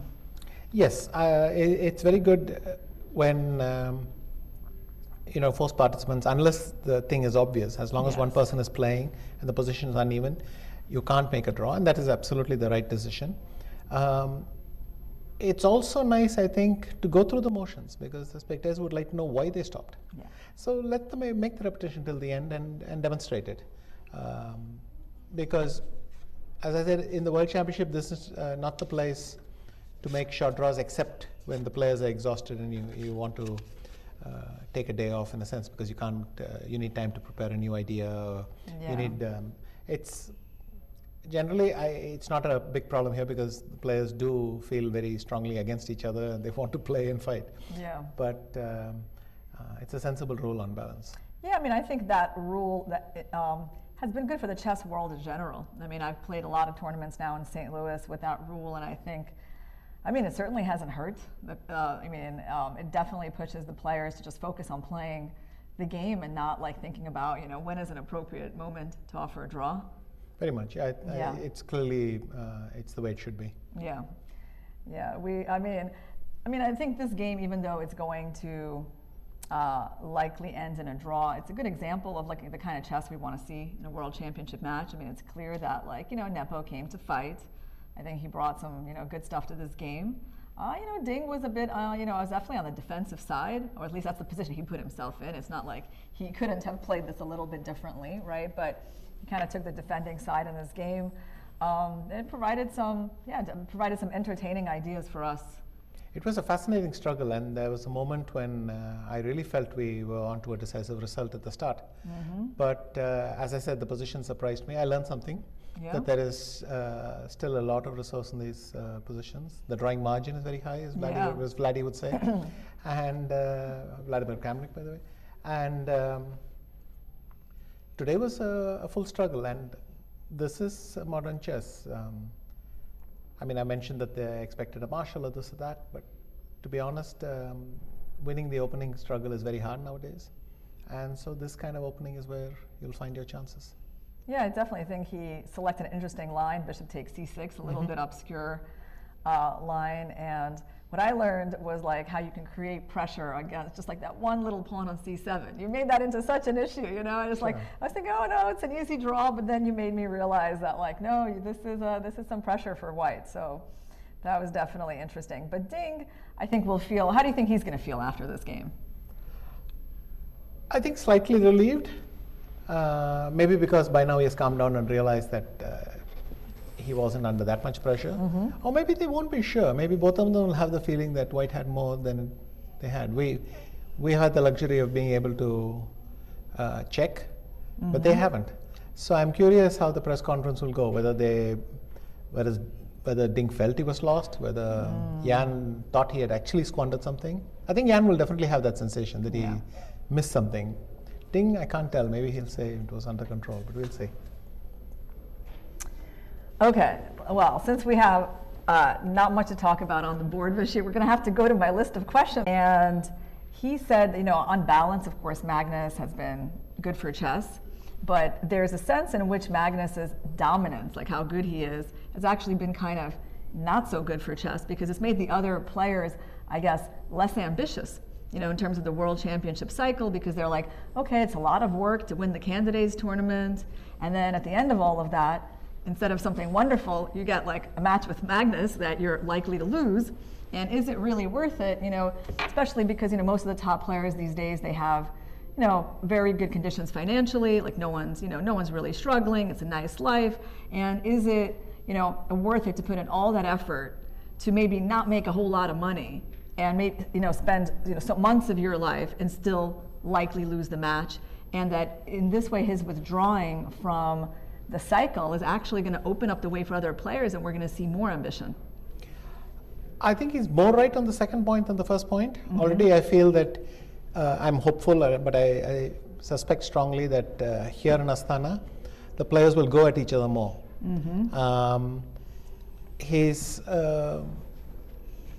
It could kindle ambition amongst the others. On the first point, it depends. There are people who kind of tend to hold back or maybe haven't given the cycle the full attention. But at the same time, if you take someone like Fabiano, I think he came into 2018 thinking, I'm going to crush this guy. I have to believe it, because if I don't, what am I doing here? He wanted a fight in every game. You know, for instance, the same with Jan. I think he came with a very healthy attitude. It's just, after one loss, he switched back to this, how am I going to beat this guy? He never loses a game. And then, because he couldn't see how to win, he started self-destructing. That thing. So, I think Dubov makes a very good point. So, I'm really just tweaking it. But I think it's a pretty good point. Yeah, I agree. I mean, I feel like the people who actually arrived at the World Championship match in the last years, I mean, they were very motivated and they gave Magnus a good fight, right? I mean, the matches with Karyakin and Caruana were so close. And okay, Jan's match was very close for like the first half. And I think, you know, just something very unusual happened to him, right? That you had to be like on the receiving end of a 126 move game that lasted for almost 8 hours. I mean, how would you take a game like that, Vishy? I mean, I know it's not something that's happened a lot in World Championship matches, but it's such a particularly bitter way to lose, right? Because you lose through being tortured for hours and hours, and you're also just exhausted physically. I mean, do you have any sort of, like, what kind of advice would you give someone in that situation? I think if they don't know at that point, there's no advice you can give. But basically, I felt like that in my 5th game in Chennai, the first match, the 13 match. In Sochi, I thought my preparation attitude were better, and if I had held up better in a couple of moments, I was still within distance. Probably not really threatening him, but my thing was to keep myself in the match score-wise and keep my chances. Because if you fall behind, then you really have no chance. So that was the thing. But in Sochi, I thought I did a better job. But it reminded me of my fifth game in 13. But of course, double the number of moves. He got to 126. I think I lost somewhere in the 60s. And that must have been horrible because when he goes back home, he realizes he was better in 2 or 3 moments. He was and nothing was difficult. He was hasty when he didn't need to be. Yeah. He blitzed out moves when he had a lot of time. The position was in his favor, and he just didn't relax. So I think that's why he fell apart completely after that, because his frame of mind was very negative after that. But before that, he played well. I mean, his reaction in Game 6 to what was after all a new opening, he played dynamically well. Yeah, it was very interesting match chess-wise up to that point. Yeah, and I mean, how? Do you feel like it's like there's some parallels between Magnus withdrawing from this match and Kasparov retiring, kind of opening up the way for you and Kramnik to kind of you opened up the way for you guys to have that match in 2008 and kind of coincided with you can say the peak of your career, because I mean it seems like from your book that 2008 you would look back and say that was the peak. Yes, I think more comparable. I mean, it's difficult to compare with Kasparov. In a sense, maybe you can compare it with Fischer. Because Kasparov, in a sense, though he was dominant still rating-wise, he did not want to qualify for the match, and Vladdy seemed to think, well, I don't have to accommodate him in a challenger cycle. And, be that as it may, whether you like it or not. But at that point, Gary is not willing to play the candidate cycle itself was an incentive for the others. They knew there was a pathway. And FIDE was having its own championships. So we had a pathway as well, in for instance, San Luis. So, but with Magnus stepping aside, I think people like Anish, probably still Fabiano, who are eager to challenge Magnus anyway. I mean, if they were eager to play Magnus, they were eager to go through the motions of playing the cycle and qualifying, then so much more they would want it if he's not there. So I don't think that was a problem. For instance, Anish, I don't know how he rates his chances against Magnus, but I think he genuinely feels I've got this is what it's all about. And I want to play against him, and I want to push myself, and if it doesn't work, it doesn't work. But his attitude is, I am going to try this, and that's it. Well, if it's Twitter trash talk, I think he's got amazing chances. Even though Magnus That's is an good at that interesting too. idea. Maybe we could tweak the rules a bit and make that the deciding factor. But of course, in the meantime, if you do get eliminated, it's nice for all of them that the parachute is a gilded one these days. You have pretty decent tournaments, and financially you're not only waiting for the World Championship and so on. And so other things have opened up. But the World Championship, I think, very significant financially still. In this kind of position, Vishy, do you think there's you're giving a psychological concession if you're offering the draw first? Is that what it's about? Is it neither of the players want to offer a draw, even though they both understand that okay, the position has now devolved into something very stale? I don't fully get what's going on. Maybe they don't want to offer, they're looking for a repetition or what, I don't know. Also, is it completely hopeless? Can I go King F3, King E4, King D5 or something? You're thinking maybe improve I'm the just king. wondering what Jan is dreaming about, but... Yeah, I mean, I suppose if I really wanted to shut down that idea, F5 would be a pretty good way to do it. Well, so King F3, F5, it's not the move you make easily, right? Because I might play King E3 ugly. and then Knight F3 and then I'm going in via D4. It is a draw, but I think Jan might want to play a move or two. Okay, yeah, that makes sense. But Okay. of course, he's not in time because I'll go on king e4, knight d3, king f3, knight d3. Wait, what move do you want to play here for black? Knight d3, Oh, knight d3, okay. king e4. I can go knight b1, c1, sorry. c1. King d5 and knight b3, Knight b3, and that already you're, should. and you're holding c5, and you're also trading the knights. You can now that your king is dominant, you can play knight c2, e3, and then knock around a bit more. So maybe it's not done and dusted yet. Maybe we should actually spend a second seeing how to nail this.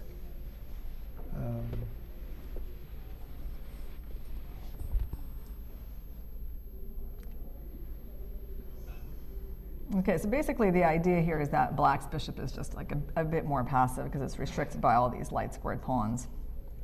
I think, ugly as it is, f5 is maybe the cleanest draw. Because king e3, maybe just knight d1. Correct. So push the king back a bit more. Then you come And then go back. and then go back. And how are you going to make progress? On top of that, if you came here, I could do knight this. d3. Yeah. And you would come here, and then I would play something like this. And you don't have this check, and it's a draw anyway. And at some point I can just that take is- your knight, yeah, yeah. But if without f5, you make a move, I go king e4. If once the king gets to d5, it still work. And why work if you don't have to? Yeah, I mean, I like the idea of not letting that king improve if we can do that. So let's take a look again, f5. Okay, so your only chance here is really to get this king into the action. And so but the problem is, okay, so this bishop is maxed out. You can't do that much with him. You can't do much with the knight for the time being. Plus, if you move the knight, you're There's a also check, maybe yeah. letting in, and the king king or e6. the bishop or something. So yeah, we tried this move, which made some sense. By the way, I could go knight d3 here as well. Knight d3 even, and just control e5, Correct. and then do basically the exact same line, isn't it? It's the exact same. Because also position. the knight on d3 is stopping Yeah. your king ever accessing the c5 square, so Yeah. that's also not happening. Yeah. So really, white is facing like a lack of ability to like play for a win here, I think, because here, and well, what can you do? I mean, you can't even go. I mean, king d4 is. Yeah, king d4 is not a winning attempt. No. I mean, here's a way black could lose, Vishy. Finding some very advanced lines You're here. absolutely right, but after bishop f3, gf3, Yeah. king e6, Yeah. you don't actually. I mean, you're not going to win with a4 alone, and otherwise you're not entering. Or are you? Well, the thing is though, is that there is a chance for white to lose this now. As well, once I take on f4, I might play g5 Yeah. and create a pass pawn, Yeah. so this one gets messy. Okay, so let's go back to king f3. Is he going to play f5?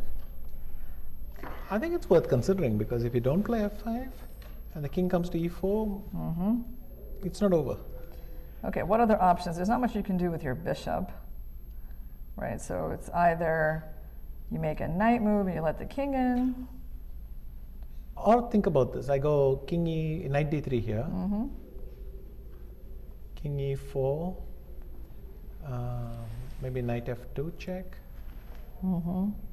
King d5, knight d3. Can I ask you one question? Yes. Is there a 5 here? Well, this is even nicer. You like it? Yes, yeah. because if knight f5, you have a repetition, right? Yeah.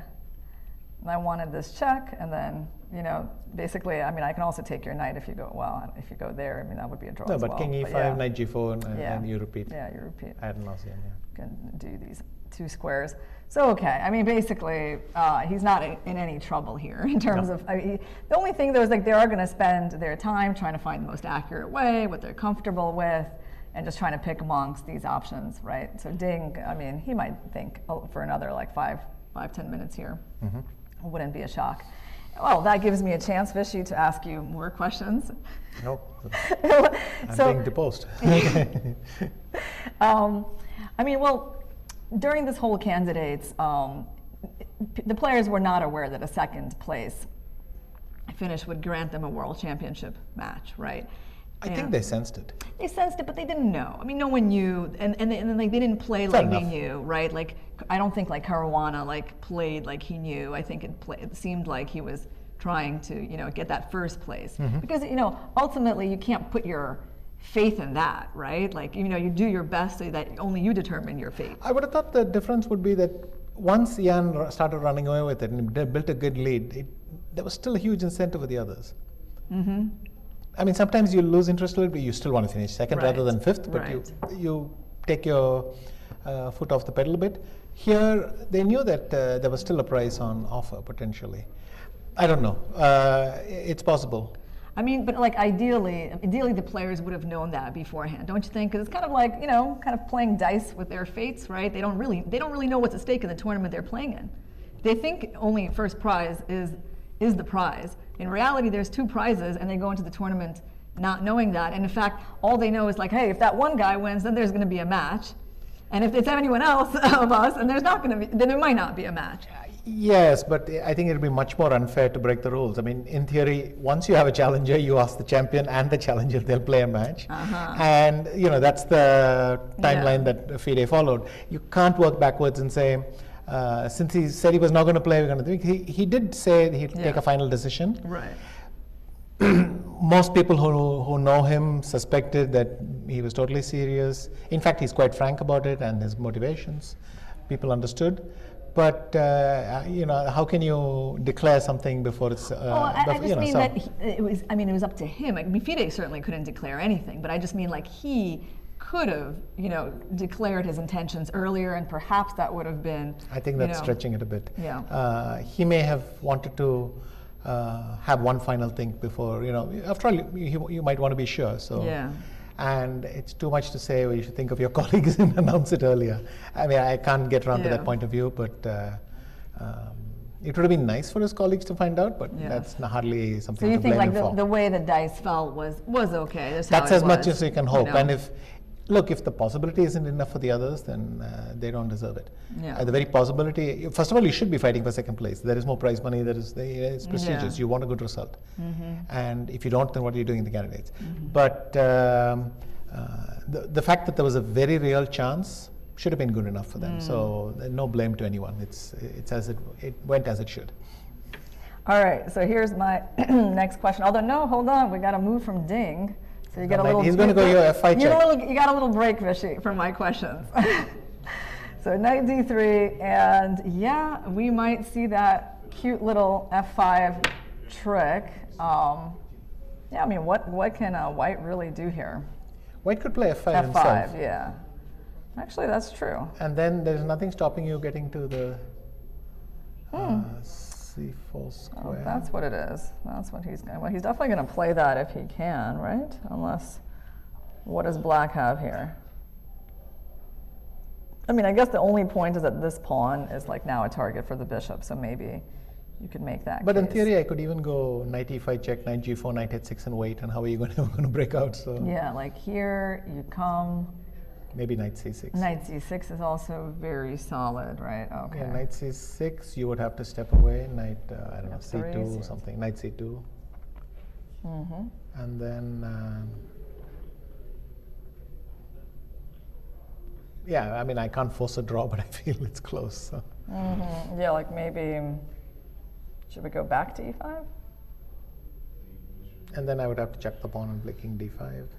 Yeah. Bishop so takes you go f5, here. knight d4. Yeah, I was and, wondering which and pawn I pretend should that take. I'm doing something though. great. I mean, I'm Yeah, not I at all mean, convinced by all this. I but was even thinking to take maybe this might guy. be, because maybe later take- on when we create a pass pawn over here, it's going to Yeah. be dangerous.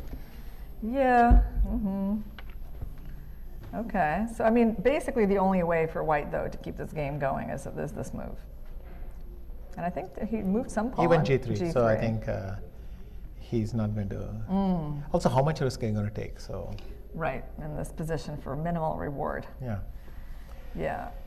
So g3, and now should Black just go f5 himself? Yes. You would. I do would. that. I would. Why hesitate about these things when either you think Black has serious hopes or Yeah. you shut it down. You shut it down. And so we basically said, oh yeah, that there was like no way to really make progress here. You just go f5. King E3, and then what? G6. G6. Knock yourself out. And as soon as this knight moves, you like start improving the bishop. Or even keep waiting. You can even go back to E8. You don't have Yeah, any you're square. not going anywhere with your king basically, because this is the drawing construct, right? Is that like, let's say, something like this happens, and even if this king gets here, he's not going anywhere. Very hard to destroy this this construct without trading the knights, which you also can't do. So once the king is there, he is kept out, and black just basically, I don't know, could move his bishop around on the diagonal. Yes. It's not that diagonal, but yeah, you get the idea. Okay, so G3 is where we're at. Okay. Where are we? G3. Can I? Yeah, go ahead. Yeah. And these Thicketer variations, do we have to promote that any further? There we go. And again? No. That's it. It's the main move now. All right. Here's my opening. So I guess what I wanted to ask you about is your rivalry / friendship with Kramnik, right? And I saw in an interview that you did, I think not so long ago, you talked about, you were asked about that, and you said, well, it's because you entered the chess elite around the same time. You were always swapping the second and third places in the rankings. And well, there's a few interesting episodes in your book where you describe some things. So one of them is when you found out that he was on Kasparov's team in your world championship match, and how that it kind of stung you, I guess, because you always saw it as like you guys were both competing against Kasparov, maybe not so much against each other as against him, and that it you I don't know, would you describe it as this kind of feeling of betrayal when you found out that he joined his team? I pulled myself together before it got that far. I mean, you think all sorts of things, but I could pull myself together and realize, first of all, he owes me nothing. Second, it's a huge learning opportunity. Yeah. So why should he turn it down? One day it might come into use. And in fact, I thought the irony was it did come into use. So, and he told me something very funny. He said he saw Gary's preparation and he said, it's all over the place. He said some lines are brilliant, of course, but there are so many gaps or something to that effect. And I thought, okay, it's interesting that once you see that with your own eyes, you may suspect it, you're never sure, but you see it with your own eyes. And later on, I could see that he never had problems with Kasparov. He didn't have them before the match in New York, before my match, but he particularly didn't have them afterwards. He always seemed to know how to tackle Gary, and maybe that was an insight he gleaned from there. So I pulled myself back and realized I have no right to get angry or anything, but there was that moment in New York when, yes, it stung. Yeah. When I found out, and it was in this casual way, because the people organizing it don't realize you have all these feelings. So I went there, and then there was some assistant to Bob Rice who was helping us all, checking when the team was arriving, our tickets, will they be picked up, stuff like that. And I said, who all have arrived? Innocently hoping she might not realize what she shouldn't say. And she said, this one, that one, this one, and something. I said, say that again? And she said, Kramnik, something like that. And I thought, And you were like, well, he's not here to help me, right? and I thought, Kramnik, what's he doing here? And then I said, and where is he going? Oh, he must have gone straight to Battery Park. Because Gary was having a flat in Battery Park. I was staying in the hotel. So then I kind of put things together and I knew That's how you what it learned was. of it. That's how I learned it. But that's the only way you learn of it, because those who know not to say anything won't say. But there's always somebody who's got that list of arrivals and doesn't have any clue who's what. Yeah. So, and that's kind of how I found out. For a brief moment it stung, like I said. And I think in the book I mentioned, later on we went to Imapar, and I saw him in The Champs-Élysées. Champs-Élysées, and we kind of just came there, and he looked at me like, it's not personal, it's business. Yeah. So that was it, and then we laughed it off, and that was it. And pretty much in that sense, I think whether he and me have ever had any cause to resent each other. So we were also able to hold ourselves together and not let it get out of hand. Because in rivalries, it's normal that even if you have no right to do so, you will do so. Yeah. I mean, But really, it was we just managed to because, keep it. It was because of your good relationship with him that kind of stung you. Probably, but I also thought, come on, it's you and me against Gary. What are you doing? Yeah, something like that, but who knows? Well, yeah, but I mean, as it turns out, yeah, it was a very useful learning Yes, experience they have, for him. drawn. Yeah. And the game has just ended after move 49, so it seems like probably Jan is the one who offered the draw. Well, because he's not in time with king to d5. If he goes, instead of king e3, he goes king e4, then I play knight b3. And if your knight runs away, I have bishop c6 check. Oh, okay. That's So you're stuck, the king has not crossed Yeah. the Rubicon, and that's the... got it. He was not able to get the Yes, king there. that's why without allowing g3 a delayed knight it long trade. enough that this could work. And Got it. knight So- c1 managed to clinch So it, knight c1 was actually just, I mean, there's just so many options that white, the black had to make the draw. And knight c1 did the job, just going here, yeah, and fighting for c6. So right now, guys, we are going to wait for the press conference, and we'll be back in a few minutes with that.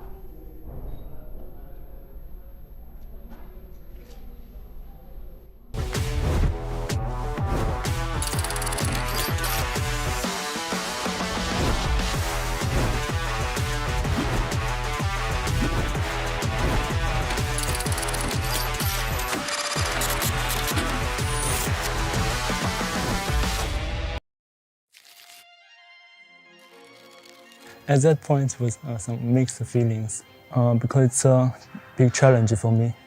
But now I can see I'm ready for this challenge.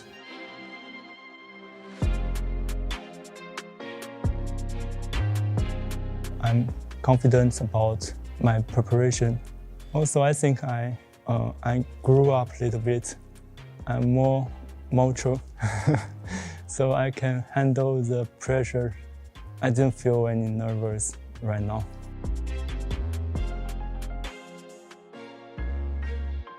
As I remember, it was Topalov Anand match, which I was in my teenagers. Topalov's attacking play inspired me a lot. Because he had higher ratings, also my recent play in Waikanze was a disaster. So maybe that's why he's a favorite to this match. But I think we have equal chance. It's not a friend, but a good and friendly chess player. Well, he can play very fast and very strong if he's in very good shape. Also, he has the experience of the World Championship.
You know, like in this Kung Fu Panda cartoon, yeah, like there is no secret ingredient in my soup, yeah. So I tried, like, yeah, not to put in any secret ingredients. So that's probably the only trick.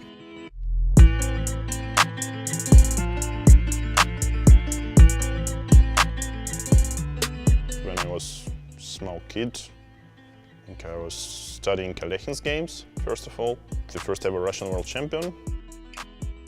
Okay, I haven't played for half a year, and yeah, I think just not playing too much, yeah, is a good way to get hungry.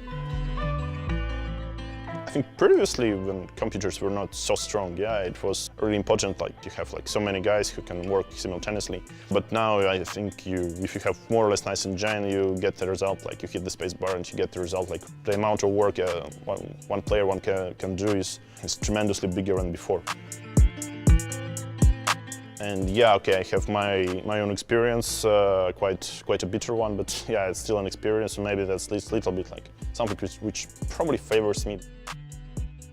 I can only praise him, like, yeah, he's very, he's very consistent, yeah, he's capable of like playing almost as good as an engine, yeah, and I think pretty much as well as Magnus, he doesn't have like obvious like weak points in his play. He's absolutely brilliant chess player.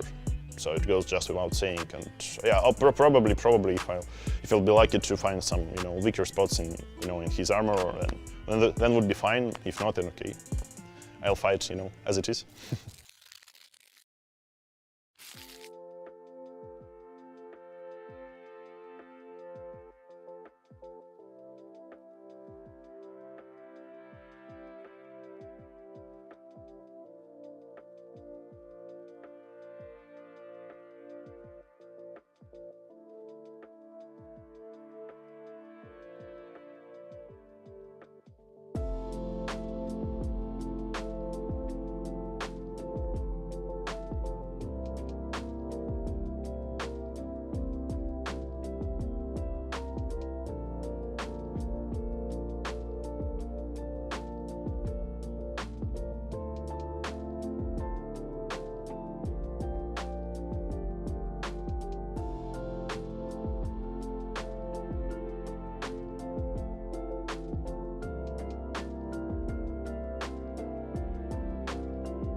The same question would go to Ding.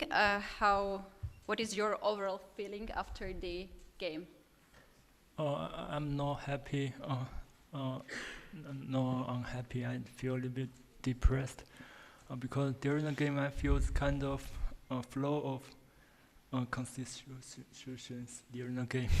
Yes, and during the first part of the game, before the middle game, I just cannot. No, I didn't think about chess so much, and my mind was very strange. There are many memories, feelings, also strange things happen. I feel a little bit maybe I was something wrong with my mind, because maybe it can concluded by the pressure of the tournament, of the match, and then there. Just starting from the time trouble where I'm getting back to the game, I'm not down upon, and his attacking chances seems not that strong. So I find that my position not that bad than I expected. Finally, the draw was what I can. Thank you very much for being so honest with us and share your feelings. This is very personal. Is that a reason why you were spending a lot of time in the lounge on the sofa rather than on the chessboard? Actually, I changed the hotel. So before the starting of the tournament, now I lived in the hotel that I'm more familiar with. I feel more comfortable. Okay, that's the main reason why you changed the hotel, right? Yeah. Okay, and the last question, because a lot of questions came in the public about your coat. You were wearing the coat while you were in the lounge. Was it cold for you there, or you just felt comfortable in a coat? Because I wear coats at the beginning of a match, maybe because of the anxieties. Okay. Thank you very much. Yeah, and I have last question, and then we will go to the press.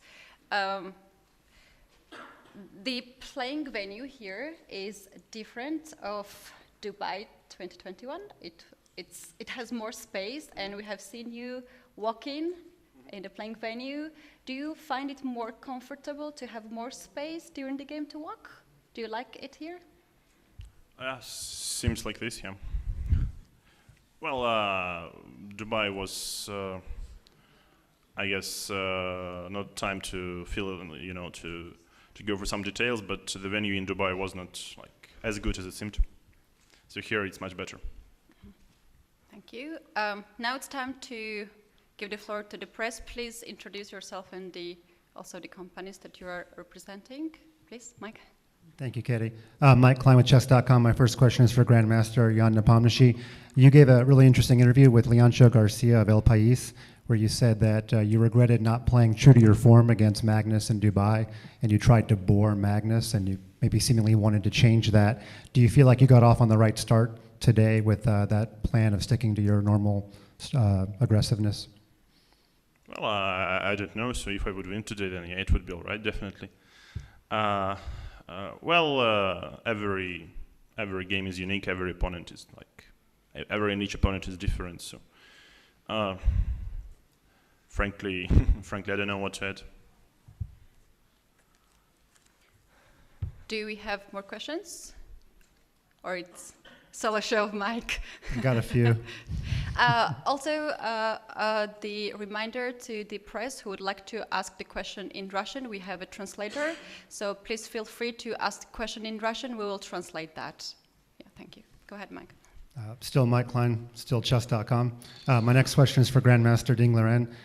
This opening that was played against you with move 6, bishop takes c6, you have a pretty good record. You've beaten Magnus as black, Grishuk as black. I know it was a blitz game, but were you surprised that Jan went into an opening that you've done so well with as black? Actually, I didn't prepare anything yesterday because I'm struggling with my feelings, my emotions. And the line was played, yes, by me. You mentioned many times, but I totally forgot it during the game. I played with my own. And it turns out the opening phrase was, I played, I think, quite good. Maybe I'm slightly better, but it's not so worse. I got this kind of upside color bishop. Yeah, that's what I can say. And can I ask you, is there something specific that made this hotel not comfortable for you? What I can say is just I feel bad here. I feel more comfortable in the other one. Okay.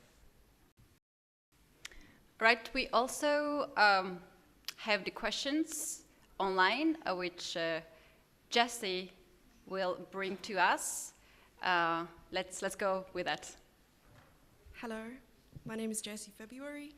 I have some questions from Twitter for both players. The first one's for Jan. Are you aware of your historic choice of the chair that you chose? You mean like elaborate on the history of choosing the chair? Yes, it's also mentioned that it's the same chair that Fischer demanded in 72. Yeah. Well, I know this, but it was quite occasional because I'd say the place, let's say the chess club in Moscow we are running right now is, I mean, there are like few such chairs there, so it was like just I saw it and I thought, okay, why not? Thank you. All right. The next question is for Ding.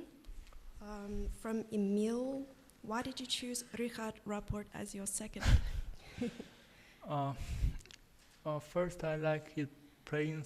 The reason is first I like his creative playing style, and secondly, I can speak English with him. That helps me getting familiar with this English-speaking environment. I think there's something different. Maybe I also changed my playing style a little bit by speaking English. It's kind of two different ways of thinking.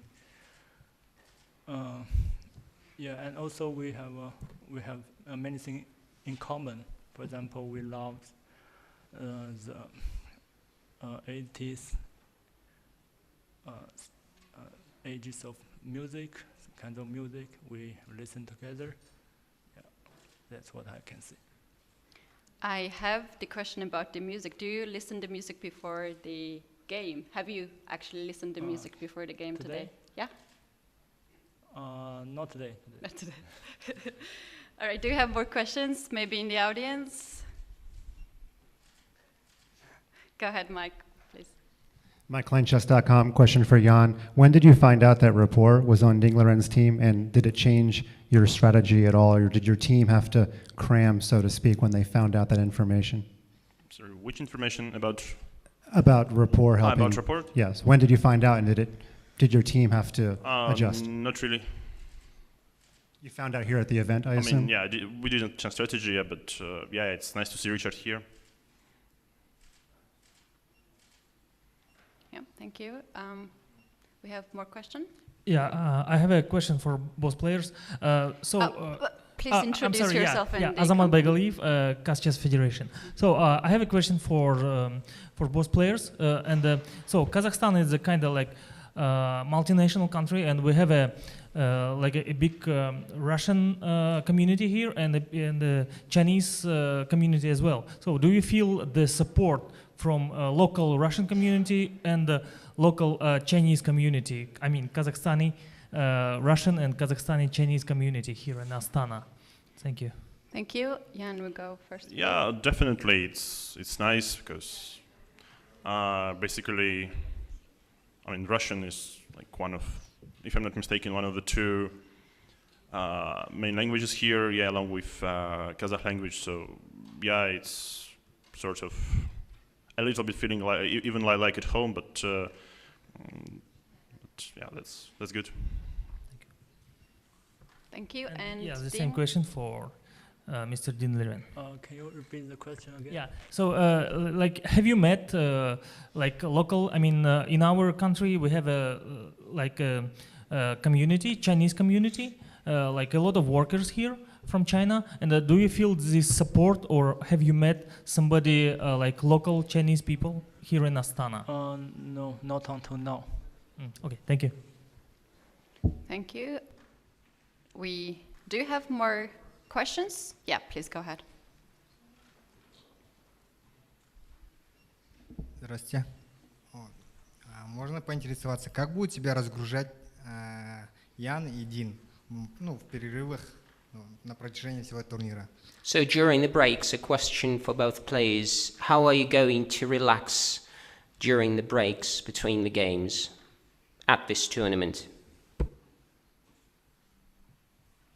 Well, I guess like usual, and also we have quite some rest days here. So yeah, it's a part of routine. So you just I don't know, you just watch some football sometimes. But mainly like before the game, you got to prepare. And Ding, how do you relax between the games? Well, I'll probably go out with my parents or with Richard. I prefer to go somewhere near the river or a park. Did you mention parents? Are your parents here? supporting you? Yes, yeah. Okay, that's great. Do we have more questions in press? I don't see Jesse either here, so one last question from me, and then we can let you go. To Ding, the first move that you played, it takes some time to make the first move. Yeah. Were you considering between two moves, or you were sure that you will play e5, but you just took some seconds for that? Well, I thought of some other moves, but in the end, I decided to play e5. So you made decision on the board? Yes, it can be said like this. All right. All right, thank you very much to the players. That's it for today. Good luck tomorrow. The round will start at 3 p.m. local time, so thank you.